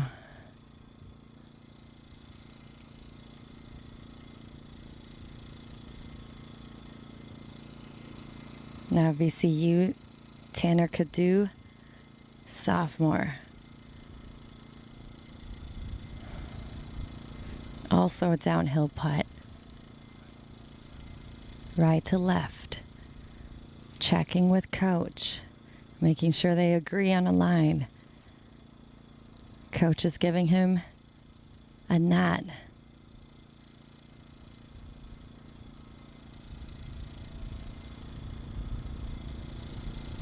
All right, and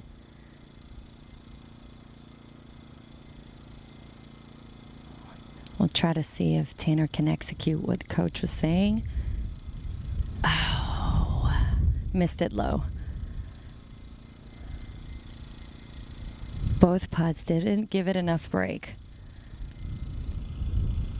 So Zaire Mirza, George Mason University, he saw this. He's got a tricky little putt here, still gonna break to the left.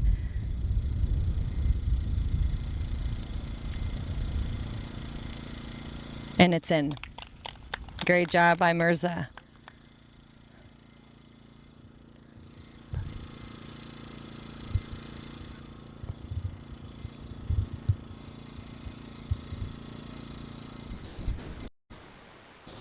This is Shoma trying to save his par.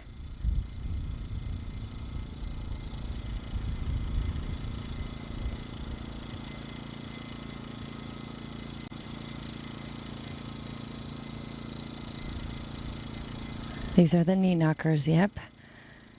Interesting setup. And you know what? Whatever works, it's in.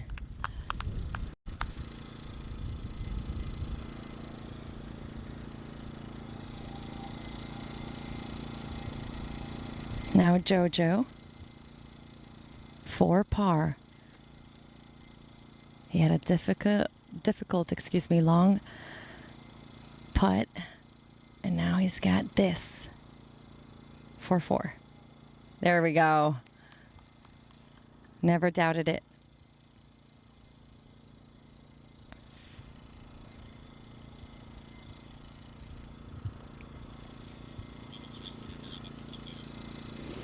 Three-footer for Tanner. And it's in. VCU Ram, Tanner Cadu. Let's go to Nick.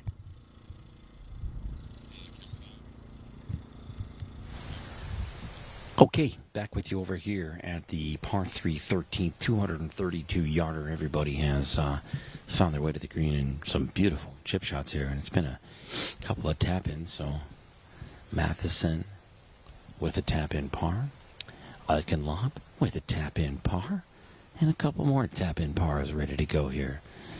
Next up for JMU, it will be Vaclav Tiki, the senior out of the Czech Republic. Single round, his best, a 62. That was 8 under. It's a program record. That came at the JT Poston Intercollegiate in the second round.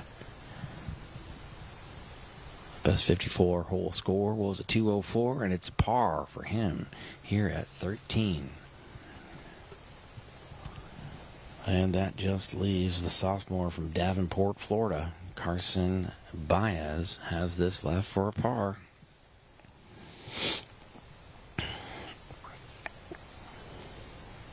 Pretty friendly pin position, to be quite honest.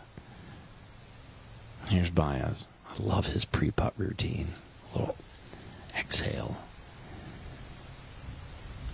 Breathing. It's all about breathing. Baez for par. Everybody with a 3 in this foursome on 13. The par 3. Playing friendly today. All right, let's take a quick look at the scoreboard as we get you all set for the next hole here. We'll take a look at that individual scoreboard first, and it's still the leader in the clubhouse of Pedro Garcia, who we heard from earlier from Bowling Green at 6 under. Larson currently in second from Eastern Kentucky, who we also just spoke to at 5 under. Carson Looney sitting at 5 under. Carson Baez at 5 under, as well as Barnes Blake, Charlie Colwyn, and Fana all sitting at 4 under, tied for 5th. On the team side, Richmond, and it is getting closer. They currently sit at just 4 under. George Mason currently at 1 under, and George Washington currently sitting at 1 under as well. As we are ready to go back on the tee here at number 14, and George Mason's starting to make a bit of a run. We're going to have to keep an eye on that. This is Eichenlob. Beautiful.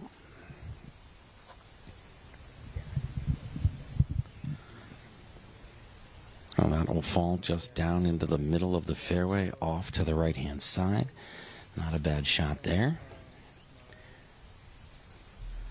Beautiful shot by the George Washington's Evan Eichenlob.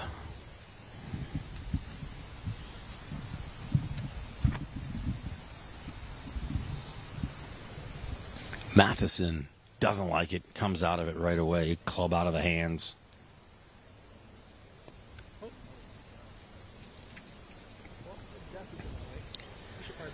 believe that's on the right-hand side. That was in the bunker, right over the top of our faithful camera operators. Back to the tee box. This is Carson Baez. He's going to take a second, get ready to go. Here's Carson Baez. Nice hole here. It's less than driver. The longer off the tee, the worse you are, because at right around 270, that fairway slopes down and that green is elevated. So take the longer, more leveler with, short-sided. Not ideal. All right, here's Baez from the tee on 14. This one is right as well. That caught a tree and kicked back into the fairway. So good bounce there. Members bounce for Carson Baez, and a miss left is not exactly where you want to be. Also, on your second shot here, you don't want to be short-sided. We spent a lot of time on this green yesterday. Vaclav TK is next up for James Madison University, the Dukes.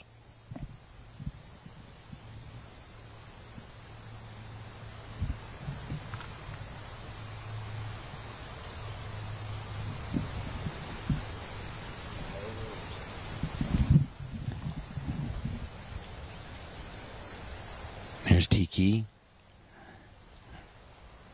He likes this one. Well struck.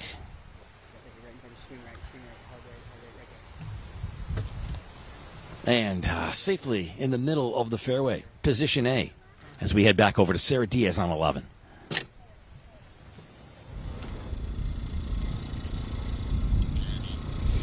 Welcome back to 18. A lot of action going on the last hole at Mid Pines. This is Cole Withrow, University of South Dakota. They've been putting up a good fight all day long. Currently in 7th place, 8 over. This is going to be a right to left, long lag putt for the Coyote. Oh, guys, and that's what happens on 18. Nerves start getting to you. We've seen this happen a couple of times already.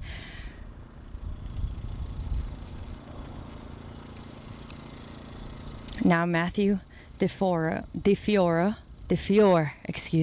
St. John's University.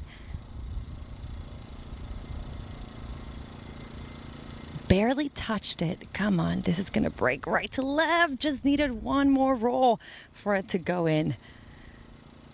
All right, well done by Matthew.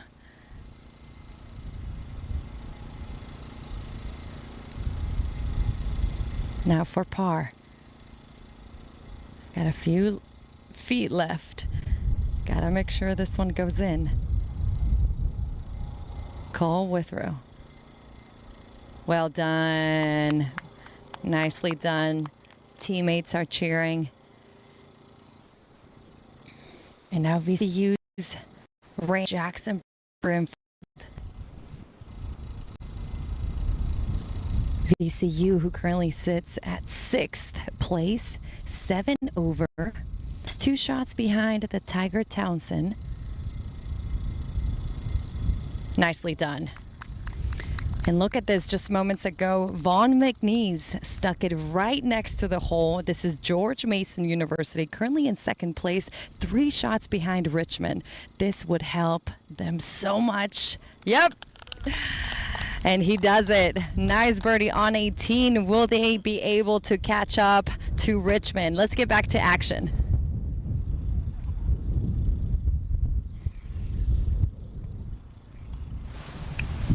Okay, back with you here on 14. Spent a lot of time here yesterday. False front, bunkers, not easy. Just hit the green on your second shots. And like we saw yesterday, 2 in trouble on the right. Baez is going to most likely be the first to play. He's in the fairway only out of the sheer luck of God's hand, taking it out of the trees and spitting it back into the fairways. So this will be Baez, his second.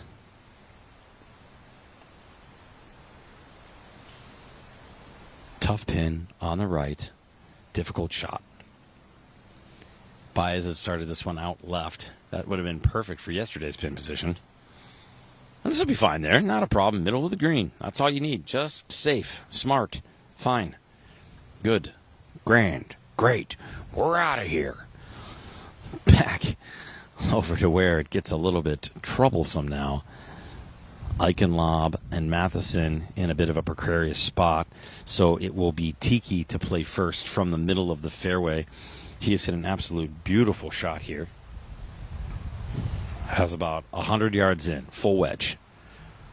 Wind in his face, though, so maybe a little bit more than wedge. Here's Tiki. Ball away on the left-hand side. That's got to sit. Spin.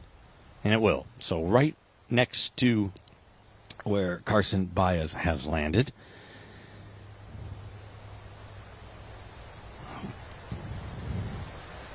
All right, this is going to bring up Eichenlob.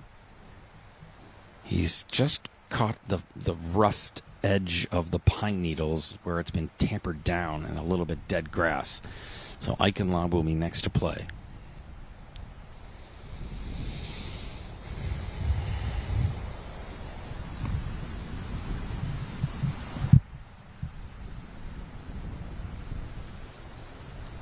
Here's Eichenlob.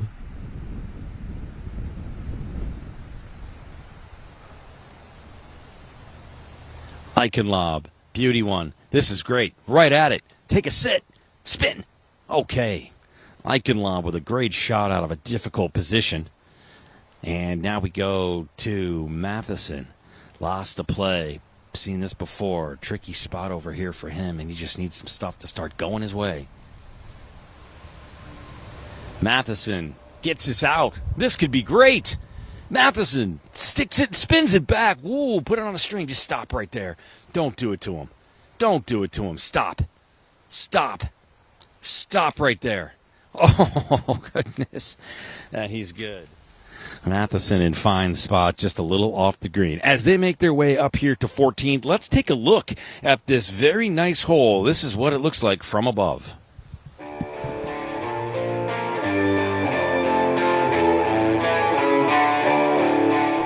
The 14th hole is a beautifully balanced par 4 measuring 361 yards that highlights the natural contours of the property.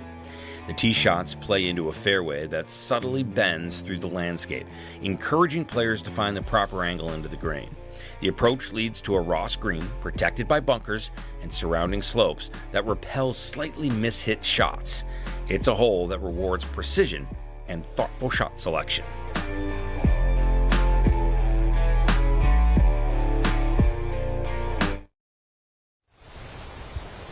All right, back over here on 5, and everybody going to get ready and take a look at some putts. But Mikey Matheson making his way up, so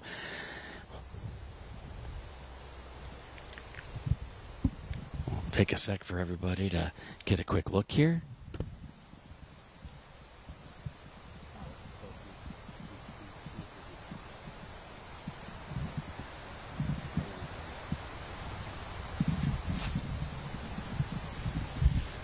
All right, well, George Mason, the consummate host here. Let's go over to Sara Diaz. Who started in 5th place this morning. Now, Coach, you're looking at catching up to Richmond, only 3 shots behind, currently in 2nd place. What did you tell your guys this morning? Well, I said just keep doing what we did yesterday. Yesterday we played really, really well, got off to a hot start.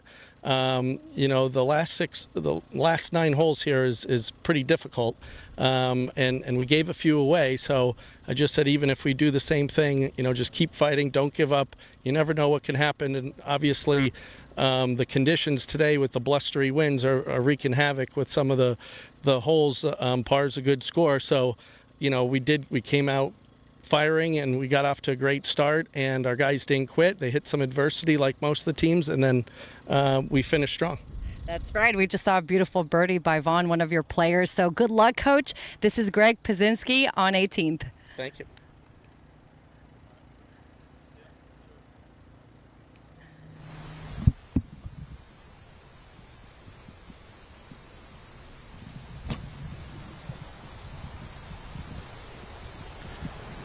All right, well, great to hear from Coach, and this was Tiki's attempt at a birdie here on 14, and just off to the right, but should be in good shape.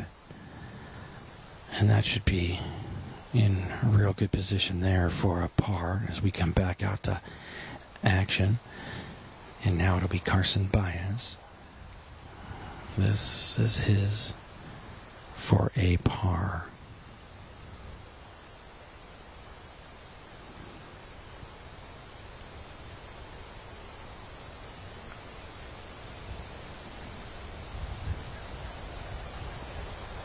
Baez for a birdie.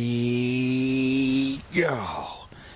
Just leaks it off a little to the left, so he'll have a tap in for par here.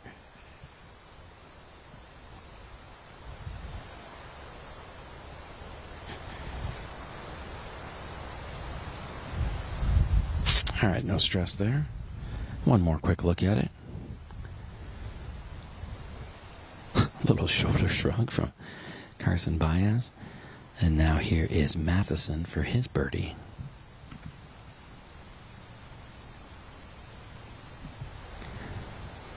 Matheson looking for a birdie attempt here after you saw that miss by Baez. He tapped in for par, so it's a 4 for Baez. Matheson now looking for 3. And he got it halfway to the hole. He's got to give it more than that. Uphill putt, and he seems to just struggle with the putts after hitting a heroic shot out of trouble.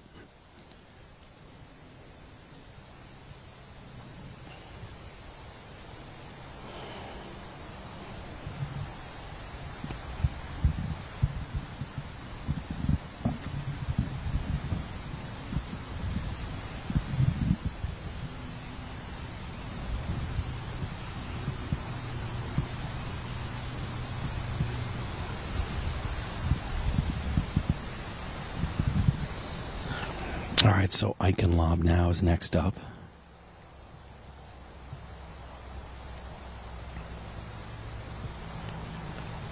This is for his birdie.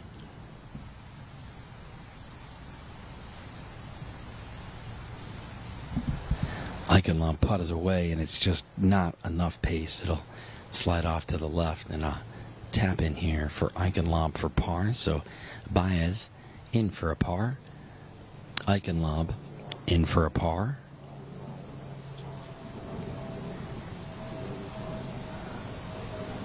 And this will now bring up Matheson.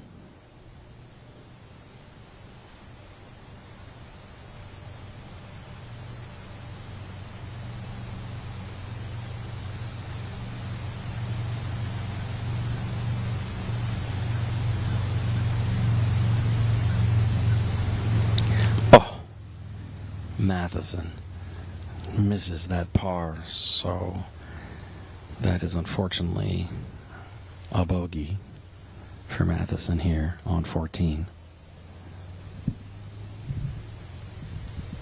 And Tiki looking for his par.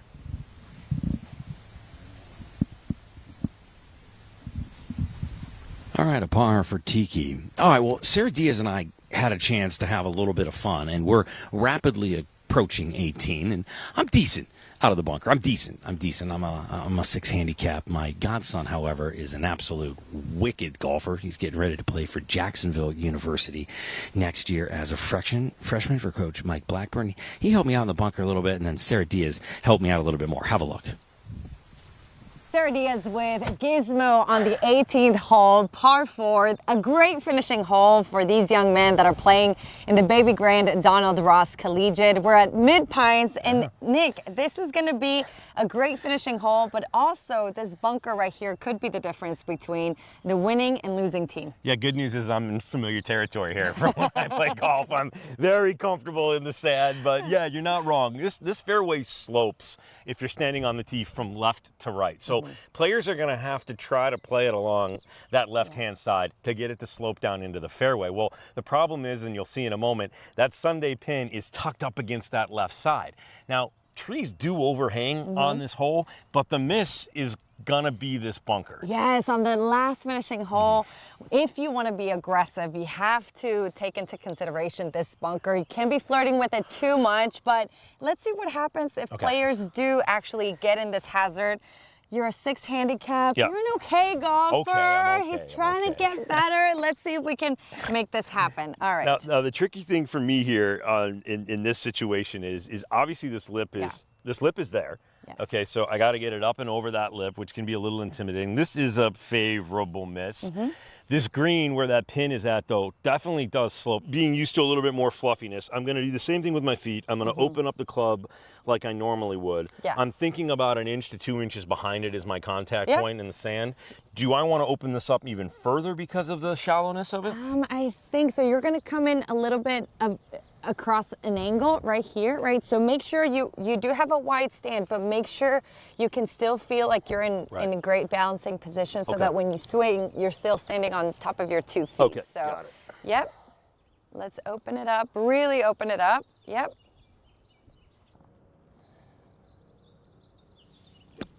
Yep. There you go. Sit, sit, sit, sit. I mean, You are out of the sand. You're going to have an uphill putt. I think you that, partner. I mean, that's tricky, right? Yes. You know, like if I was hitting that shot, I mean, I'm nervous about that shot. It's hard to stop it on that pin. I mean, I'm happy with that. Yeah, exactly. And it's going to be, people are going to be nervous. It's the last day of competition. And we were nervous because we had to perform on camera. You're the best. Thanks for the lesson, partner. Thank you. Good stuff. I think my godson would be proud of that one. I think so All right. too. Shout out to Billy. Thanks. So thanks for watching our bunker attempt at 18. And now we're standing on 18, but let's catch you up on the action with the team leaderboard. Richmond leading the way by 3 shots over George Mason. They've had a rougher day today, while George Mason has been spectacular with 4 under. And then it's James Madison sitting on 3rd place, even for the day, along with George Washington. And then we've got a few other groups, but it's going to be a battle between Richmond and George Mason. George Mason feeling pretty confident about this end of holes. Just talked to George Mason, the coach, and he was telling me that his players are feeling pretty good. All right, let's take a look at the individuals. We saw Pedro Garcia finish at 18. 1 over for the day, currently sitting at 6 under. I don't know. I don't expect for people to be catching up with him, but scores are still rolling in. Anders Larson, along with Carson Looney and Carson Baez, tied at 5 under. And then it's a couple of players, Barnes Blake and Arijo Fana, at 4 under.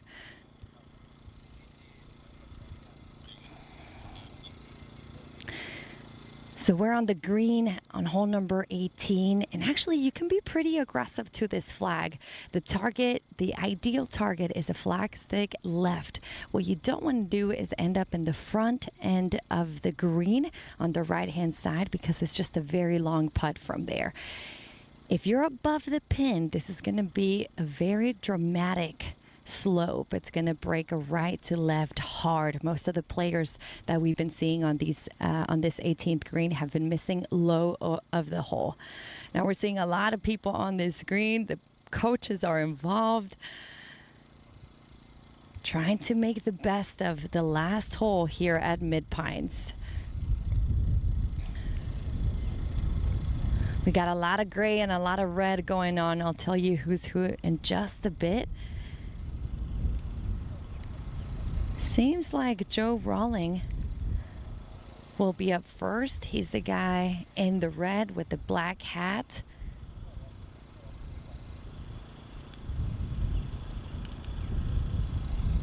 Joe has been playing really good. 3 under for the tournament, even for the day. Okay, but first, I was wrong. We're going to go with Eli Weedman, St. John's University, from off the green. Delicate chip here. It's going to roll. Yep. Oh, that was beautifully done. Well done. This is a downhill chip.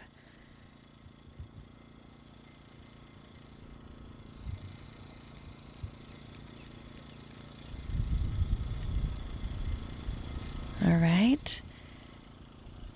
So Eli will have that for par, but let's mark it first. And now it's Joe Rawling, tied for 7th.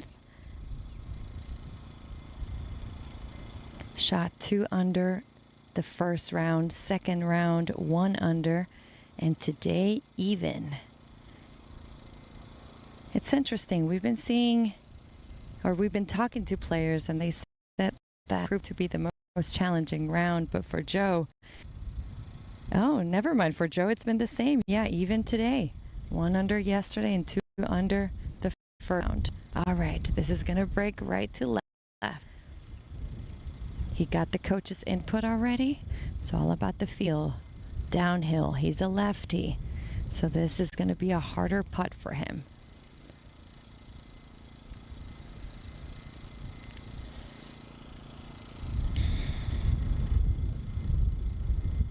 This is for birdie, Joe Rawling, University of South Dakota.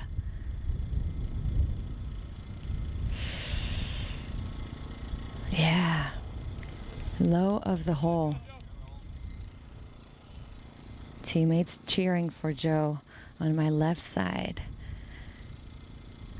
Great camaraderie over here from all of the teams as they intently watch their teammates finish their last round.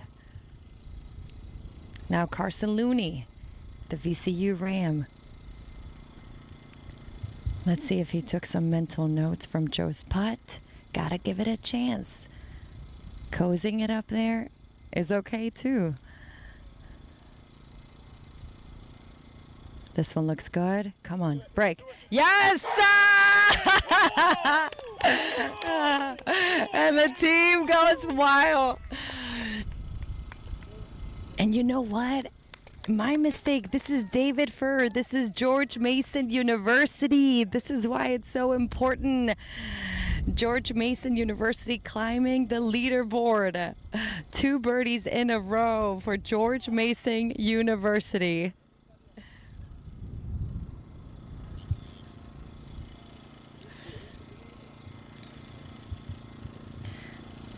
Now VCU. Okay, Carson Looney, this is your Ram. A lot of gray and white on the screen. Coach Greg Pazinski just told me they've had 4 birdies on this hole. That's George Mason University. We're watching VCU. Oh, beautifully done as well.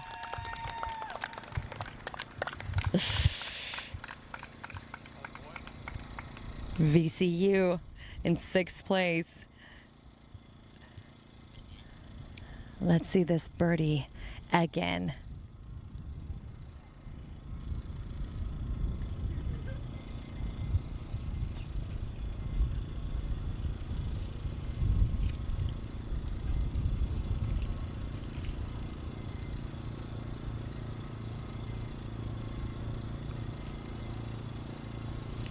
This is Eli Widman, St. John's University from New York.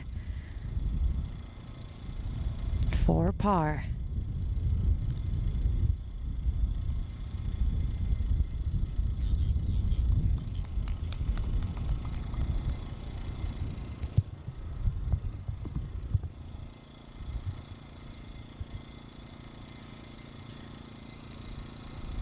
And now Joe. Just an easy tap in.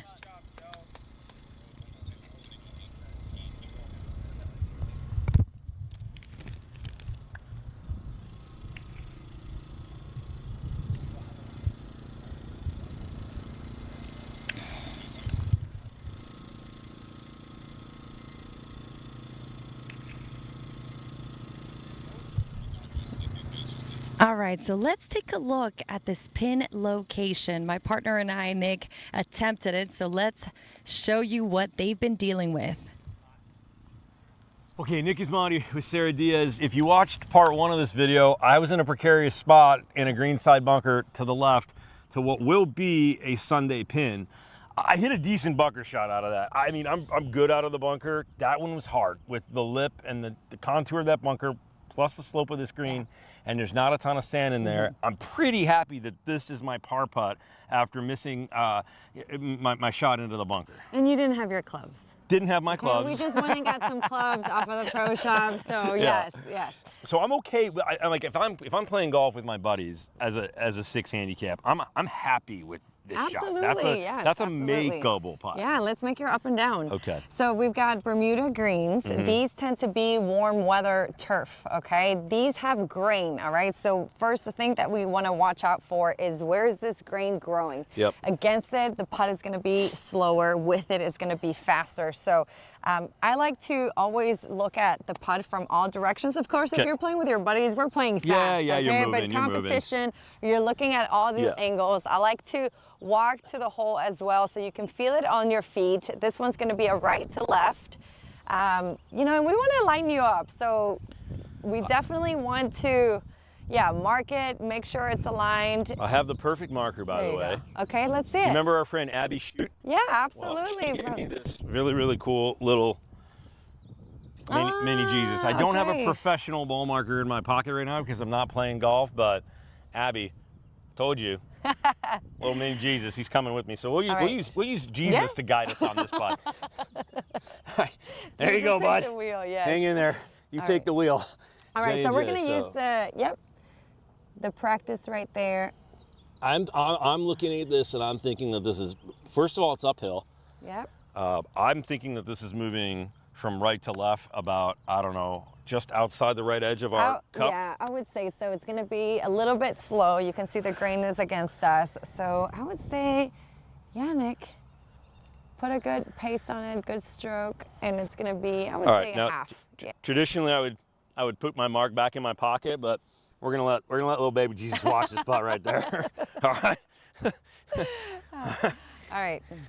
All right, here we go. Yeah. You're set up correctly. Oh, you like left hand low. Okay. I like left hand low. All right. That was another godson update.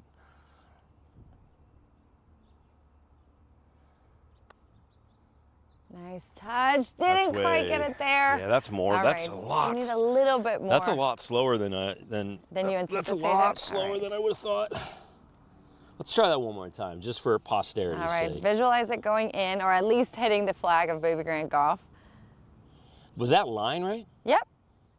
So it is just outside right. Yeah, just outside right. Again, this is the final hole number 18. This is where the pin is going to be on the final day of competition here at Mid Pines. Babygrande Donald Ross Collegiate. So let's pretend that Nick is one of the players. You got this final putt, Nick. Let's make it. He's got this for par.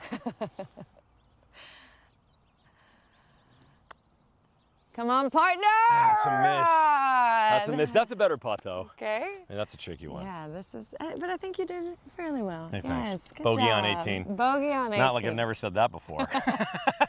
Thanks, Sarah. Okay, back with you over here on 15, and a couple of great looks at birdie and a few putts for par. Great shot in by Matheson. Great chip up by Eichenlob. It was a tap in here for Eichenlob for a birdie. He's already walked away after a chip.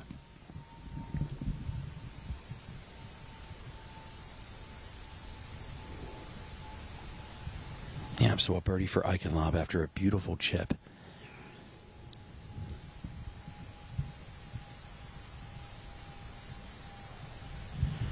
Carson Baez now with a opportunity here for eagle. Another gettable par 5. So this would be huge for Carson Baez.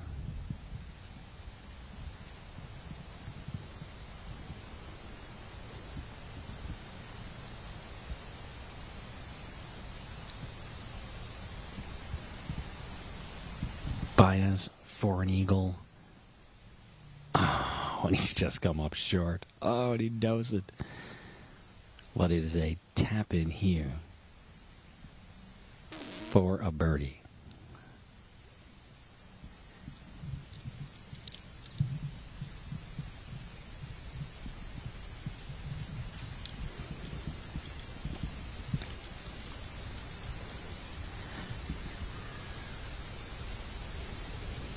Big putt here for Matheson.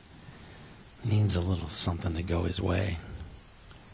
This is for eagle. Got it. Nicely done. And he needed a little bit of something to put him back on track. How about that? And a tap-in birdie now here for Baez.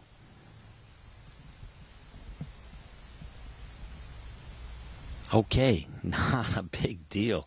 They took apart this par 5/15th, 542-yarder, tree-lined. That sloped from right to left. They will head on to 16. We will head to 18. I'm standing with Carson Looney, the freshman from VCU. Carson, you just rolled in a beautiful 18-footer for birdie, putting you at 69. Now you're tied for the lead at 6 under. What was working for you out there? I was really accurate off the tee today. My putts weren't really dropping early, but I got a few in the last 9 holes to go, and it really meant the most. You had already an individual win in the fall in Mexico. What would this one mean to you? It would mean everything. To win twice as a freshman is super cool. I can't wait. I hope I do it. And I know you had a special shout out to someone back at home, so now's your chance, Carson. Yeah. Shout out, Mom. I love. Thank you, Carson, and best of luck. Let's take a look at the flyover on hole number 16.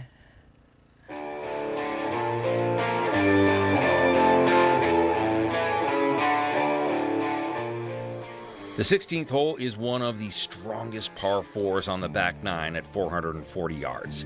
The tee shot plays through a corridor of pines toward a fairway that narrows as it approaches the green. From there, the approach must find a Ross green that features subtle slopes and surrounding runoffs. Precision is essential on the second shot. If you miss the green, it will often leave a delicate recovery.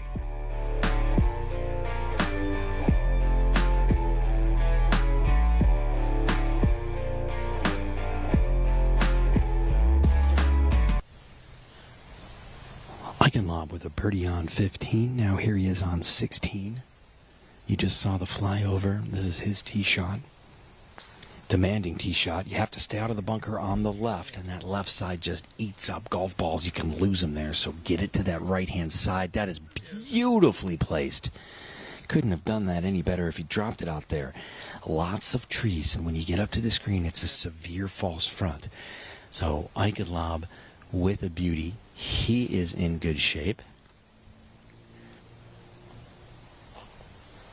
Carson Baez will be next to play. He's got driver in his hand. A birdie just a moment ago on 15. And by the way, I did misspeak. I thought that Matheson had that for an eagle. He ended up birdieing that. Nonetheless, just an absolute great play by him. Okay, here's Carson Baez on the tee. Tiki already in good shape in the fairway. Eichenlaub in good shape. Here's Carson Baez.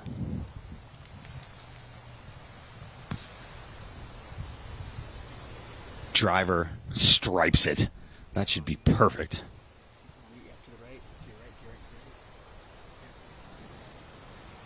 And it is. It's just in the shadow there. Middle of the fairway. A little shorter, wind gusted at the very end, and that wind is pushing from behind, from left to right.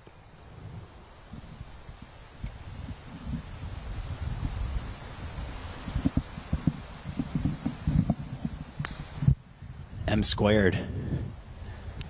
Safely away. And great shot there as well. All right, everybody doing just fine over here at the par 4, 440 yards, 16th.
closing hole at Mid Pines provides a fitting finish to this historic course, the par 4, 411-yarder.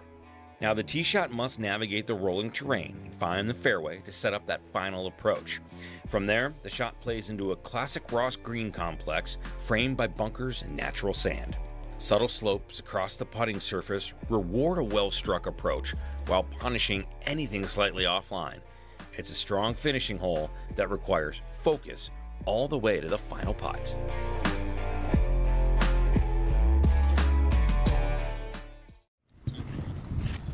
We're at 18. The Richmond Spiders making their way to the green.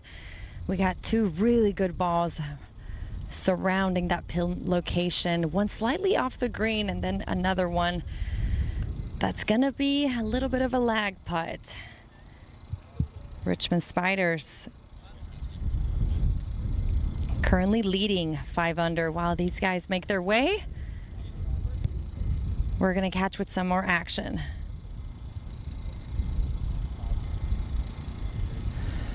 All right, thank you, Sarah. Just an absolute beauty of a shot by Tiki. He has put this so tight to the pin.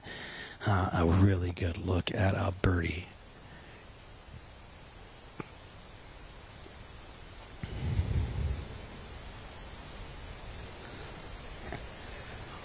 All right, Eichenlaub will be next to play.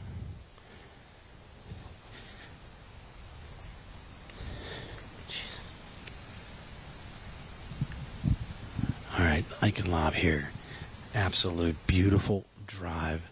He's got just a real easy shot here on this par 4.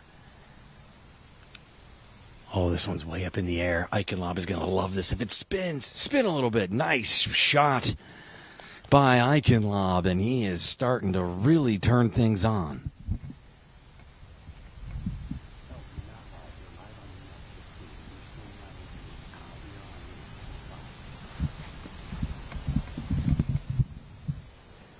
One quick replay. Eichenlaub with a beautiful shot. Could have overflown that green, but he sticks it nice and tight, and that'll bring up Carson Baez. Baez in the fairway. He is in contention right now as he is trying to chase down that individual lead. And boy, he is in the mix, that's for sure. Big shot here for Baez. Has hit this well. That's got to go a little bit. That is going to be a difficult shot. Baez is currently 1 back of the lead. He is at 5 under right now, tied with Larson. Currently, it's Carson Looney and Pedro Garcia, the clubhouse leaders. They are currently 6 under. Well, this 16 is gettable, and this shot has just gone over the back of the green, and that was the attempt by Matheson. And that wind pushing in his face, so probably took a little bit more club than he needed as everybody makes their way up to the green here on 16. We'll go back to 18 with Sarah Diaz. Just saw Sky Ung from Townsend University hit his birdie putt. Left it about 4 or 5 feet for par. Now George Washington University, Adam Benchik. This for birdie on 18.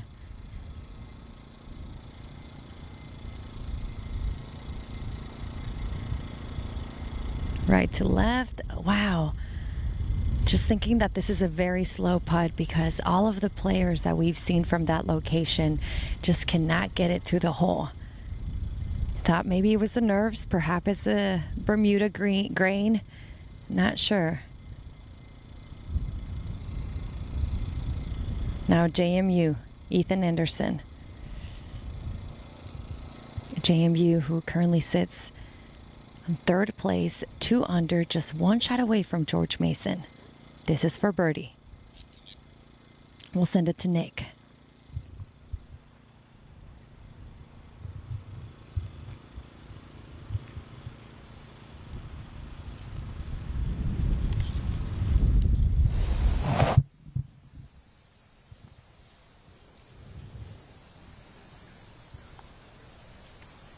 All right, we are back with you here on 16 Green.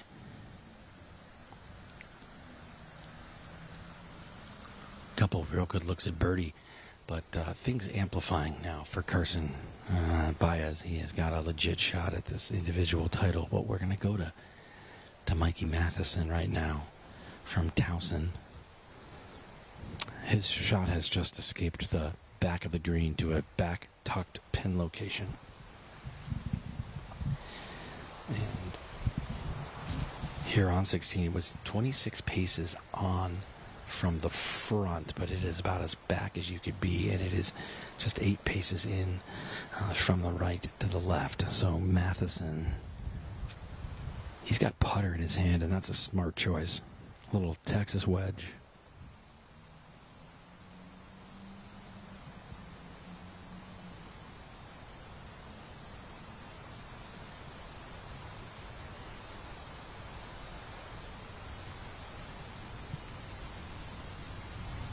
Gets this one up the hill, now it has to stop. It's hard to judge that distance, but that's not bad for Matheson. He should be in good shape there. Nothing to complain about.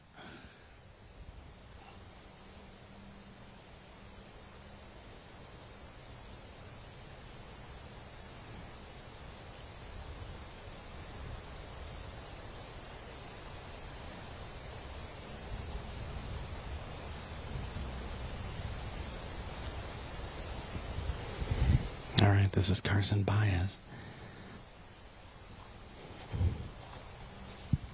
This is his attempt at a birdie. Big uphill putt. This is going to move a lot.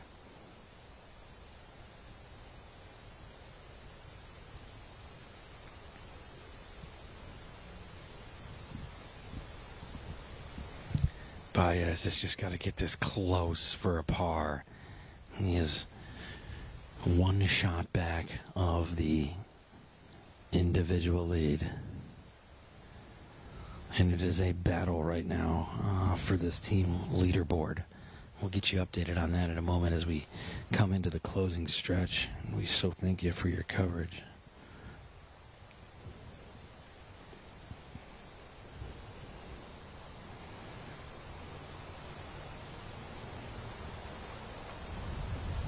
The team score right now, Richmond at 5 under. George Mason made a great run today. They finished at 3 under.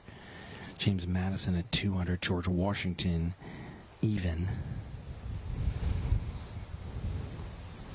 And Carson Baez is just one back of the independent lead. He's just got a little left there for a par. You don't want to overthink it.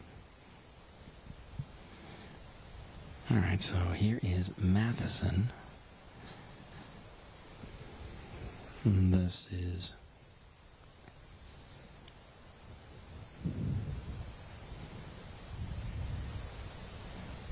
for a birdie.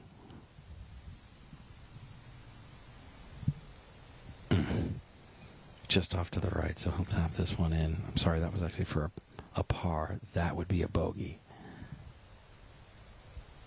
So it's a bogey for Matheson after he overshot the green and had to Texas wedge that up. And that brings up, I believe, this will bring up Ike.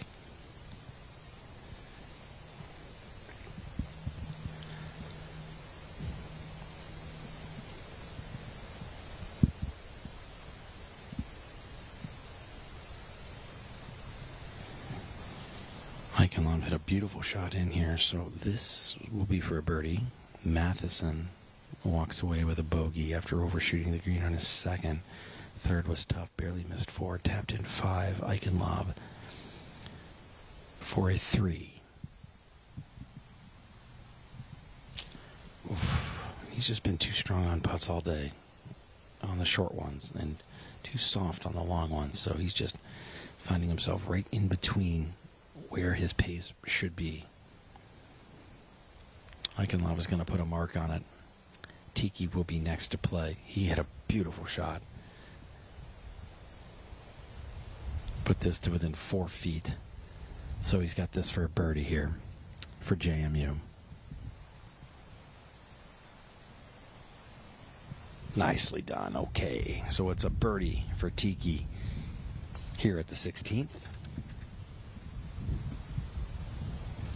A little bit left here for a par for Carson Baez, who is one back of the individual lead with 2 holes to play. Just needs to get this one tapped in here and cleaned up.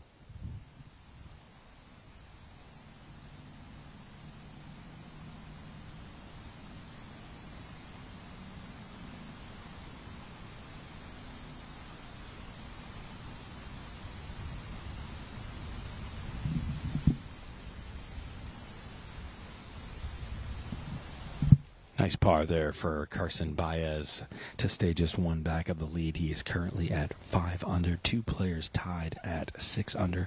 We will have a playoff for that individual lead, so that is going to happen unless Baez can find 2 birdies here on the next 2 holes. If that playoff happens, we'll go back to the tee on 18. We'll have that for you here on Babygrande.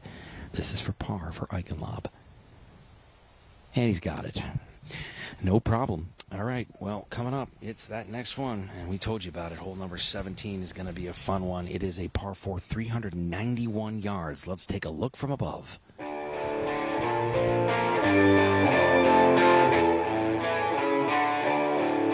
The 17th hole is a classic strategic par 4 that rewards placement over power at 391 yards.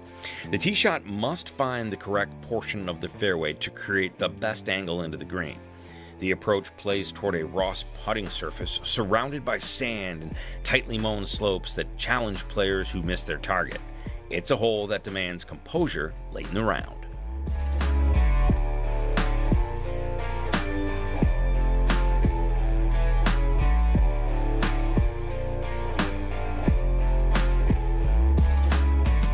Last hole, hole number 18 at Mid Pines. We see a few balls on the green in the yellow George Washington University Max Lam and Townsend University Jai Sheth. JMU walking over to the green in the purple hat. That's Alex Seaball. James Madison University now tied for second along with George Mason at 3 under, trailing 3 shots behind Richmond. Richmond currently in the fairway. But first, let's go to the tee shots on 17. Oh, thank you. As with a hybrid, doesn't like it. That's got to stop. All right, he is over. That didn't turn over on him, so he finds himself off onto that left, and that is just through the fairway on this dogleg right. So he's going to have a little pine straw to contend with. As Eichenlob comes up next.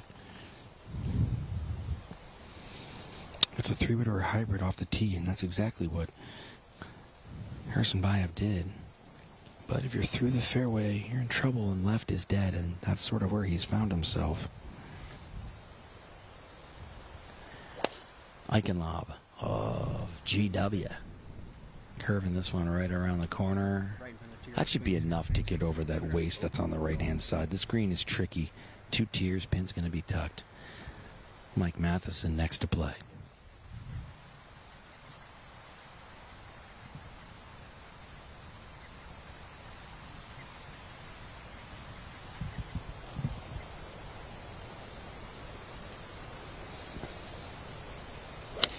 Matheson long iron. Beautiful golf shot here. Just moving a little bit from left to right. And he has hit this one just perfectly. That is position A. Just gets enough to get it around the corner. And we keep her going out here on number 17. And the big story, Carson Baez, who is in the mix, finds himself maybe in a little bit of trouble.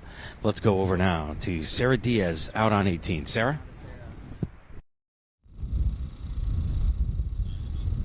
This is Quinn Pollan from University of Richmond. For birdie, very good putt. Now Richmond feeling a little bit of the pressure from James Madison and George Mason. They only have 2 shots of separation. Yeah, I gotta mark it. Quinn cannot leave any strokes out there.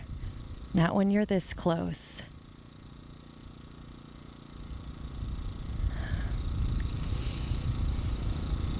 This has turned out to be a very exciting tournament for everybody, both the individual champ and the team champ. George Washington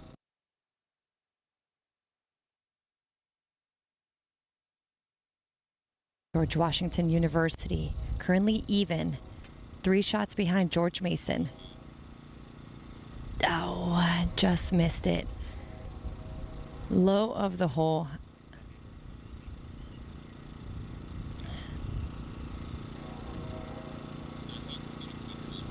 Let's go to the leaderboard.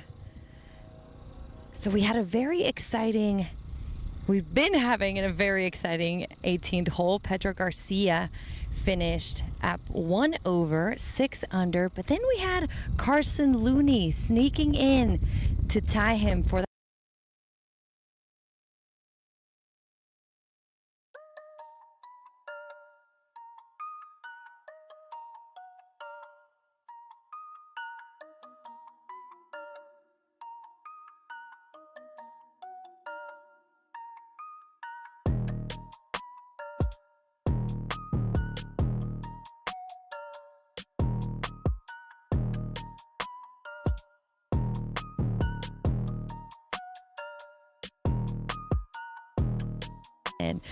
and 4 of the players at George Mason were able to make birdies on 18. The team went absolutely wild.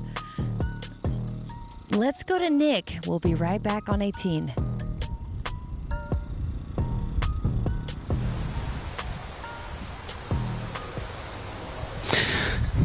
Carson Baez in a bit of trouble over on the left-hand side, and we said that off the tee, that was where you were going to get a little bit dead.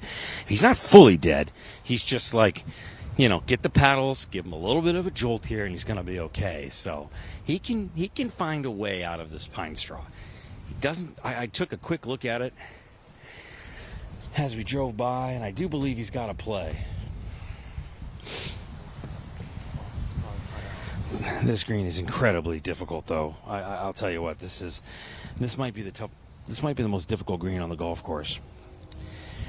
The pin is 10 paces on and just 5 paces in from the right-hand side, but it couldn't be any tighter.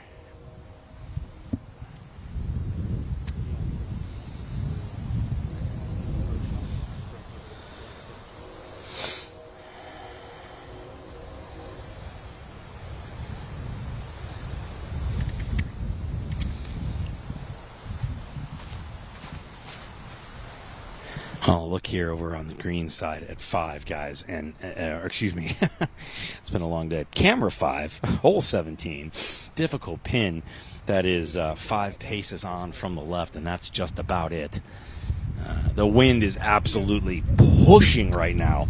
You can hear that and feel it. It is gusting at about 20 miles an hour right now from behind these golfers. So that shot that Baez has out of the pine straw becomes even more difficult now, as he's going to really have to guess this distance. And listen, it is a severe drop-off to the right and behind this pin.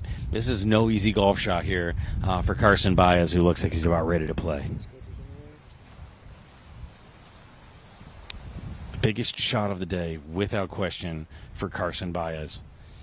He's 1 shot off the lead here, and Baez really needs to do something special. Here is Baez from the pine straw.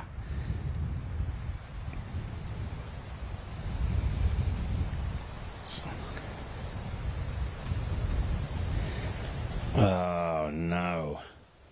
Not much Baez could do there, and that is going to find trouble on the right, and it just came out funky. I think he hit a root or something. Something wasn't right. He looked at his golf club after that, and they're going to take a look at it. Yeah, he caught a root in the ground that he didn't see, and that is the danger of being over in that waste pine straw area. Oh, no. So Baez, understanding now that he is the co-leader for the individual at the moment. Apologies, we're getting updates to our live scoring as quickly as we can. Now it's Matheson from the fairway. Had about 100 to go. He's put this one up and onto the green. Good shape right there. Nice shot by Matheson. Tiki will be next to play And Tiki just down. He's got an easy one here, too. This isn't a huge hole, 391. Everybody went driver off the tee, which not necessarily is the play, but okay.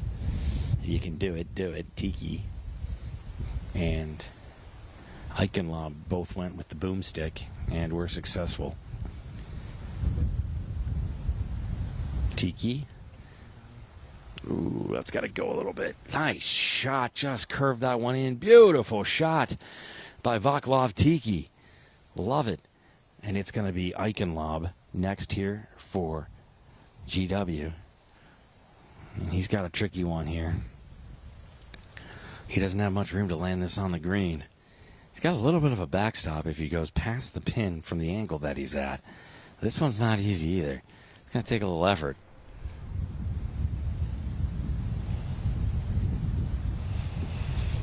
Good hands here by Eichenlob. Oh, come on. How good is that? Eichenlob in the hands today. Goodness gracious. It's like a hockey player over there. Beautifully done. That is so much more difficult than you can imagine. One more look at this from Eichenlob. Well placed. Well done.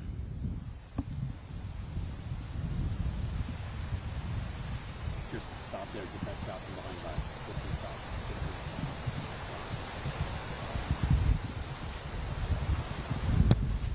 All right, a quick look at the leaderboard here as Baez has a difficult shot coming up.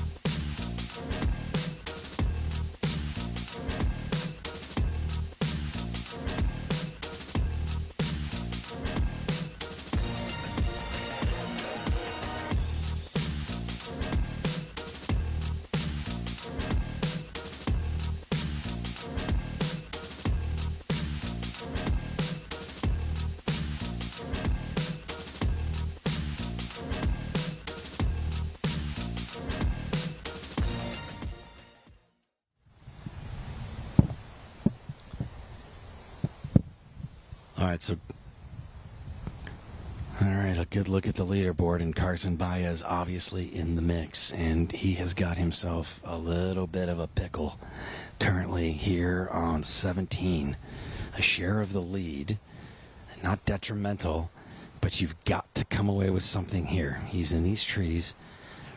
He was on the pine straw on the left off of his drive, had a clear shot, but didn't realize there was a root in the ground under his ball.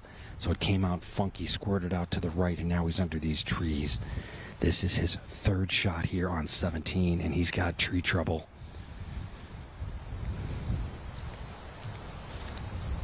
He's got more branches in his face than a ripe apple in an orchard.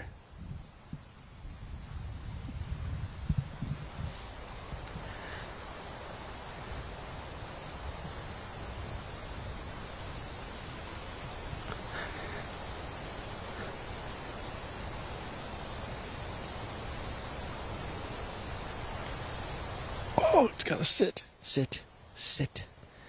All right. You know what? You're okay there. You know, if you can two-putt from there, take the bogey, find a birdie on 18, you're in pretty good shape. A nice attempt there by Baez.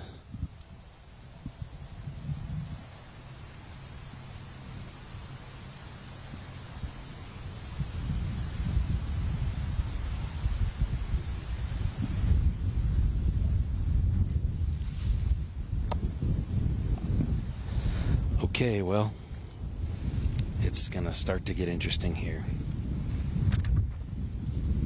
This green, just incredibly difficult, right? I mean, the slope to this thing, all the things that it involves. And then you've got a tough putt here, a pressure putt for Baez. He's going to have to think about that, obviously. And this is going to be a tricky one, and it's going to slide a lot. And you see the guys walking around this one good and well because there's a lot to it. I believe Matheson is going to putt first. And these guys are all on board in two here. So birdie putts for everybody. And it'll be Mikey Matheson first to play. This is for his attempt at a 3 on 17.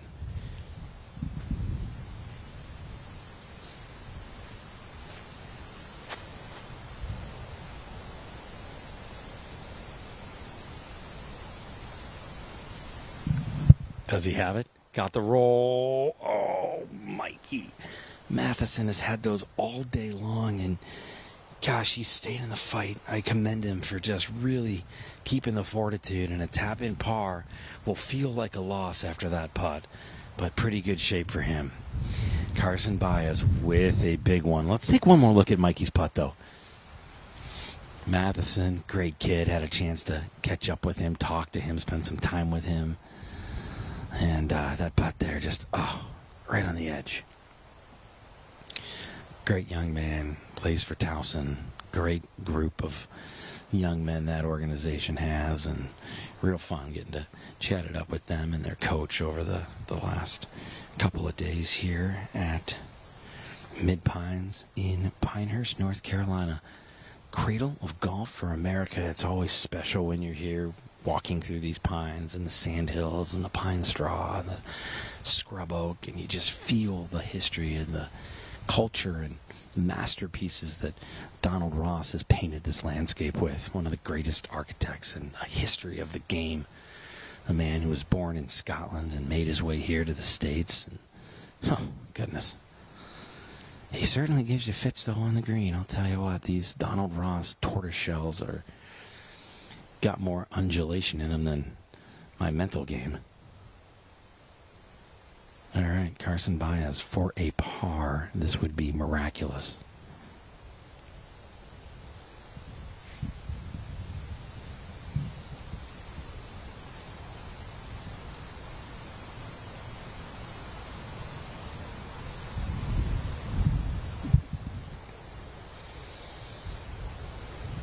About a 22-footer. It's going to move a little bit. Does he have it? Oh, gosh. Oh, my goodness. I thought he made that. I mean, what a miraculous 6, though. Excuse me, 5. Pardon me. Par 4. Bogey. Oh, goodness. And he had been so perfect up until then. Oh, that's just a tough bogey for Baez. Got into trouble off the tee. Instantly was all over himself about that. So he will drop one back of the lead with 1 hole to play. This is Tiki for birdie for JMU. Oh, he thought he had it. He stepped towards it, and it just kept going. He's moved this well past the hole. We've got a couple putts here left, and then we'll go over for some birdie opportunities on 18. That's a birdie attempt here for Eichenlob.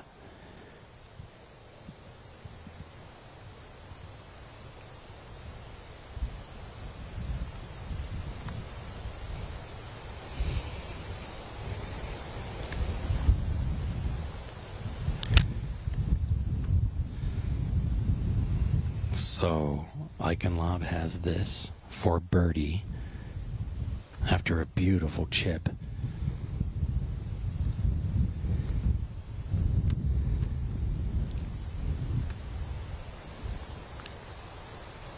And a birdie for Eichenlob. So it'll be a cleanup par for Tiki, and we go to Sara Diaz on 18.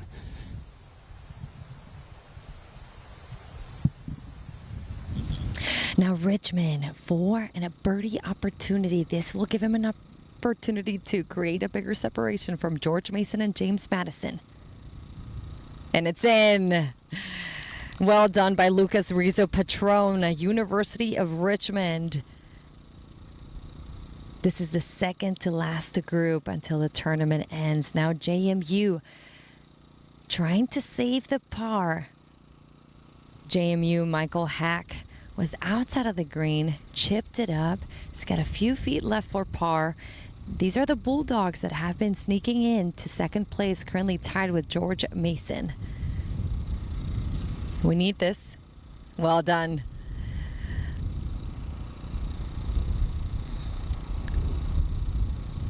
To finish this group, Manuel Barbachano, George Washington University, who has dropped 3 spots for the day. Currently even And 9 over for the day. Tough day for George Washington.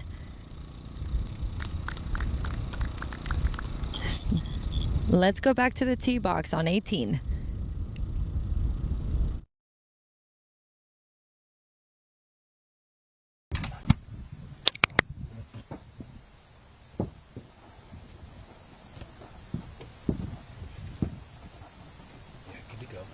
Good to go.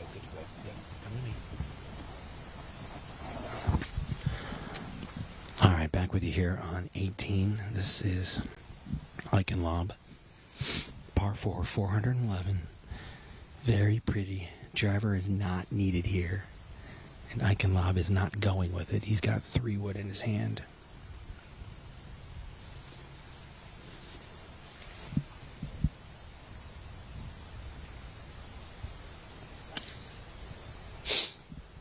Beauty of a shot here by Lichen just up the right-hand side. That car is going to turn to the right. You want to stay away from that left-hand side. That's where OB is. Tree's right, so left is safe, but not too far left.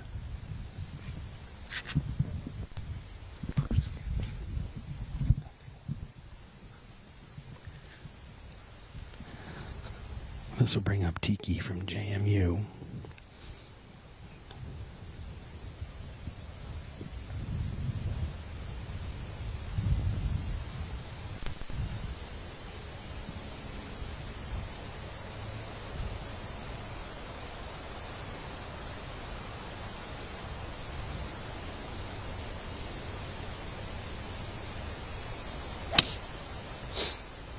Tiki came out of this one. This is right.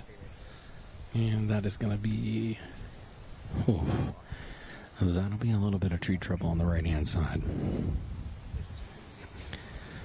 Mikey Matheson of Towson up next here.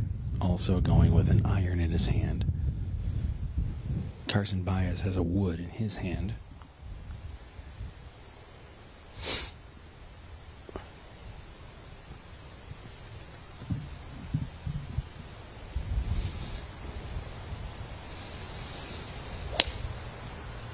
Matheson with a beauty of a shot here. That's exactly what you want. Just move it from right to left. Right in the center of the fairway. Matheson with a gorgeous one here. That brings up Carson Diaz. Hybrid in hand. This is what he hit on the last tee as well, and he's thinking about that a little bit here. That wind is pushing from behind and to the right.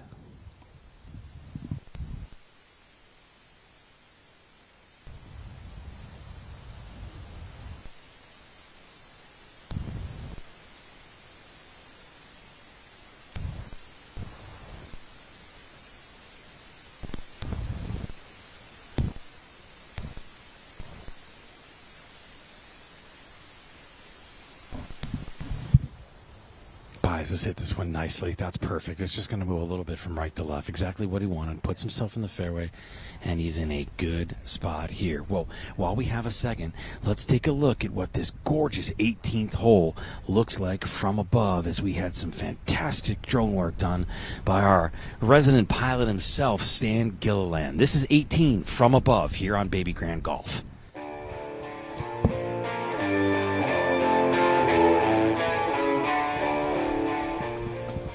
The closing hole at Mid Pines provides a fitting finish to this historic course. The par 4, 411 yards. Now the tee shot must navigate the rolling terrain and find the fairway to set up that final approach.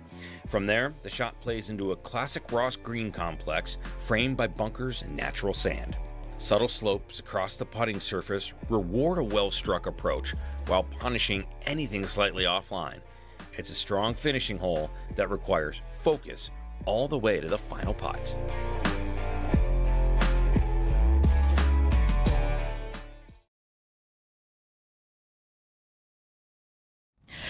All right, so we've had a very exciting day. Pedro Garcia, 6 under, shot 1 over for today. We recently had an interview with him, said that he was playing very confidently all day. And it is Carson Looney who has snuck up to tie him with 6 under par, shooting 3 under for the day, birding the 18th in a very elegant fashion. So we will be having a playoff later at 18. These two will battle it out for the individual title. Over to the team, we've got Richmond leading at 5 under. They've been the leaders all day long and has climbed up 3 spots, 2 shots of separation, and it's also the Bulldogs, James Madison, with George Mason. George had a little bit of a tougher day. They dropped finally at even, so we've got one more group that we're following for Richmond, James Madison and George Washington, along with Townsend, and they are heading over to the 18th fairway.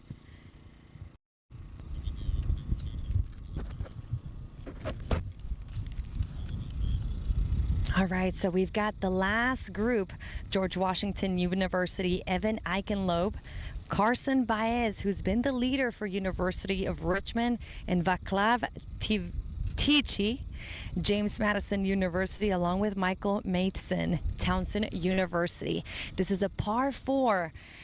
Pin is tucked into the left corner of the green. You can actually go at it, all right? Perfect location would be 1 flag stick over to the left side. If you end up on the right side of the green, it turns out to be a very difficult lag putt just because it's so slow. So if you just put it in play, you might have an opportunity on the last hole here at Mid Pines. This is James Madison. Vaclav Tichy. This should be about 150 yards. Coming straight at the pin. Looks good. Oh, and just short. All right. Now with Carson Baez, University of Richmond, the lefty.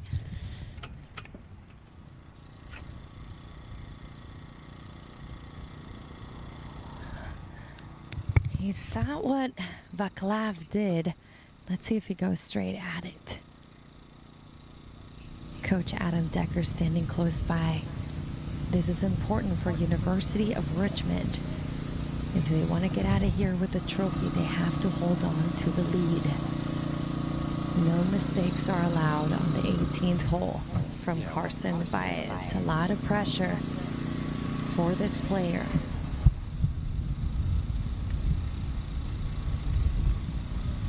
And he's looking straight at it.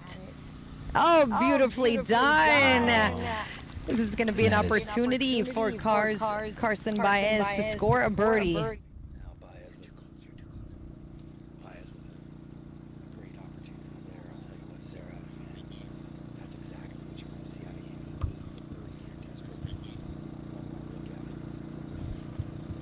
All right, here's the replay from Carson Baez. Oh, another well-struck shot. Beautifully done.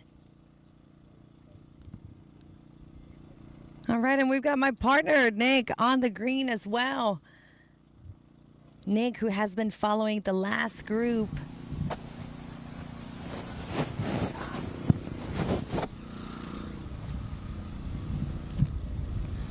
Oh, good opportunity now for Baez. He's put himself in a very good spot for a birdie to get himself back into a share of that lead as we go back out to Eichenlob in the fairway for his second. He has been so pin-seekingly deadly. This one away. Lovely. And if he spins it a little, he won't get too much on it. But wow, what a great shot there by Eichenlob.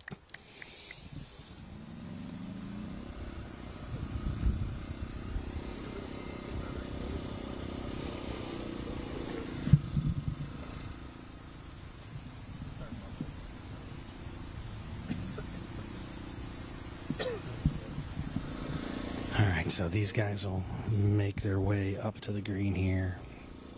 Tiki, the only one who's got a little bit of a predicament. He almost found himself into that bunker. So he's going to have a putt at that for sure.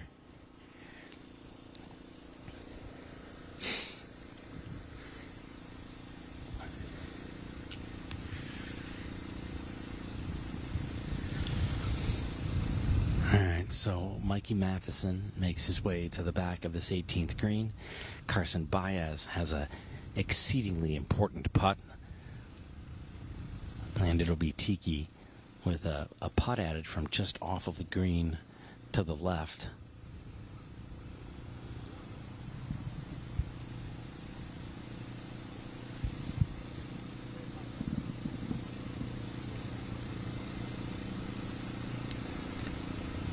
It's going to be tricky here. And so Tiki, he's got to grab a rake because he's going to be standing in the bunker to putt this ball. I mean, this is absolutely insane. I mean, you couldn't ask for, you want to be in the bunker at this point. I mean, the fact that he's going to have to stand in the bunker and choke down on a putter. I mean, this is going to be interesting. I'm not sure how Tiki's going to play this.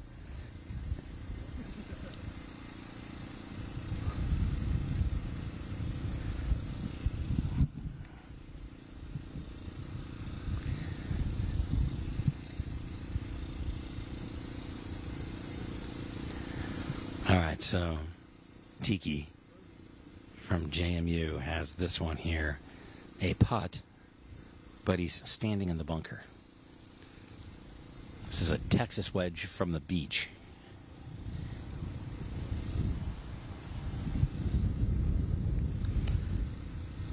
He almost chipped this. What an attempt by Tiki. I mean, that's he's not thrilled with that, but you can't do it much better.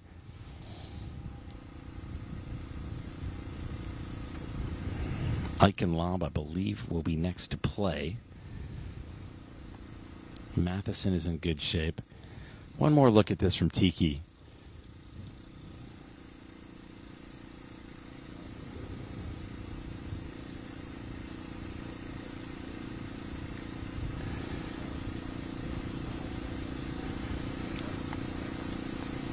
Good look at it there.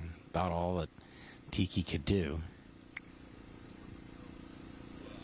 Trying to decide who's next to play here.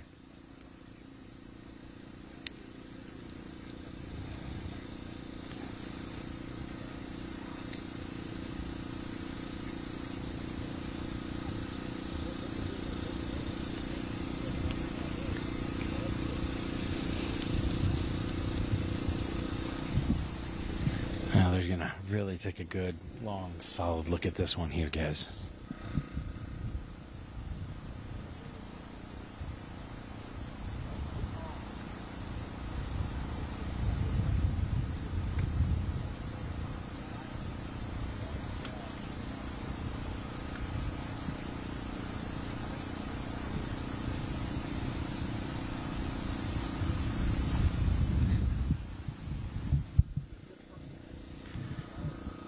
So a couple very interesting putts here, and Sara Diaz. You've been watching this green all day long. Who's got the trickiest putt here? I think it's going to be Eichenlaub to play first, but this putt for Carson Baez matters. 100%. So this putt right here, right to left, most players have been leaving it under the hole. You got to give it a good stroke here. It's uphill. All right, this is Eichenlaub for a birdie. This is important for George Washington University. They've been dropping shots. Gotta fight it back on 18. And you know what? His longer putts have been blasted short, and then these shorter ones have been eluding him, so it will most likely be a tap-in par here for Eichenlaub, but Mikey Matheson will be next up to play. I mean, big putts here no matter what. Richmond and the Spiders do have a 2-shot lead, so the team title should be all but wrapped up, especially with George Mason already in the clubhouse, George Washington at 2 under. This putt for Towson doesn't necessarily matter. They're at 10 over as a team, but Matheson needs this personally. That's right. This is going to break hard right to left, Nick. Another one where players have been leaving it under the hole. If you want to give it a chance, got to hit it at least a cup outside of the hole on the right side. Here's Matheson for birdie here on 18. Get it? Oh, no. Yeah, I just needed a little bit more gas on that one. Michael from Towson University. We see Coach Larkin. The Tigers at 7th place currently, 10 over par. And that is a tap-in par for him in just a moment. He doesn't like to clean those up, so we put a mark on it. Carson Baez. This is massively important. Love Baez. He had a bogey on that last. He was underneath the tree, had some dangerous tee trouble. He's 5 under. If he can make this birdie putt, he will tie for the lead and go into the playoff with the other 2 players. He's a lefty. This should be an easier putt for him. Going left to right. Take a deep breath, Carson. No mistakes here for the Richmond if you want to keep on holding on to the lead at 5 under. For birdie, Carson Baez and a share of the individual lead. Got it! What a clutch putt for Carson Baez after a bogey on the 17th. And look at the excitement from that young man who has played phenomenal today. That, I believe, will put him into a tie with Pedro Garcia and Carson Looney. Magical stuff here on 18. Let's take one more look. He hit this perfectly. Just loved it. A lot of confidence from Carson all day long, and it showed especially on this very important moment. Oh my goodness. Vaclav Tiki will tap this one in for a par, and just a little bit left here for Eichenlob. But oh my goodness, Carson Baez will find himself in an individual playoff lead that all but locks it up for Richmond. So the Spiders will come away with the team victory most certainly, and I believe we'll go back to 18T for the individual playoff. We'll get you updated on that in just a moment here. Eichenlob will finish this off for par. Just a short tap in for par. George Washington University all done. And they are in 3rd place, right behind James Madison. All right, and a tap in from Matheson as well to close out Towson's day. There we go. Nick, we thought this was going to be a difficult pin, but it turned out to be a birdie fest for the schools that needed it. All right, we're going to let you take a look at the team and individual leaderboard as we reposition for the playoffs. Don't go anywhere. Babygrande's coverage of the 2026 Babygrande Donald Ross Collegiate continues. We'll be right back with the individual playoff in a moment.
currently sitting at 6 under. Pedro Garcias of Bowling Green will play first here on the 18th. It's a three-way tie between Garcia, Carson Looney of VCU, and Carson Baez of the Spiders.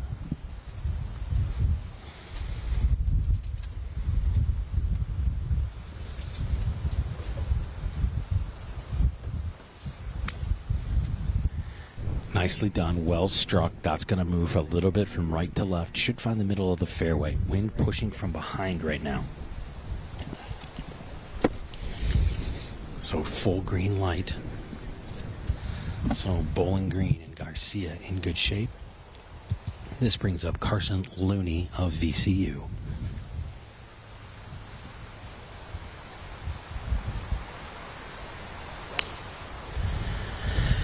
Takes this one a little bit farther left than he might have liked. So VCU and Carson Looney might be in a little bit of a tricky spot here. And Carson Baez next to play. Gonna go with the same shot he just hit. He birdied 18 to put himself into this playoff after bogeying 17 from underneath a tree. Massive putt by Baez on the green to get himself here. And now he has third to play for the individual champion in this playoff.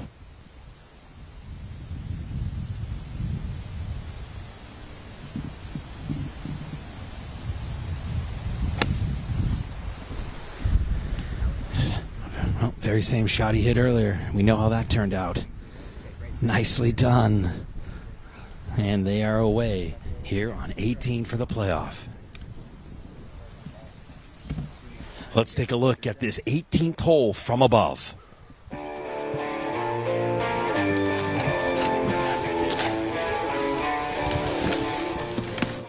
The closing hole at Mid Pines provides a fitting finish to this historic course, the par 4, 411-yarder. Now, the tee shot must navigate the rolling terrain and find the fairway to set up that final approach. From there, the shot plays into a classic Ross green complex framed by bunkers and natural sand. Subtle slopes across the putting surface reward a well-struck approach while punishing anything slightly offline. It's a strong finishing hole that requires focus all the way to the final putt.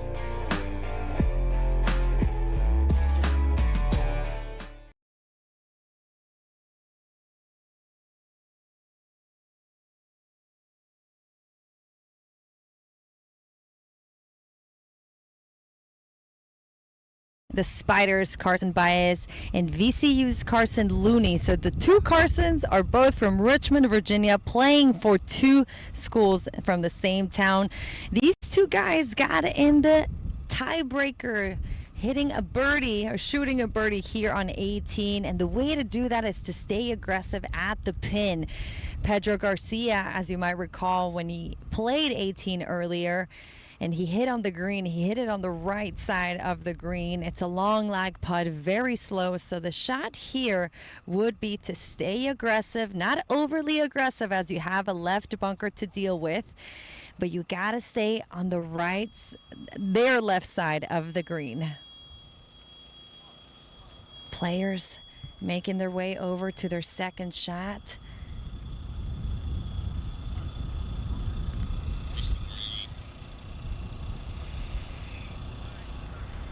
It's turned out to be a beautiful day at Mid Pines. We still got a little bit of wind to deal with.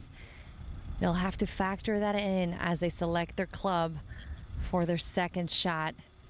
Should be about 132, 140, 150 into the green. Only a few steps from that left edge of the green.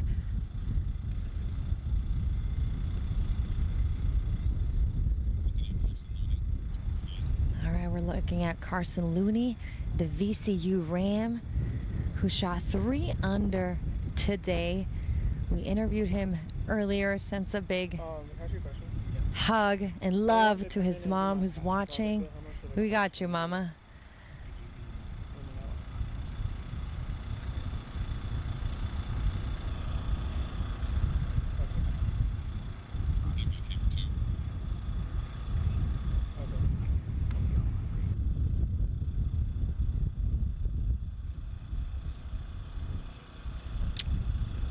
Yeah, and this one, it looks like it might have trickled to the sand that's right below the pin on their left side of the green, our right side.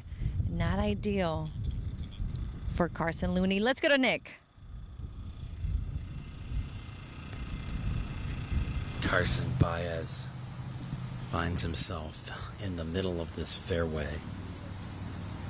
And it's a perfect hybrid shot for him. And want to know what I really like about it is he hit that hybrid on the 17th, and he hated it.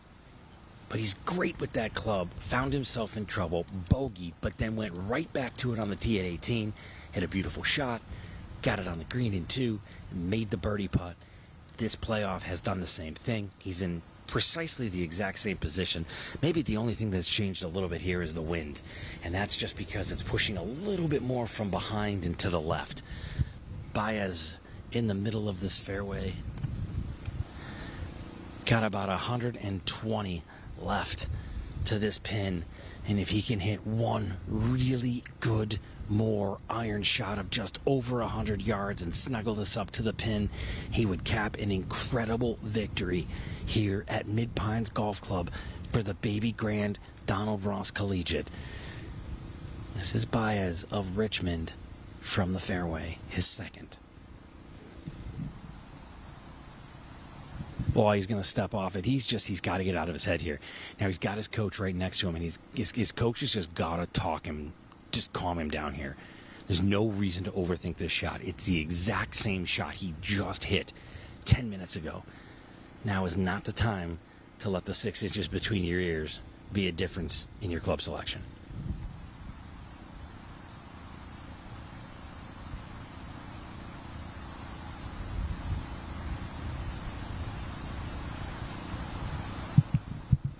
He's hit it. Club twirl. Likes it. Oh, what a shot by Carson Baez. He knew he liked it.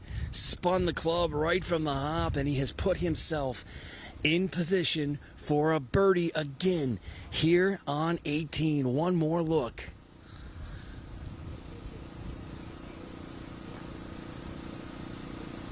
Just perfect.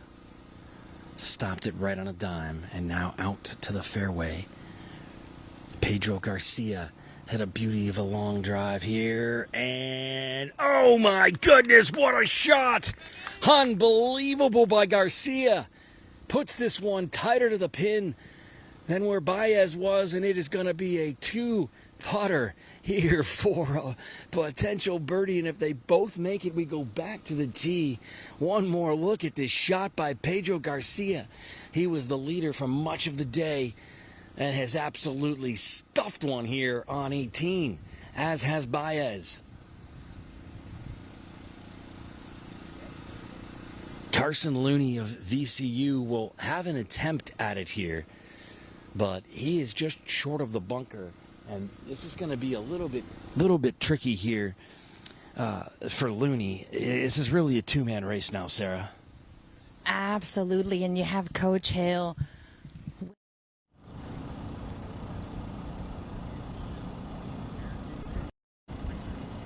Have a downhiller from there. Gotta make sure you get it on the right side of the green, and right now they're looking at what the best landing area would be. Coach Hill telling him that everything's gonna break to the right once it gets to the green.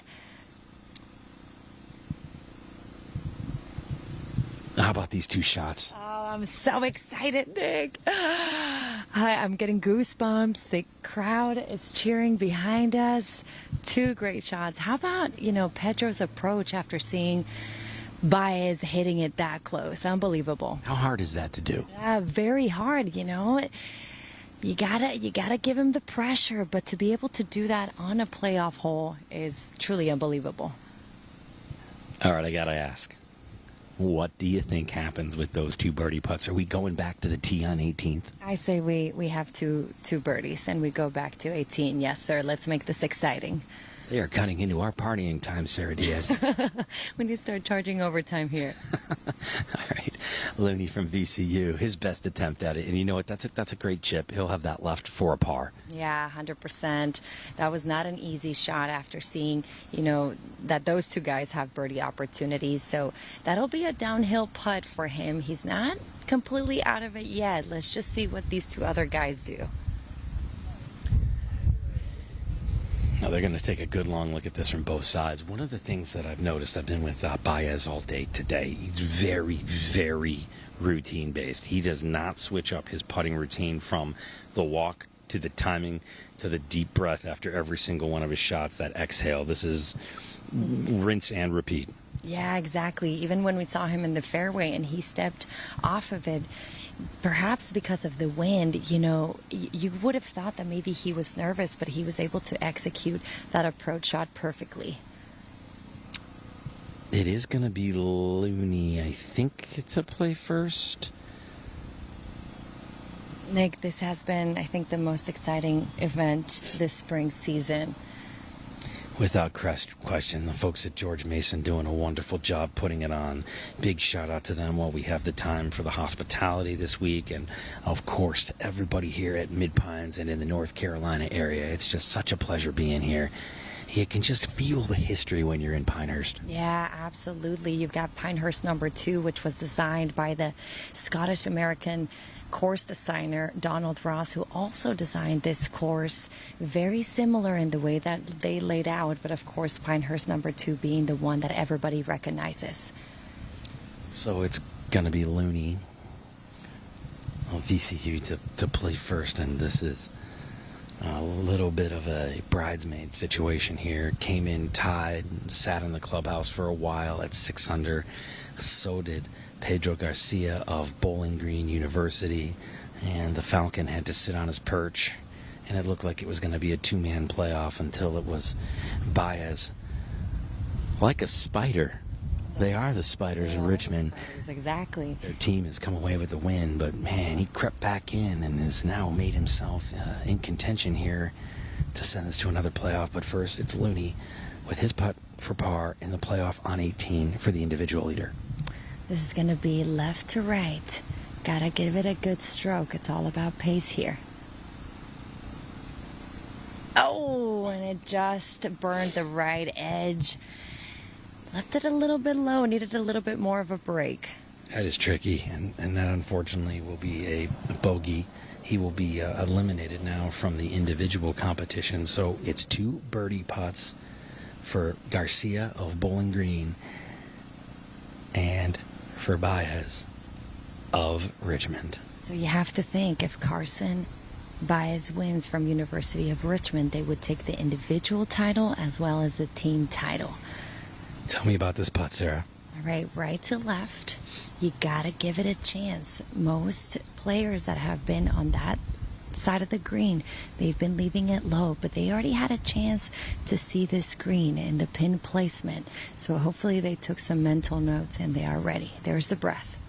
And here is Carson Baez for birdie. Leaf just jumped over his ball. He's going to reset there. Just a quick one for him, and this is for Baez's birdie on 18 in the individual playoff. Yeah, look at how he held the putt up in the air while he did his practice stroke. Now here it is for birdie, Carson Baez.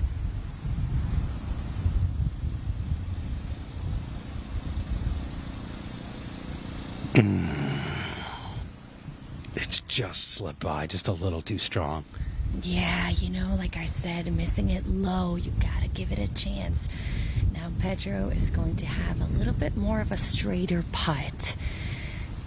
So now the advantage is that he saw that Carson missed. This should give him the confidence to go ahead, knock it in, give it a good stroke, and give himself a chance to win the individual title at Babygrande Donald Ross Collegiate. This is Pedro Garcia. Round number 1, 68. Round number 2, a 69. And here, an opportunity to become the individual champion with a birdie on 18 in the playoff. And he's done it! Pedro Garcia of Bowling Green University, your individual champion. And it's the water shower on the green, and a huge win for Garcia, an impressive young man. And I mean, when you look at some of his numbers throughout this season, it's just very exciting to see him come away with an individual victory like this, and then to see how excited his teammates are for him. Sarah, what a great putt and what a birdie here on 18 in the playoff. That's right. This is his first win this year. He is a freshman. Scoring average has been 73.5. Just an absolute great player all around from tee to green. He talked to us from the very beginning in a very confident way. And remember, he wasn't playing with his driver the last couple of rounds, which I think gives him more merit, Nick.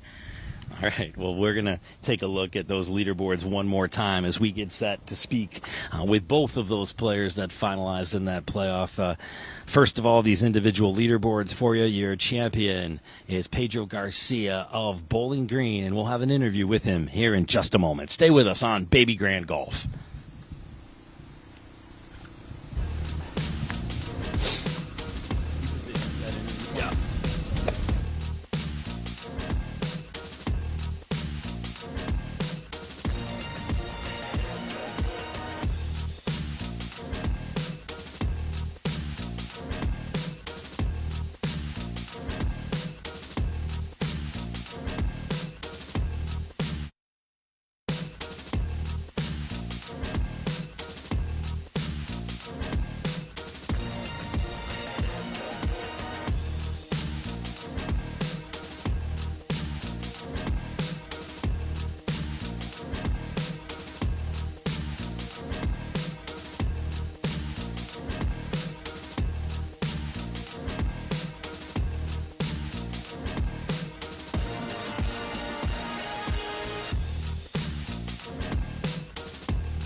No. All right, back with you guys, and we are with you here on 18 Green. Pedro Garcia, your individual champion from Bowling Green University.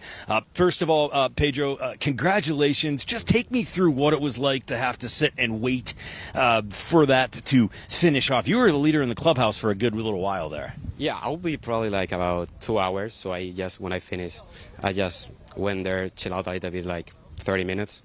Then I went like looking at the stream also, hitting some balls. And then finally, the last 30 minutes, I've been like hitting all the shots that I could imagine here, like all 3 irons and wedges. And finally, it works very good. Very confident on 18 tee box? Oh, yeah, 100%. So I'm here to translate, but obviously I Pedro did awesome. He's great. He's perfect. Pedro, cuéntanos un poquito de tu estrategia en el 18. ¿Qué estabas pensando? Porque obviamente parecía que ibas a ganar y luego dos jugadores se metieron en el leaderboard. Entonces, ¿cuál era tu estrategia en el 18? ¿En español? Sí. Okay. Sure. Vale, bueno, yo mi estrategia en el 18, yo iba viendo la clasificación y el stream ahí abajo, y entonces vi que aquí alguno metió algún pad, y dije, bueno, entonces ya me puse ya otra vez como, cambié el chip a modo competición otra vez, que estaba ya como más relajado, y eso, bueno, es un hoyo que la verdad que me gusta mucho, porque yo soy un jugador bastante de draw, entonces es básicamente pegar un hierro 3 por la derecha e intentar cerrarla todo lo que pueda, y ya luego, bueno, un buen golpe desde la calle, y básicamente he tenido el mismo pad en el último hoyo, así que perfecto. I think what he said there was that you and I did a phenomenal job commentating the event, and that he wouldn't have been a victor here without the Babygrande effort and the broadcasting. That's my rough translation there. I speak a little bit of Spanish, but it's a fun win for you. It was exciting to see your teammates get so hyped. Yeah. Can you just tell me what they mean to you and what that bond's been like with your group? I mean, yeah, it was like awesome, that feeling. We've been like not playing very good in the fall, so it's like the very good step in the good direction, so it's just for going to the end of the season, so perfect. I have to ask you, how much of an influence has Ange Luciani been for you? And I know how much he means to you, to have him on your team, to witness this win. What can you say about that? I mean, yeah, everybody in the team, it's like we are a very good teammates. We have very good relationship between everybody, so I think everybody in the team is making better the rest of the people, so that's very cool. Congratulations on a 6-under victory, 7-under with the birdie in the playoffs. Congratulations, and best of luck the rest of the season, Pedro. Thank you. All right, Pedro Garcia, your winner, the individual winner of the 2026 Babygrande Donald Ross Collegiate. A look at the leaderboard, and we will catch up with Carson Baez in just a moment.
Okay, yeah, back here on 18 Green, and gosh, Carson, it was so much fun to get to watch you play all day long. You battled so very hard. First of all, congratulations to the Richmond Spiders on the team championship. Yeah, that was incredible. I know all the guys throughout the day were just fighting as hard as they can. I mean, I think we just have so much tenacity within this team. We play on windy conditions at home all the time, and we were super prepared for this day.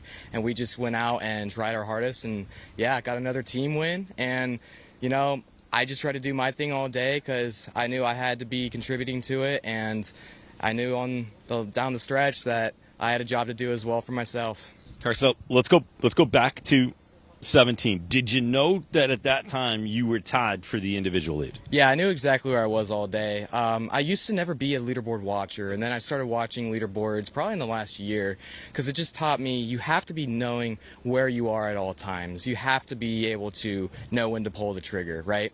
So 17 was just, that was just interesting. Hybrid off the tee, got a little left on you, right? I mean, I've been trusting my hybrid for the last 4 years since I've gotten it. I mean, that thing is an artifact in my bag, and I stood over every tee ball on that hole just trying to hit a draw, and while a draw is unorthodox for me, I felt comfy doing it and just got away from me. You were in the pine straw on the left. After you hit that shot, it looked like you looked at it like you caught something in the pine straw, a root or something, because that ball squirted off very funny. The only ball flight of yours I saw all day today, and I watched every single one of your shots, that wasn't pure. So it turned out that the ball bounced off the tree and came back and gave me a good look, and we were like, oh, perfect. Then we walk up to it, and sure enough, there's a root right in front of my ball. Couldn't really figure out what to do, and we just tried our best to just, like, pick it and, like, hit it up there somewhere, give myself an easy up and down. And, yeah, I mean, thankfully no damage to the club or my hands. And, yeah, it just left me in a really tough spot, and I just had to do damage control from there. And a bogey was something I had to accept, but I knew 18 was a good opportunity to get myself back in it. Talk about the bogey on 17 before we get to 18. You had to come from out underneath a tree. I said on the broadcast you had more branches in your face than a ripe apple in an orchard. Yeah, that's about it, but thankfully I had enough room to make a swing and just get it on up there. And yeah, it was a little awkward. I'm sure you guys got a funny angle off the camera. So yeah, I mean, made it work. 18, you pull the hybrid back out of your bag and hit a pure shot. Tell me, just what are you thinking, and what does it take fortitude mentality-wise to hit that golf shot after what happened on 17 tee with the same club? I think in the years past I would have been so caught up with grabbing hybrid and thinking, oh my God, there's OB left. And no, nowadays I just get, you know, a little bit more fortitude, and I just said, no matter what just happened, I'm here right now and going to hit a good shot, and that's exactly what I did. You make the birdie on 18. You know it's to force the playoff. The reaction was pure Tiger-esque fist bump. I've been referencing your references to Augusta and the Masters all day. You hit that Bubba-esque shot out of the pine straw earlier. You referenced it feeling a little Augusta-like out here today. When you get back on the tee in the playoff, it's the 18 hybrid again. Hit a beautiful shot. You stuck it tight. Take me through that potential birdie putt to at least force Garcia to make his, to go back to 18 for another playoff. Yeah, I'll tell you what, first in regulation, the putt I had, I just stared at it, and I knew right away I was going to drain it. I mean, I couldn't have hit a better putt all week. It was just an awesome moment and something I'll remember forever. But in the playoff, yeah, I just hit a great wedge shot and, you know, a little right to lefter, but even though this might not be my forte, I just trusted it, and right away I saw one line, but, you know, it kind of got a little windy, and I tried to tell myself, got to play a little less, and I hit a good putt, it just didn't go in. All right, let's bring in your coach. First of all, Coach, congratulations on the team win, and just thoughts on this tournament and how hard your guys battled today, including Carson. So, super tough day today. Course setup was really challenging. Wind was gusty and swirly, and so like it was I was super proud of those guys. We finished the last 5 holes collectively in 2 under par. So that was really stepping up and getting it done where we needed to, because there were teams charging and making birdies, and I think George Mason made 4 birdies on 18 alone. So you know, I don't know who looks at the leaderboard and who doesn't, but for those guys to finish the way they did, like Carson got a kind of an unfortunate break on 17. You know, ground out a nice bogey, honestly, there, and then finished strong with birdie, and yeah, super proud of this group.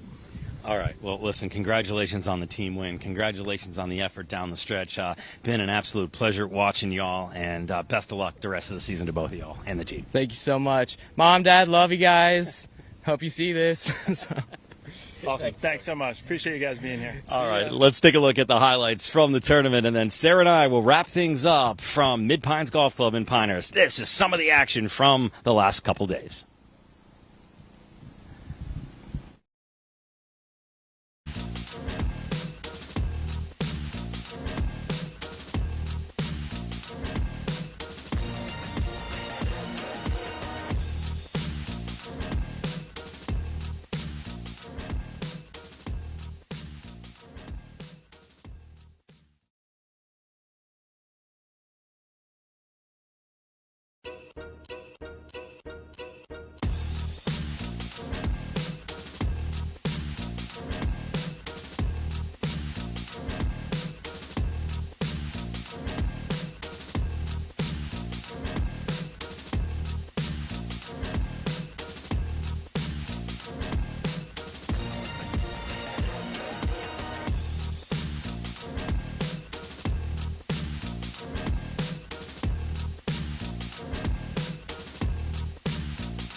right. Well, what a fantastic 3 days of action here in Pinehurst, the cradle of golf in the United States of America, and it never disappoints. A Donald Ross course offers a challenge, and so it did again here for the 2026 Babygrande Donald Ross Collegiate. Nick Gismondi, Sara Diaz. It's been a pleasure being with you. Sara, great job as always. Partner, likewise. So good, so good. Just your thoughts on this tournament overall. Richmond comes away as the winner. Pedro Garcia's the individual winner after a rock star finish in a playoff that was Donald Ross-esque and would have made him proud. Yeah, I couldn't have asked for a better finish, Nick. The playoff, the individual, and then Richmond holding on to the lead. George Mason coming up, making things exciting. It was a blast to be with you and with you, so thank you for the opportunity.